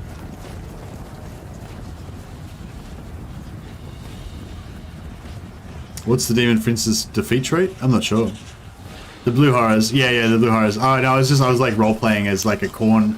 I was role-playing as a Khorne champion, like evaluating the warrior prowess of this army. And I was just saying how he'd be disgusted with these things. They're not even warriors. They have no honor. They like shoot magic stuff. Like, maybe these guys, they could possibly get some honor with Khorne if they stopped, like, you know, rutting and doing drugs all day.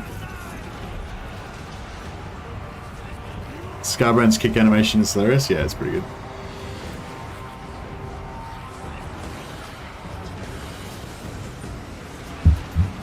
He could just let his army get wrecked and clean up the scraps. I don't think his army will get wrecked. I think he'll defeat these guys handily even without my help. If we had some artillery that we could drop on him, it'd be pretty good. I know, rutting like beasts. They should be slaughtering like predators. If you're on very hard battle difficulties, does the AI teammate get the AI buffs through melee and leadership?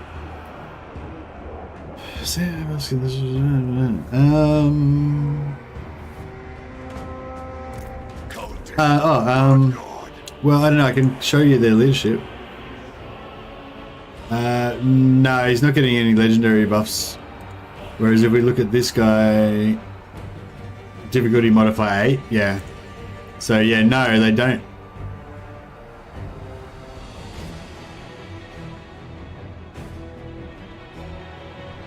Interesting. Yeah, good point, Rugak, yeah. So yeah, no, it looks like they don't get the buffs. So they are getting their ass kicked. Lol. Alright, well, you know, if you think you're so good, then you just, you know, do your damn and go for it. Have a crack. We'll just, you know, we don't want to interfere or anything, you know. We don't want to interfere with your honorable warriors, you know, thing. Oh shit, but if he gets wiped out completely... Oh no, it's okay, his dogs are here, so that's fine.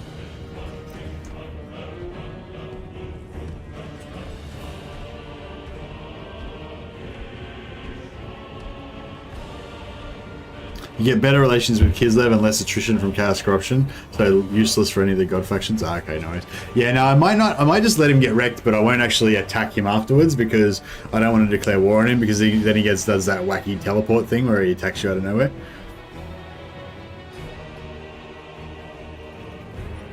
We don't want to take the glory, yeah. Yeah, we don't want to, like, you know, if I was in a life or death duel where, you know, the chances of survival were slim, I wouldn't want anyone interfering and stealing my glory, you know? That's like, yeah, that's like the worst thing you can do. to a warrior, you know? I wouldn't play Daniel like that, you know? Like, you know, obviously it looks like he's struggling, but he's just about to come back and get all the glory, you know? I don't want to steal it from him.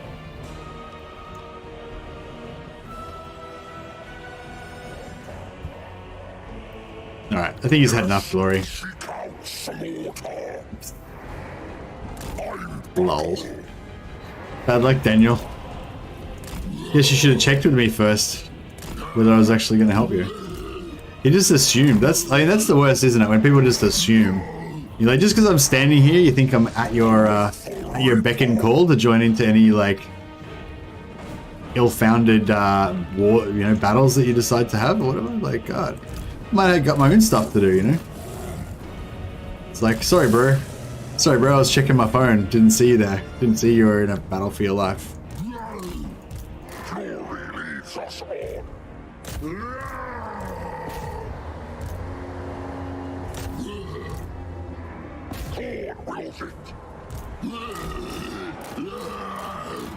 Can we run through them? No, we cannot.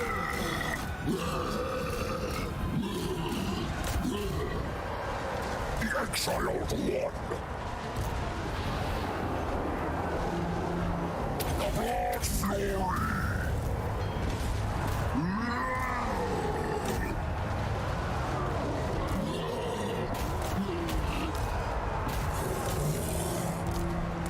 Oh shit, they got a lot of ranged and I haven't been, yeah, we need to get onto them quick. Just get straight into that shit.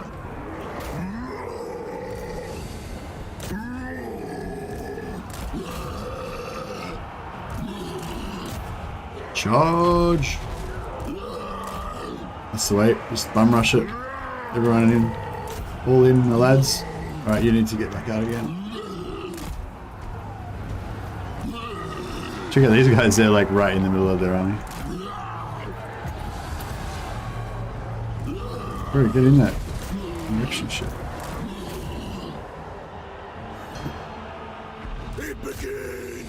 No, this guy's way back.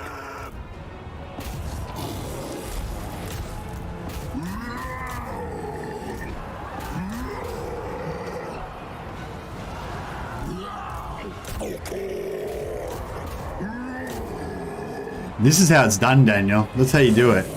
You just overwhelm them with your sheer ferocity. I serve the Ex-Father.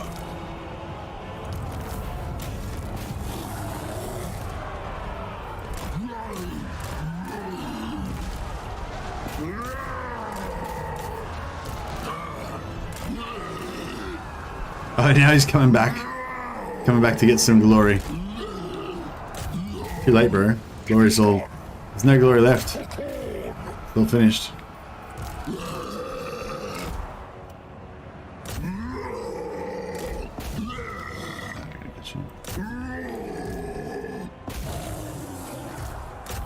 Oh shit, actually kill that guy. Get some more gold. It begins. We can get a fair few kills on our skull crushers, blood crushers, sorry.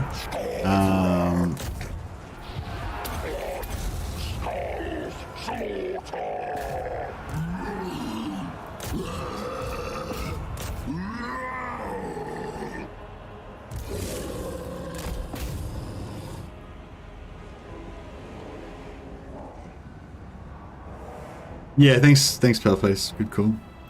Found it much harder to disengage with Warhammer 3 units. Yeah, for sure. I feel like it's much harder to disengage as well.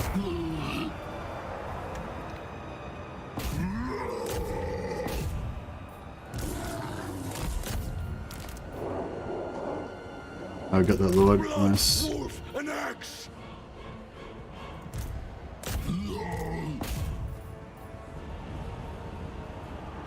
I feel like there's too much stuff in here.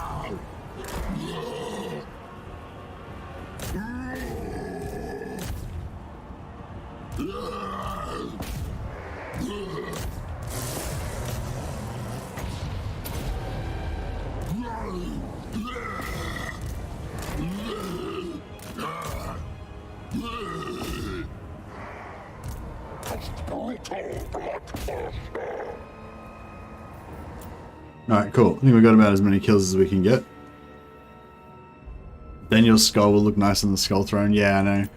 It would be good to go after him, but I really want to do this migration to south. I feel like if we get into if we get to the Empire, because their settlements are quite close together, we can probably almost like just run back and forth across the Empire, you know? It should be pretty good.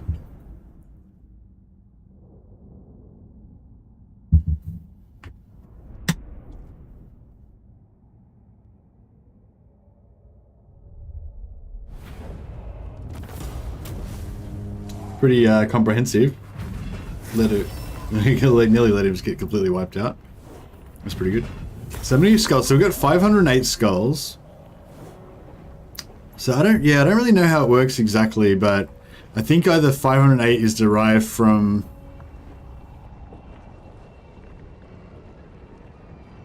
Yeah, I don't know. I'm not sure. I get confused.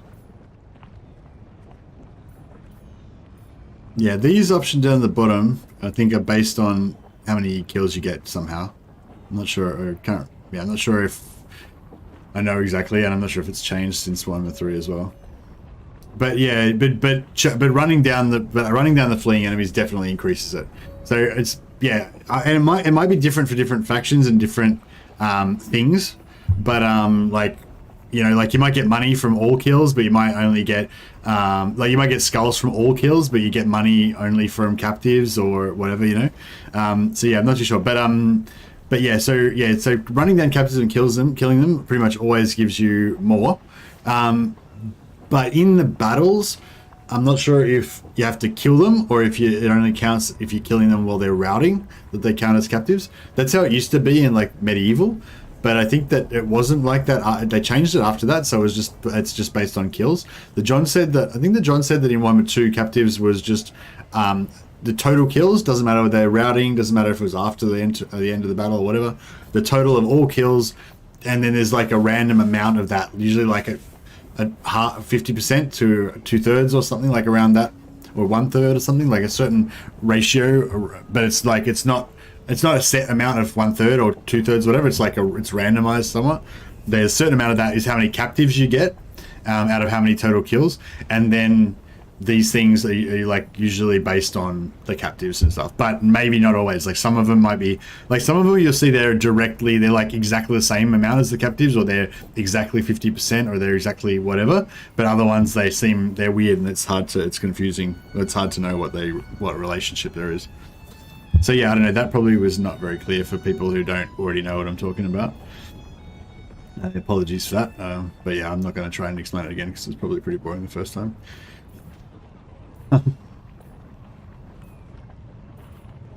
and the long and the short of it is I don't know 100% how it works, basically.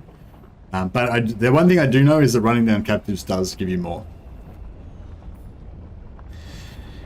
Don't really need the replenishment. More skulls. Yeah, we need to get our skulls back up, don't we? Let's get some skulls happening. Where are you from, Mercy? Hey, IQL. Or is it IQL? IQL? I'm from Melbourne in Australia. I know it's Jesus. See, mate, we will let the blood flow indeed.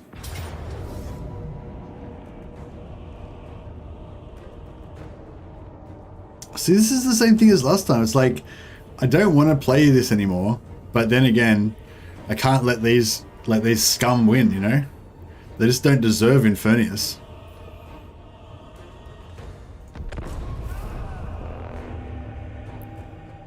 It's like I just abandoned Infernius on like turn 1, but it's just that no one's been able to take it because it's got Khorne followers in there.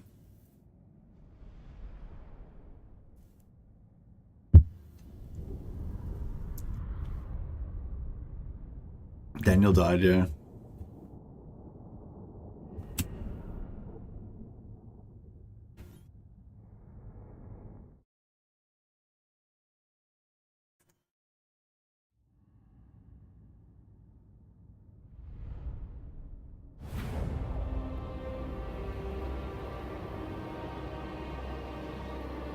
Oh yeah, I was gonna ask, is there anyone, like, I know a bunch of people, like, because I promoted this game, Battle Brothers, quite a bit. I've been talking about it the last few days. I've been following Battle Brothers for years, like, since it, before it was, since it was in early access. Actually, I think did it even have a beta? I don't know. Anyway, yeah, like, I haven't been following it since, like, the very first, like, was available, but yeah, but yeah, definitely since it was in early access. Excuse me.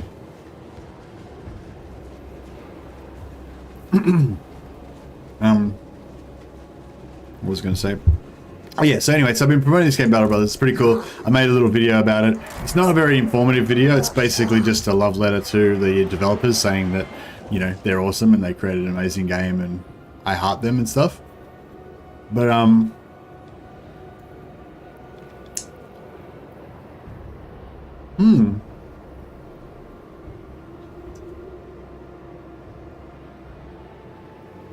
we could actually hold the walls in this, I reckon.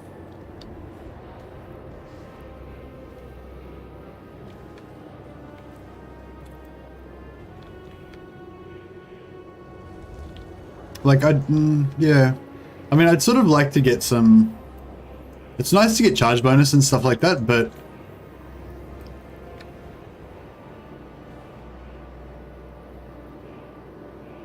I feel like if these guys try and come up the walls, we'll slaughter them.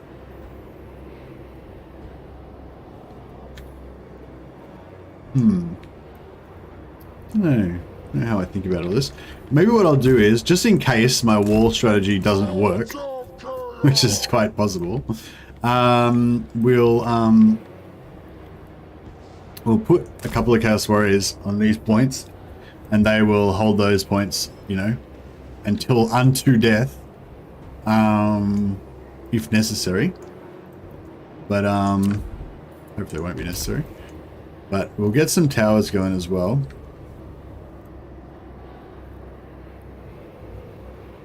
But I'm just sort of thinking, if we keep the towers going, then they can just shoot all their cavalry and stuff, which would be pretty cool. Oh yeah, so anyway, long story short, I was saying I've been promoting Battle Brothers a bit because it's a really cool game. And a bunch of people have been like, yeah, cool, Mercy, I've checked out Battle Brothers on your recommendation and it's really good, whatever. And like, yeah, that's really cool. But I was just wondering as well, is there anyone that was already a fan of Battle Brothers and is really good at the game that can give me some advice about it? Like maybe someone who's still been playing it recently and stuff.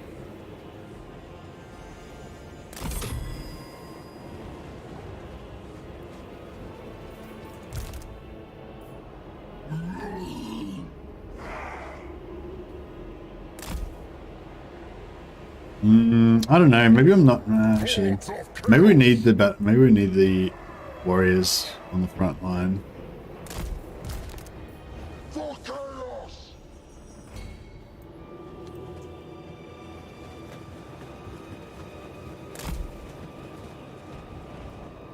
Blood Weaver!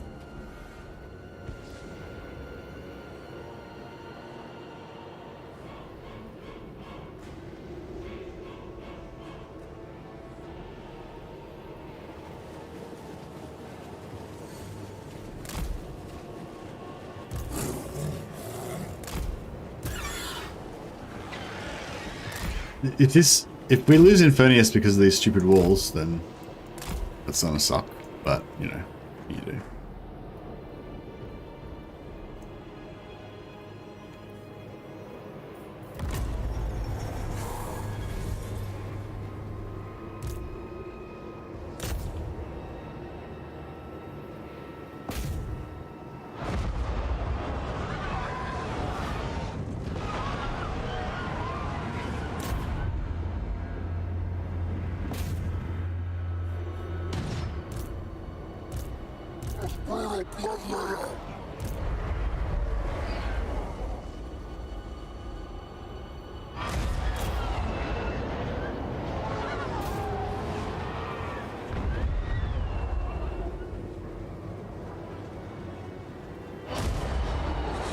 We'll just let him do the thing.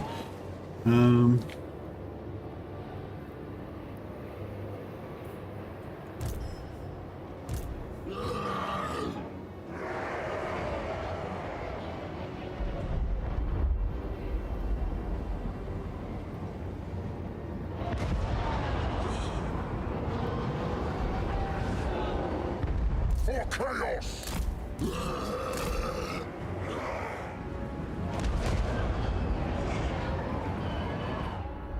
We haven't got much like tactical flexibility with this. The thing is, like, if this doesn't work and they take the walls, then we're fucked. We can't really do anything.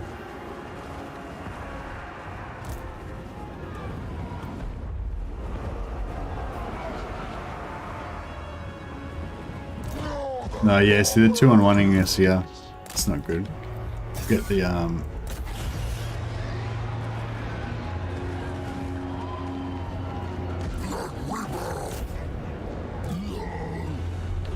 oh shit, yeah, we're probably gonna lose that. I think we might have fucked up a bit here, but it's okay.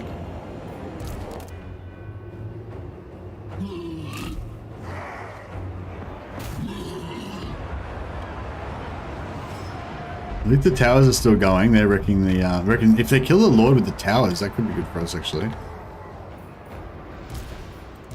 Oh, what are these dogs fighting? Oh, they came down off the walls. Oh, okay. Yeah, I mean, okay.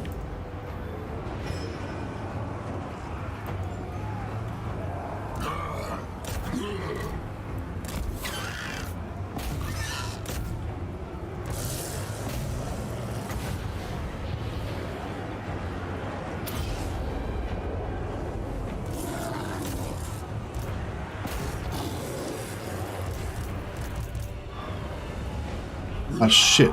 Yeah, this is the problem. They're just in the. They just ran past us. They're just in the freaking thing now. Oh, I forgot to put the towers up too. Shit. Yeah. Okay. That was probably a bad idea. Alright, you guys need to get the fuck over here ASAP if you can and stop them taking that tower. These guys have to chase them. Stop them taking. If they stop them taking that, that's okay. We might be. Actually, no, I think we're okay. I think we're good. Because we've won this side. We've stomped them on this side pretty resoundingly. The other side's a little bit rough, but we should be able to get it back. Oh, the door's down. Oh, shit. That's not good.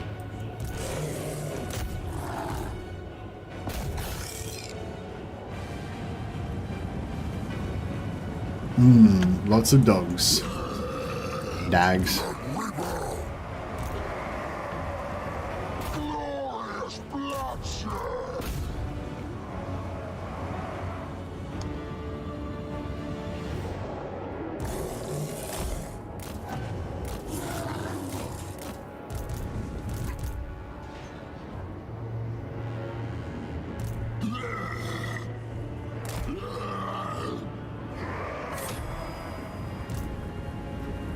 Destroy them!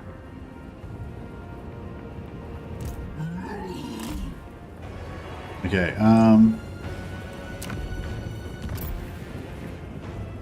the tower's going.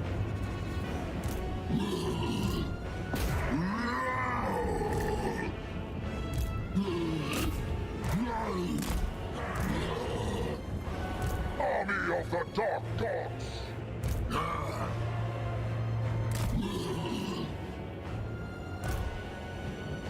Where's this going? Is it still done here or what? Yeah, we're pretty much done here. Maybe need these guys to keep manning those towers. These towers are still going.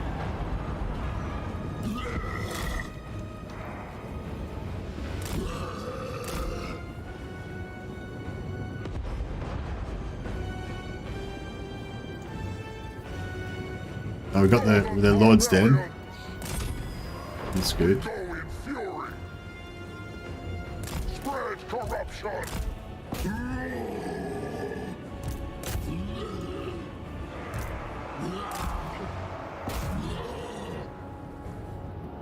Oh fuck, they're gonna capture that point and then take out my tower there.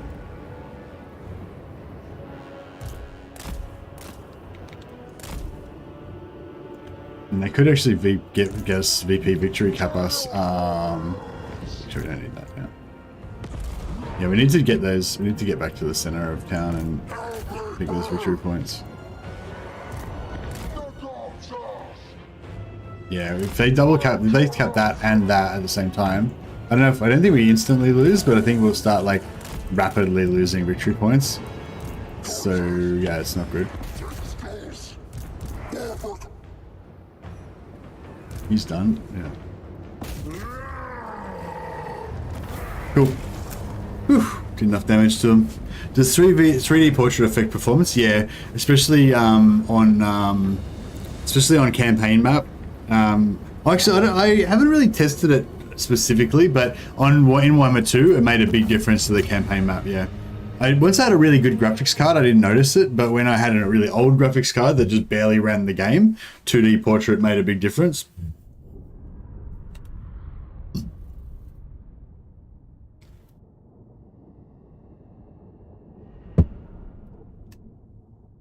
Sea shanties inspire camaraderie. They do. Yeah, units will now go down off the walls without any orders to do so. Yeah. All the towers with guided shots seem to be aiming somewhat behind where the unit actually is. I don't get it. Yeah, that's what I noticed in the previous battle. The towers were doing terrible. They just kept missing, or like they kept like aiming, but not quite on the unit. Yeah, it was really annoying. They seem to still do a bit of decent damage this time around.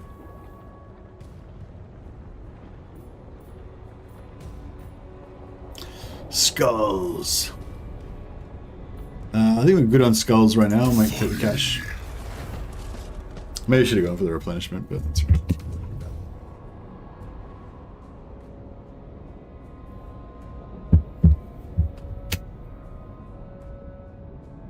Oh yeah, I should have wiped them out more. I didn't even think about that. I should have fought. I should have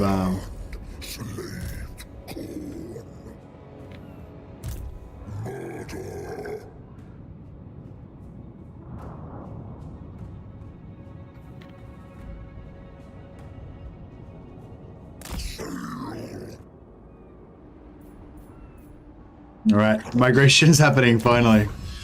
We're going to the Empire.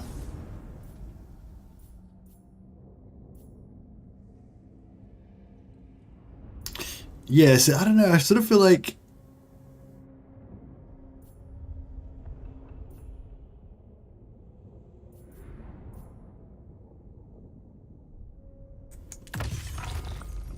is there anything here? There's nothing here that's like super important, is there? Oh, Bloodthirst Attrition, that's pretty good as well.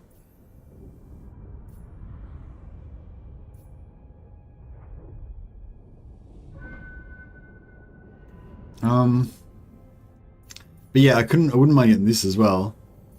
But I don't know, I guess this is better. More fury for Khorne's forces.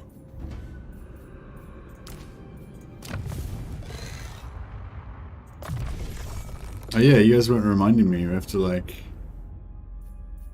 Oh, actually, no. We need to. So we need like 1, 2, 3, 4, and we need 5, and that's when we get to 13. So it's like 8. Yeah. So 9, 10, 11, 12, 13. Yeah. Cool. If we don't spend any more points on him now, we've got the right amount of points to get the plus movement and everything else. Oh yeah, we need that missile resistance. Yeah, good. It's pretty urgent. Oh, actually, no, we'll go for this first. A tool of Khorne's wrath. What did you ask, Carlos? Oh, do you think Warhammer 3 is unoptimized? I'm playing Warhammer 2 and it's so much better. Yeah, for sure. Yeah, Warhammer 3 is definitely not optimized. They're doing another optimization patch now, but that's not even going to get it up to the Warhammer 2 standards yet. They'll probably have to do another patch. I don't know. We'll see how we go. It'll be interesting to see if it does run a lot better after the this next patch that's coming up soon. But I'm guessing it won't run much better until like the next patch after that kind of thing. I don't know if we should just like. It seems like they can't take it. Maybe I should just build. Have they got a garrison building? Let's put this in here and have like extra garrison. See what happens. I don't think it'll survive long enough to get that, you know, for that to get built, but pretty cool if it did. We're at 32,000 gold. Fuck it, maybe I should just upgrade it as well.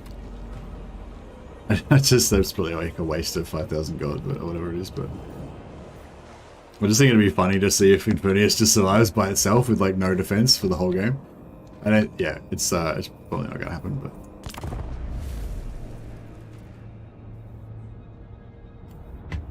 yeah, no, the game's definitely not optimized, guys. It is gonna get a lot better. This is just the initial, like, you know, it first comes out, it's a bit whack, it needs to get fixed up a bit. It'll, yeah. Oh, what the hell? Oh, this is, I haven't had this before. I don't think I've gotten this before. This is sweet. The flesh is a canvas. Your champion has resoundingly proven himself in battle. All they now need is to carve a great scar into their flesh, and Karneth shall reward their loyalty. So we can get the trait Ironhide, plus 10 melee defense. Very cool, very cool. Or we can get the trait Brutalized Visage, -6 enemy leadership in the local region. As much as I do want to make this guy an ultimate badass with plus 10 melee, this is permanent. This is a permanent trait this guy's going to get. How cool is that? As much as I do want this permanent plus 10 melee defense, which for this particular guy to make him really tough, this -6 enemy leadership in local region is very strong. So we're going to go for that. Scars the face. His face is now scarred. He's so horrific to look upon that enemies, like, just flee. They flee before him. Sail for Khorne. Khorne, we just move. I wonder if we should try and take on the elves. I don't think we should mess with the elves. I think we'll come down here. We'll take whatever it is down there. -6 leadership debuff. Yeah, it's pretty good. CA so that the modding community fixed their thing. Yeah, I don't think the modding community can optimize the game for them. That's like deep. They need to like optimization, as far as I understand it, it's like, you know, basically like you're writing some code and you're like, oh yeah, we'll do this to make this do that. And then like, oh, it doesn't work. Oh, okay, well, we'll just like band-aid this to make it work. And then somebody else is like, yeah, I'll do this. Oh, but this made that not work. I was, all right, we'll band-aid that so that works. And then we'll make this. Oh, there's a problem. We'll band-aid that. And then they put the game out, right? But there's all these band-aids and shit. So it's all like inefficient, you know, like the pathways are inefficient and it's doing shit it doesn't need to do and all this kind of stuff. So when they optimize, they go back and they kind of analyze everything and they're like, oh, okay, if we just take that part out and we just make it go directly to there and then we simplify this bit and, you know, so they just like fine tune everything and like get out all of the junk in there that's not meant to be there and you know, just, yeah, and then maybe they find some shortcuts and things and they do some more elegant code that's better than the original crap they had in there. So yeah, and I'm not a programmer or anything, but basically that's how I understand it with the optimization. So it's not really stuff that the modding community can do because the modding community doesn't have access to like the actual like base code of the game as far as I know. You know, they only have access to like more peripheral sort of stuff, not the actual engine of the game. CA is never going to get the junk out of their code, lol. Oh yeah, I mean, code always has junk in it, but you know, I'm sure they'll get it to a much, much better stage than what it is now. Okay, finally going to equip this banner, which we've been needing to equip the whole time.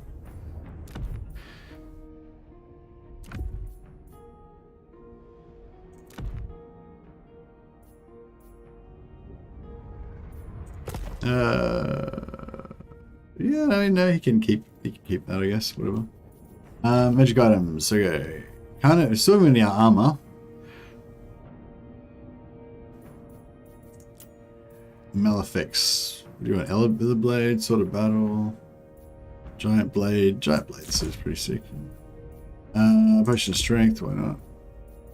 Auxiliaries, mutant.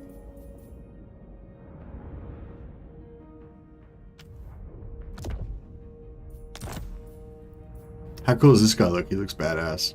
He's like Kratos. These lands shall run red.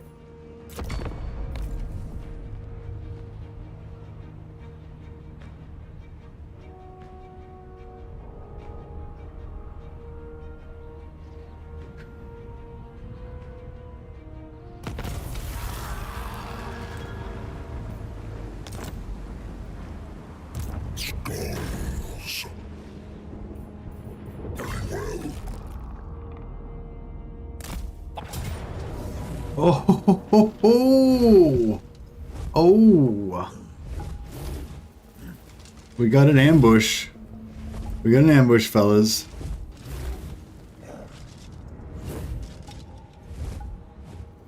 I don't know if I want to put this regeneration on this guy, or if I want to put it on like my flesh hounds or something. They're pretty cool to have the blood crushers have regeneration.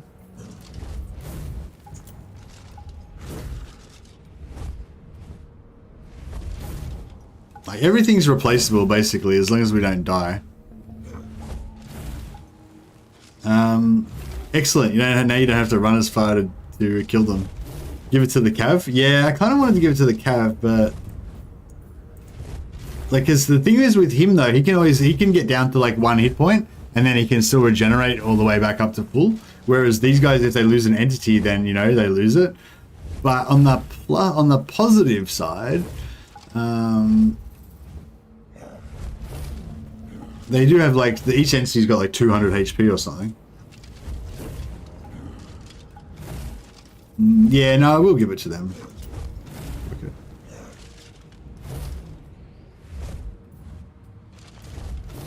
Show them why they should not ambush you. Yeah, I wonder what's. It's only going to be 1 stack at most, right?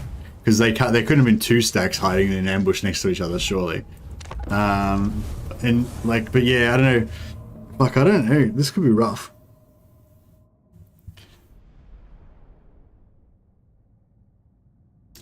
Like, artillery is pretty good on elves. We don't have any of that. We've got magic weapons, but that's not going to help us too much. They don't have magic weapons, probably, so our physical resistance will be good.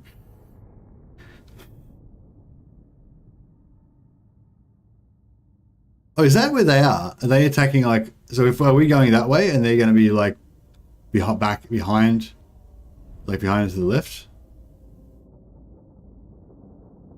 Might have 4 Waywatchers. Yeah, if they have a lot of Waywatchers, it could suck.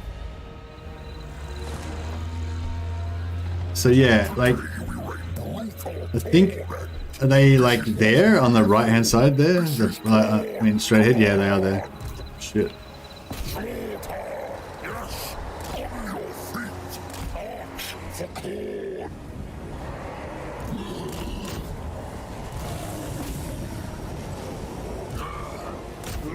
I think they're charging towards our guys. What the hell is going on with that? Penis fuck.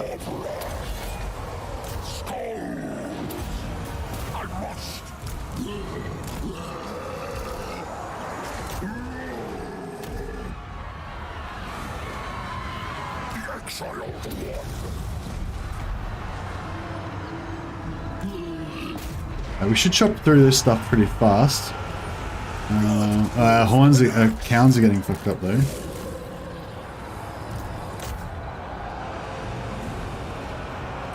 Skarbrand's getting shot to shit. Oh, is he pinned? Oh, they fucking used a root on me.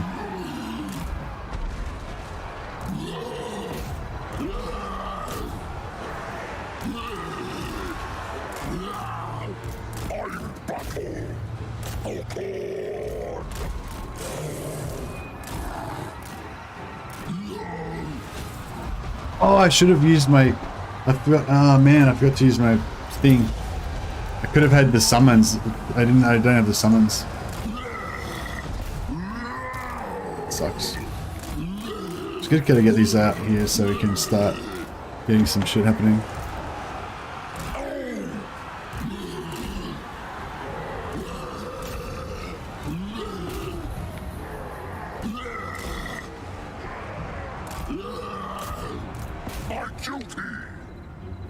Where are those dogs? Are they still alive? Good.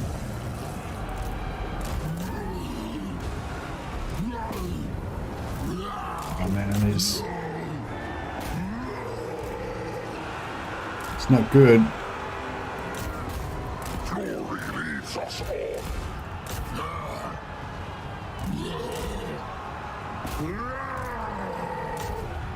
Eradicate them. Ritual of blood.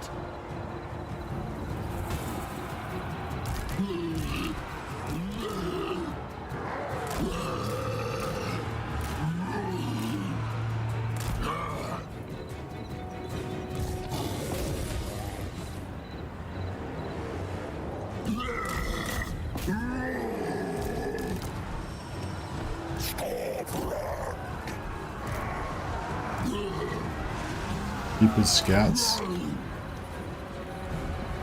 Yes. Yeah, we're not really like breaking them fast enough, kind of, hey?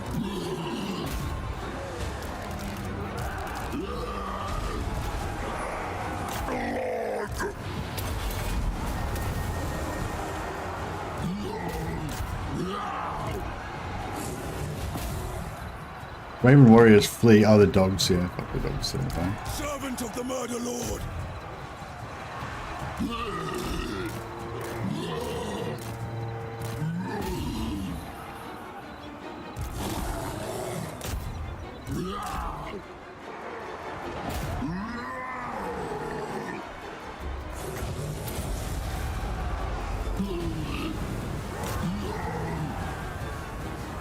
Is he? Oh, sorry, I thought he rampaged and I lost control of him. No, we're not gonna flee. We're gonna fight. We're gonna win or we're gonna die. That's how we roll.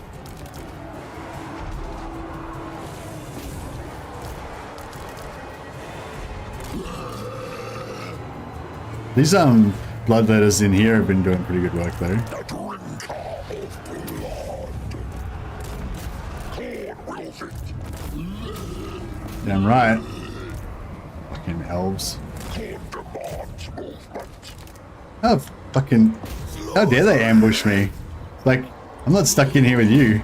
You're stuck in here with me. Fucking elves. Fucking squeakies. Hey Dario, how you going, man? The water looks awful. Oh yeah, that's my fault though. I've turned all the... You know, I've turned everything down really bad. Yeah, that water looks horrific, doesn't it? Yeah, you'd think even with really bad settings, it should look a bit better than that.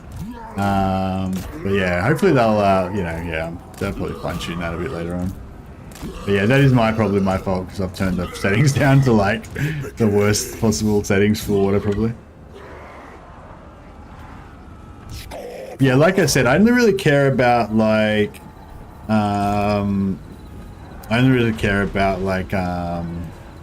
you know, unit detail and stuff like that, really. Like, oh, I don't really care about anything, really. I don't really care about the,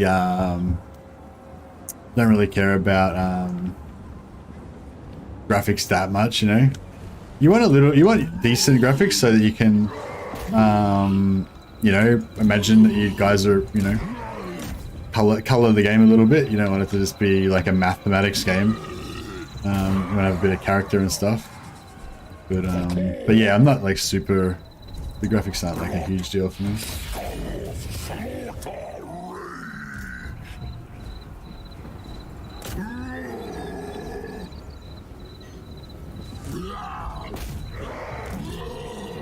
Trying to get as many skulls as we can out of this. We do like them skulls. We got dogs. Well, dogs routed twice. So they probably took quite a bit of damage, but I think they're still alive.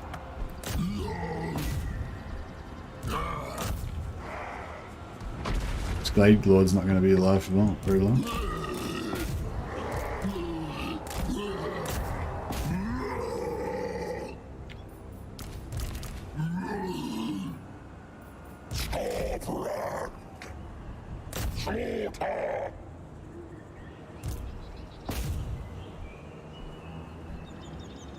What are these crickets? They're not crickets, they're birds. Oh, there is crickets as well. Yeah, there's crickets and birds.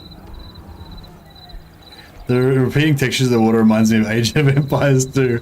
Yeah, I know what you mean, like, where it's like, there's like a certain zigzag, it's like tiles, it's like this zigzag thing and then like a water thing and then another one like that and another one like that, you know? Just like, yeah, square tiles of like water pictures that look really bad. I am familiar.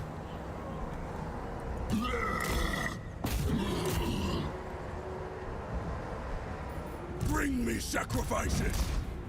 Yeah, I think we're probably just about done. We're not going to get too much more out of it now. If we keep this guy in combat, he can get a bit more gore feast. Power of the wolf.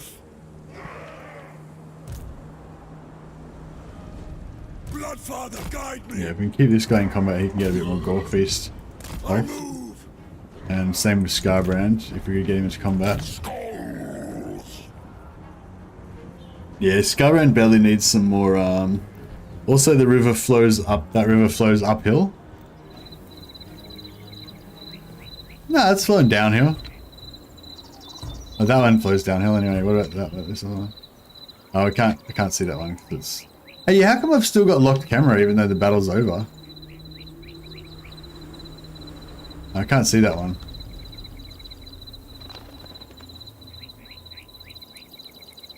It seems like they're flowing downhill.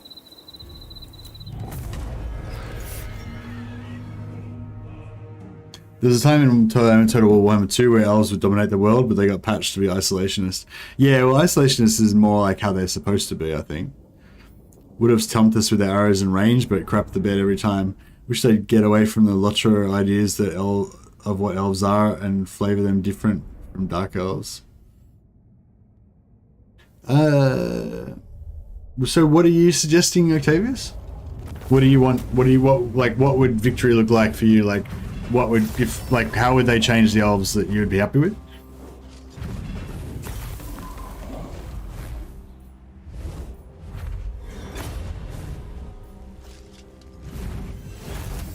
Might take the replenishment, even though it's not much. Just in case you have to deal with another fight. Ambusher discovered. Yeah, I noticed that. Thanks. Yes, glorious slaughter.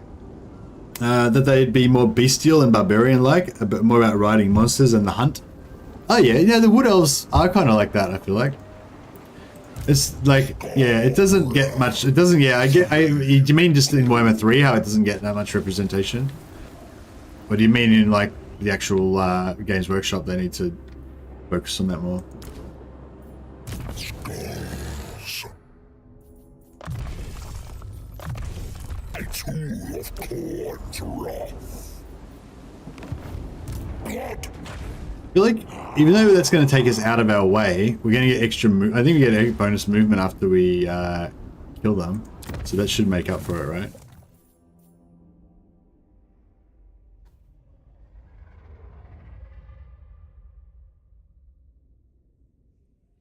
Plus 50% after winning a battle. Yeah. So even though we're going to only lose, yeah, so we're going to lose 23% from killing them, but then we'll gain 50%, so it should be fine. Dryker's pretty bestial barbaric campaign. Yeah, Dryker brings out that vibe more.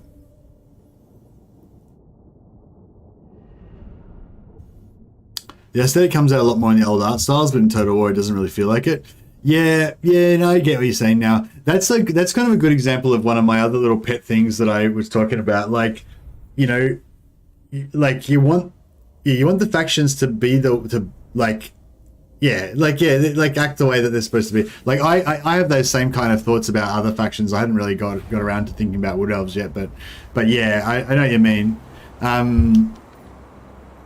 Well, the first time I thought, actually, probably one of the first times I thought about that sort of stuff really strongly was actually about Wood Elves, about that isolationist thing when they were coming out and conquering the world and stuff, and it felt really wrong, and it was really bad. I felt like it was really bad because, like, this is essentially like the definitive version of Warhammer Fantasy Battles, you know, because Games Workshop have stopped creating content for Warhammer Fantasy Battles, so, you know, whatever like Creative Assembly does with the Warhammer universe, that is what the Warhammer universe is essentially, you know what I mean, from now on.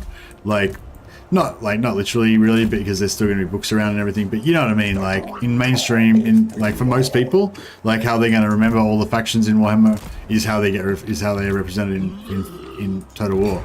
And so, like, yeah, so even though, like, you know, we might know how Wood Elves are supposed to act, like the average person will play Total War and be like, oh yeah, the Wood Elves, they're really strong, they go out and like conquer the whole world and turn it all green. And it's like, yeah, no, that's not how it should be, you know. And like, yeah, I think that's the same kind of effect you're having. Like, it's like, it is represented in the game, like that there is like little like stories about the Wood Elves and stuff like that kind of do you know, give you that. Fucking hell, Skarbrand's been. I should have like waited till we got closer.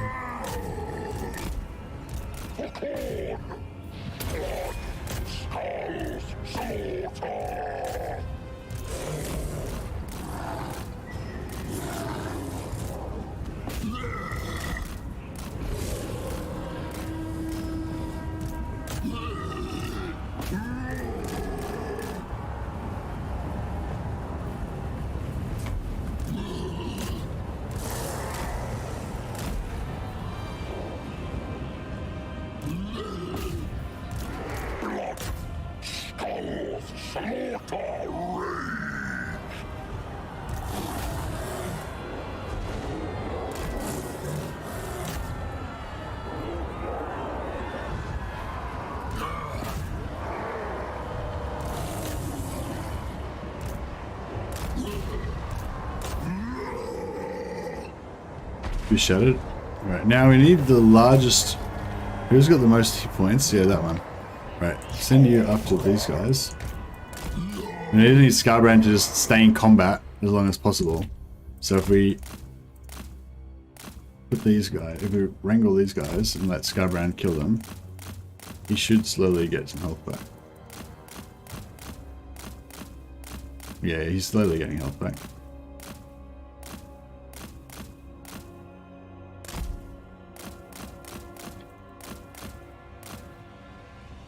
Yeah, that's probably about the best we're gonna get. Hey Vanilla Grillo, bro, did some more rifting today, got like 80k and 30 levels on Scrag. He's max level now, and 20 levels on my 3 Hunters and Butcher. Ah, very nice, man. I'm glad that you're enjoying the rift farming. It's all about the rifting. Didn't even do all the rifts because I got bored. Yeah, that's it. Yeah, it's a bit of a grind.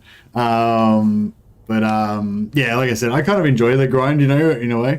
But yeah, that's the thing. It's a luxury, you know. You can just do as much as you want. Somebody suggested in the comments you maybe want to just only kill all the armies in the rifts that are in your territory or in your allies' territory. But yeah, that's actually an interesting idea because you can be quite selective with it, you know. Like, you know, you can look at each faction matchup and stuff and see like, you know, northern provinces are beating Tzeentch, so I'll kill all of the armies in Tzeentch's territory so that he doesn't have as much to worry about, but I'll leave all of the Chaos armies in Northern Province's army so that, you know, they struggle a bit, and then the two of them will kind of do more damage to each other. Like because if Tzeentch is really weak and Northern Province is really strong, then the Northern Provinces will absorb Tzeentch and become even more powerful. But if you can keep them like about the same level, then they can just kind of beat each other up, you know. And yeah, so the rift farming is a way that you can manipulate that balance as well, which is pretty cool.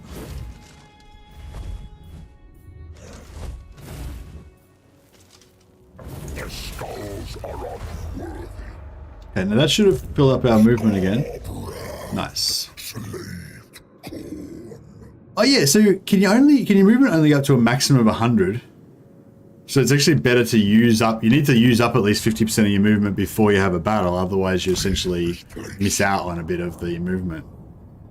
Khorne bids us move. March to war. March through the agony. It's kind of brilliant. I didn't even do rifts with it.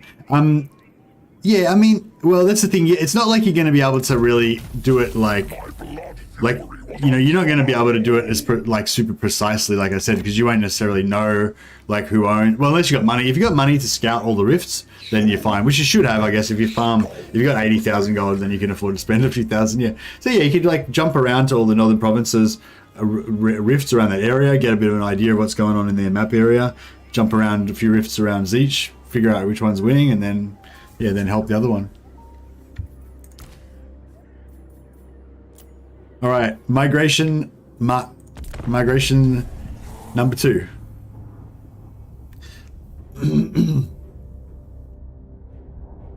I also noticed that like 1/3 of the Rift Noggle armies I fought retreated instead of fighting me. Did you have that problem? Oh yeah, I noticed like that's weird. The first 2 times I did the Rifts, I never noticed anything retreating from me.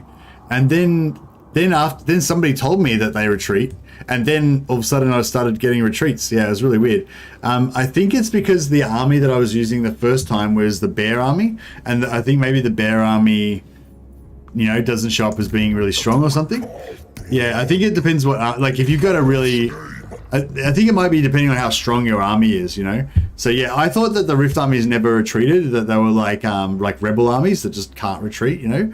But I think it's like they're less likely to retreat, but they still could retreat. Like, you know, like if you had an entire army of elemental tier 5 elemental bears or something, then they'll be like, oh shit, you know, they're more likely to retreat. But yeah, but I don't know. Yeah, I think that's maybe that's what's going on.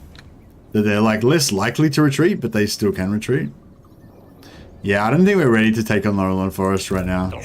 We need to go down and take out something a bit softer first. Blood awaits elsewhere. The wrathful. Alright, I'm gonna pop this so that if I forget. The Skull Throne. Send 8,000 skulls to the Skull Throne. 8,000 more skulls, or just 8,000 total skulls, including the skulls I already sent to this? Because I already sent quite a few. The Rock of Inevitability. Oh, is this for all Chaos factions? I thought that was only for Slanesh. That's actually pretty cool. Slaughter.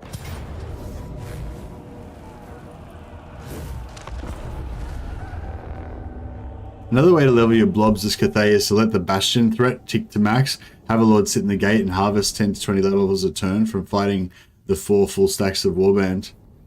Okay. Do they always attack instantly on the same turn? Where are you migrating? Migrating to the Empire, Dan. I'm not sure. I'm going to start initially probably in Marienburg. But I'll probably go over and... I don't know. I'd kind of like to take over the ogres starting area, like the mountains, but the ogres are kind of tough. So I don't know. It might be a bit rough trying to fight them.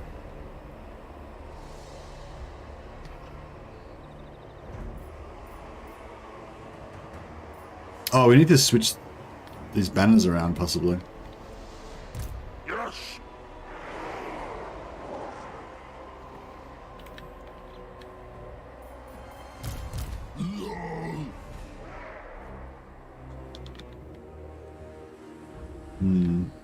Yeah, I feel like we'll just pick 2 random places. This is fine. Yeah, just go now.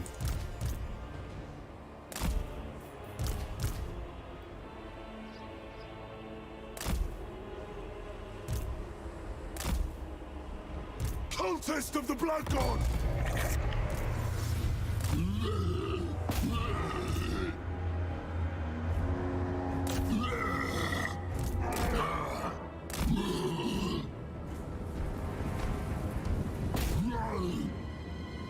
Blood, wolf, and axe! You say blood, wolf, and axe?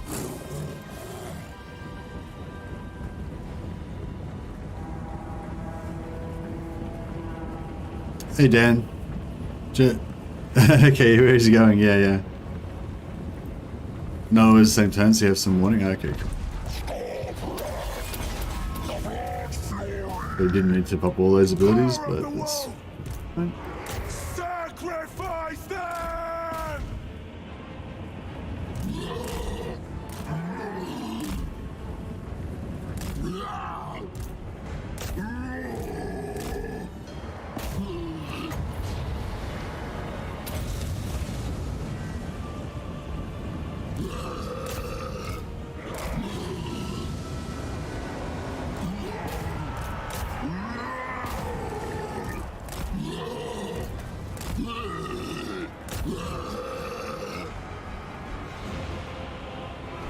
Come on, yeah. Those guys.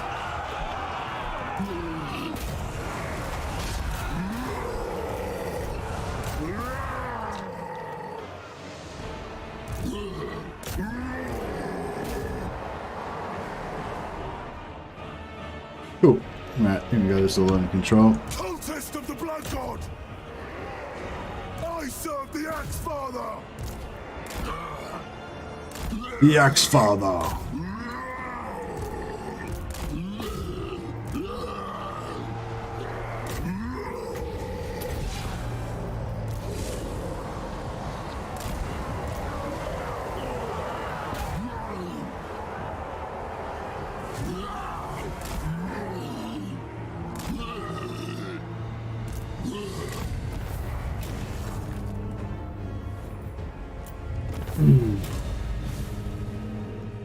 With how many battles I've fought and killed, so many Khorne should let me be his champion. Yeah, for sure. It feels odd to me how Cathay units tend to say dragon ass. Dragon ass. Yeah, they do say that, don't they?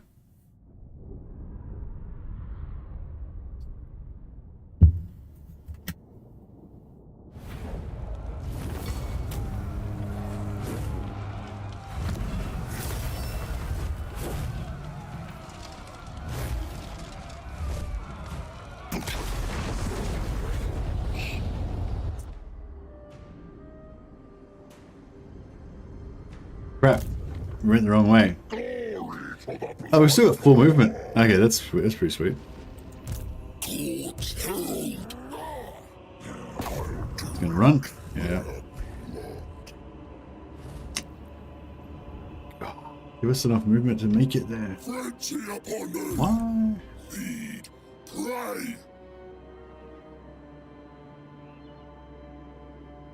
I wonder if we'll go into the water.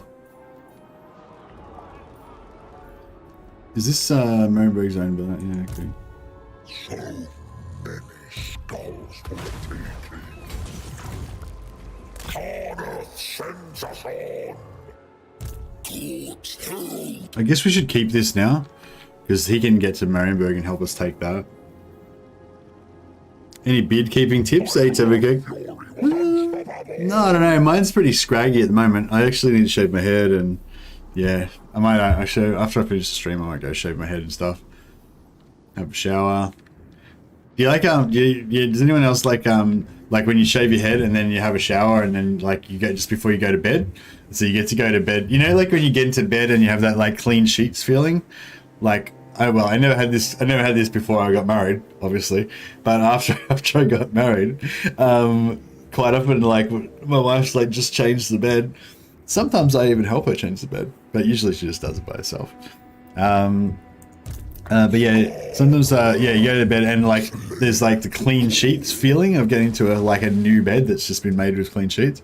But yeah, but if you've just shaved your head and you've had a shower and then you go to bed, so you get like the clean sheets feeling with also the clean head feeling combined for extra clean sheets feeling.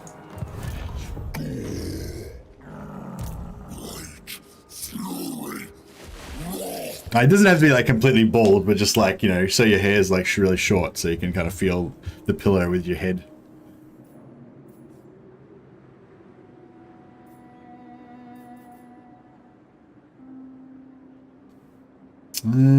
Yeah, we can afford to rock this this thing. Yeah, I think we're gonna have a good time now that we're in the Empire. High settlement density. Yeah, we should be able to deal with Scrag if I can play it, you know, correct.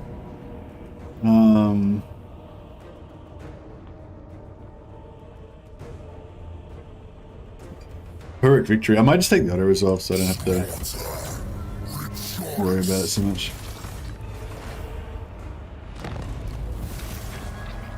Khorne's Ascendant. Oh, okay, nice. Oh, nice. So what happens now? What, do we get like a bigger battle or court manifest? Oh, okay. I've never actually built any cults with Khorne. So this gives us 25 skulls per turn. All right, that's pretty good, pretty good. This gives 100 skulls every time a battle's fought in this province. That's not very good. This gives us 40 skulls per turn when any lord is present. Okay. Instantly teleports your lord to this location. That's pretty cool.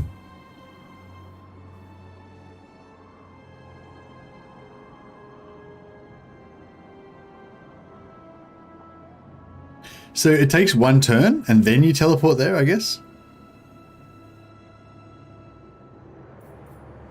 I don't know, maybe we'll just do this because we have been getting a bit low on skulls lately. I feel like we're about to have so many battles that we're going to have skulls, you know, skulls overflowing. The great game. But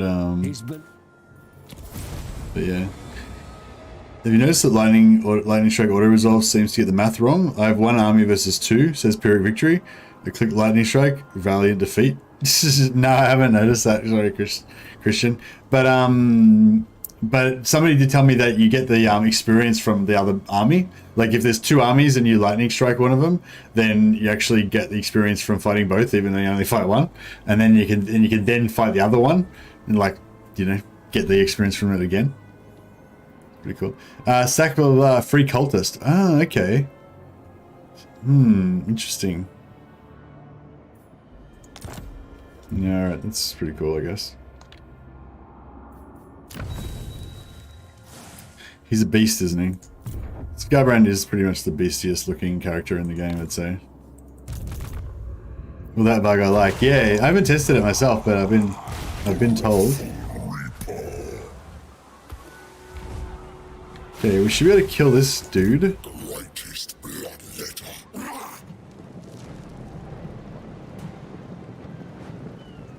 Cloven foot. Skarbrand.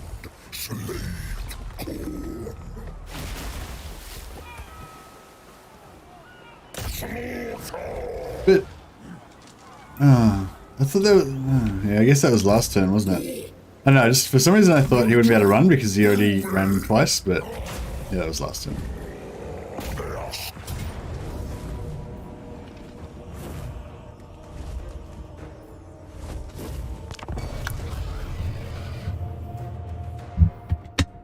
Played Goldtooth. Man, that faction is unbalanced. So rich compared to the other ones, except Cathay. Hey, Peter Gillis. How did you play Goldtooth and, like, in order, like, to get so rich? Like, I've had a few people say that ogres are really rich and all that kind of stuff, but I don't know. I didn't really notice anything particularly crazy about how rich they are. But yeah, but then again, I usually play pretty unorthodox campaigns. So did you build like quite a wide campaign with like lots of settlements, and then you built lots of camps and got the plus 12% global income bonus from all your camps, and you had lots of, like, you know, trade, and so Goldtooth gives you bonuses to trade? Like, is that kind of what you did, or what? Because, like, my Goldtooth's really rich as well, but all of my factions are really rich from just farming rift armies and getting free money from Slaanesh. So I don't need to worry about, like, you basically just don't even need an economy in this game. You just fucking take the money that you want from the rifts, you know?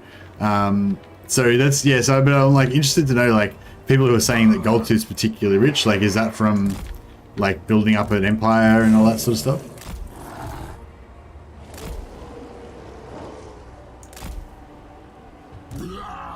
Yeah, like, in my mind, Goldtooth is also rich, but it's not because of any of this economy crap. It's just because he's able to build an army that can, that a doomstack that can replenish itself.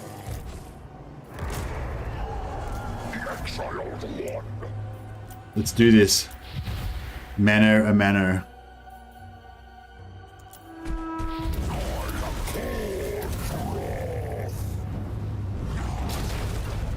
Ooh, Skarbrand's winning so far.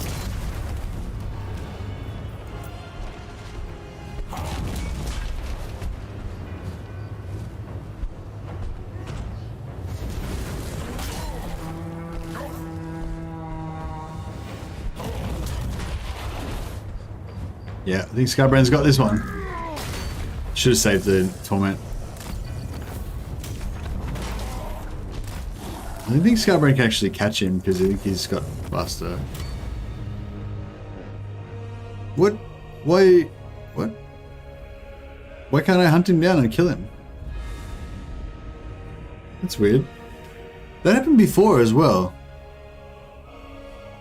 Wouldn't let me, like, hunt him down. Maybe they changed it so that if they shatter, then it ends the battle immediately. So you can't, like, farm extra. Oh no! He must have killed him. Must have got his last bit of hit points. Crazy. Okay, cool. So much trade camps. Basically, you can build trading thingies, buildings every second settlement. But yes, what you said is true. All you have to do is defeat enemy armies. Yeah. No worries. Yeah, that's cool. No, I was just wanted to clarify. So so you're talking about his starting position as well, because he's got like gold, ivory, fucking whatever. Yeah, like, I know what you mean. Like basically every second settlement, has like a trade goods in it, and he gets bonuses to trade goods, and yeah. So did you make friends with like the Western provinces or Cathay or anything? Or did you just like invade into Cathay and take over?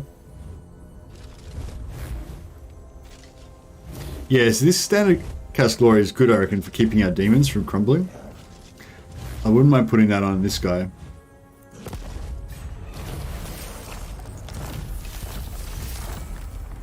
Skarbrand, slave Yeah, I really screwed up there. Court's held, So now neither of them can make it to Marienburg. spread, slaughter. So yeah, I don't know. I thought like I'd kill him and I'd get extra movement, and so then I'd be able to make it, you know? But it just didn't work out that way. But yeah, well, it's okay. We can use this to get there, but yeah, it's just a bit disappointing. But The drink of blood. I'm the fight. I'll drink. oh yeah, so what's the difference now? Summons a larger hostile army that will attack the target immediately. Okay, so we get an even larger army now. More skulls. God triumphs. Enemy slaughtered.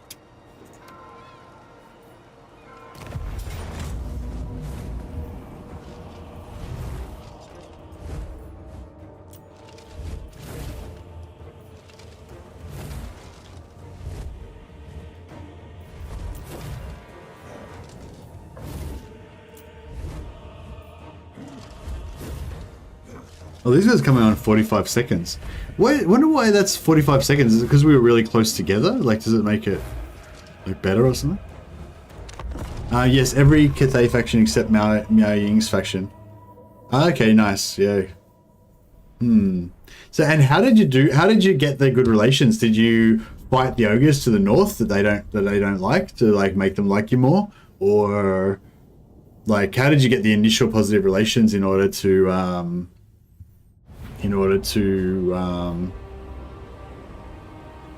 get it going?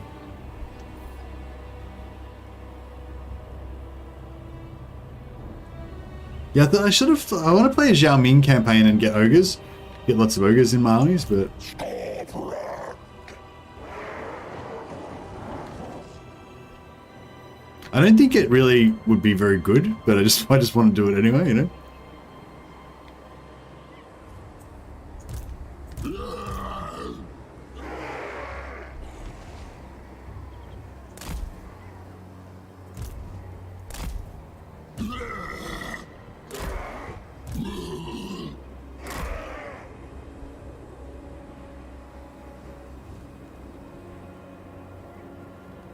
Skarbrand.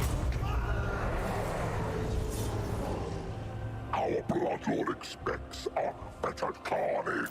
Do not displease him. Jesus, what the hell is that? Oh, they got a skull cannon. Crazy.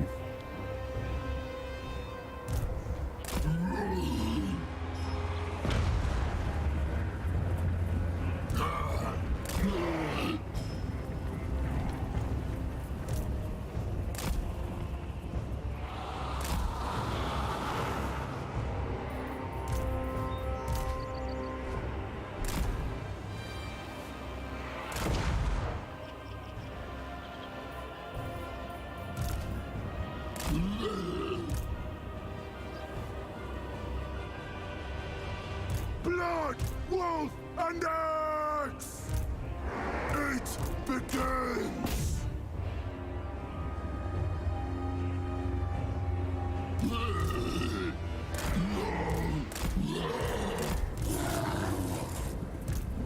Slaughtering!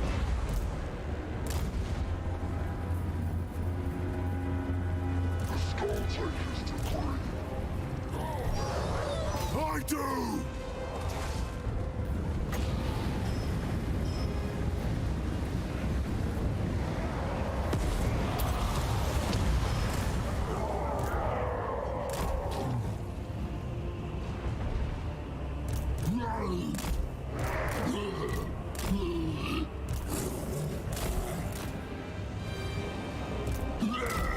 Oh, did you already have good relations with them just naturally? I thought they'd be like a little bit down on you because you're ogres and stuff.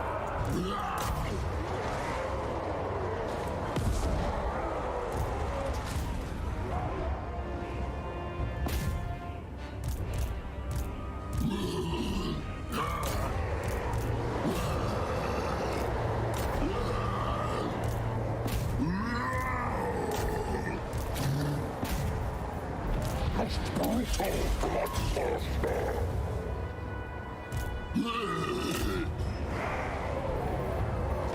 me sacrifices!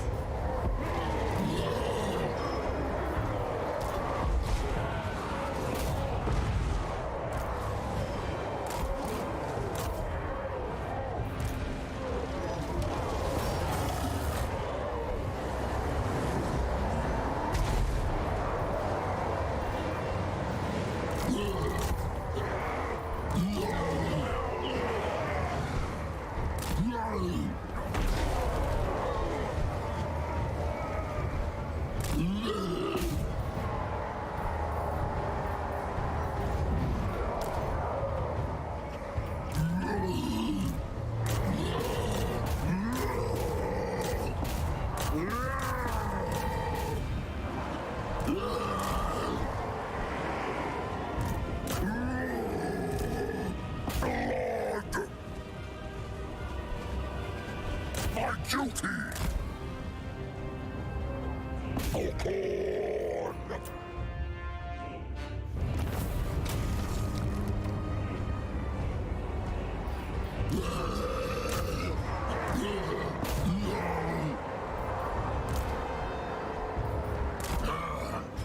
The wrathful Reaper!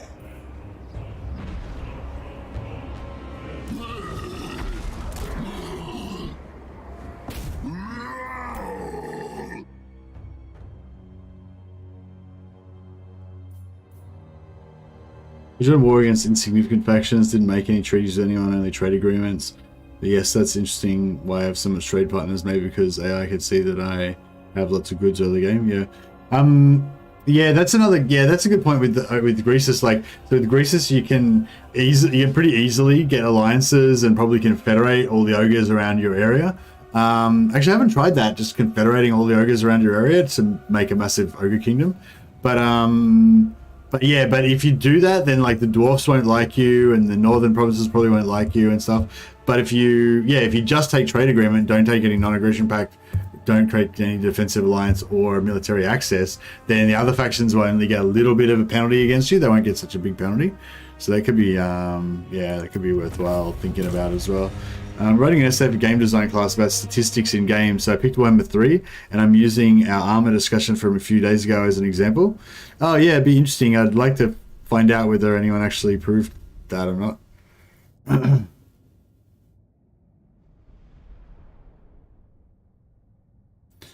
Yeah, I know there was some further discussion on the Discord, but when I last checked, like, I don't think no one was really doing any testing or anything. But that was, yeah, there might have been like heaps more of it since I checked the other day though. So me and Warhammer 3, resource building is so much more important and better than Warhammer 2. They really did a great job. Yeah, I think the resources are pretty cool. Yeah, in Warhammer 3.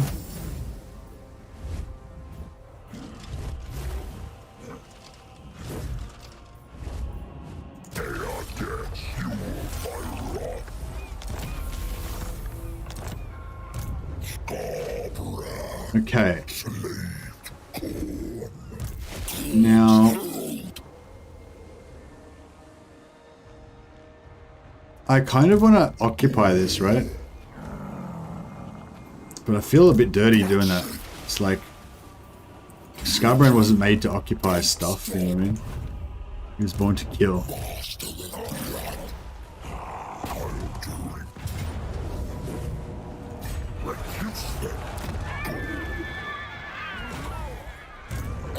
We are going to need a homeland fairly soon, though, because we are eventually Infernius is going to go down.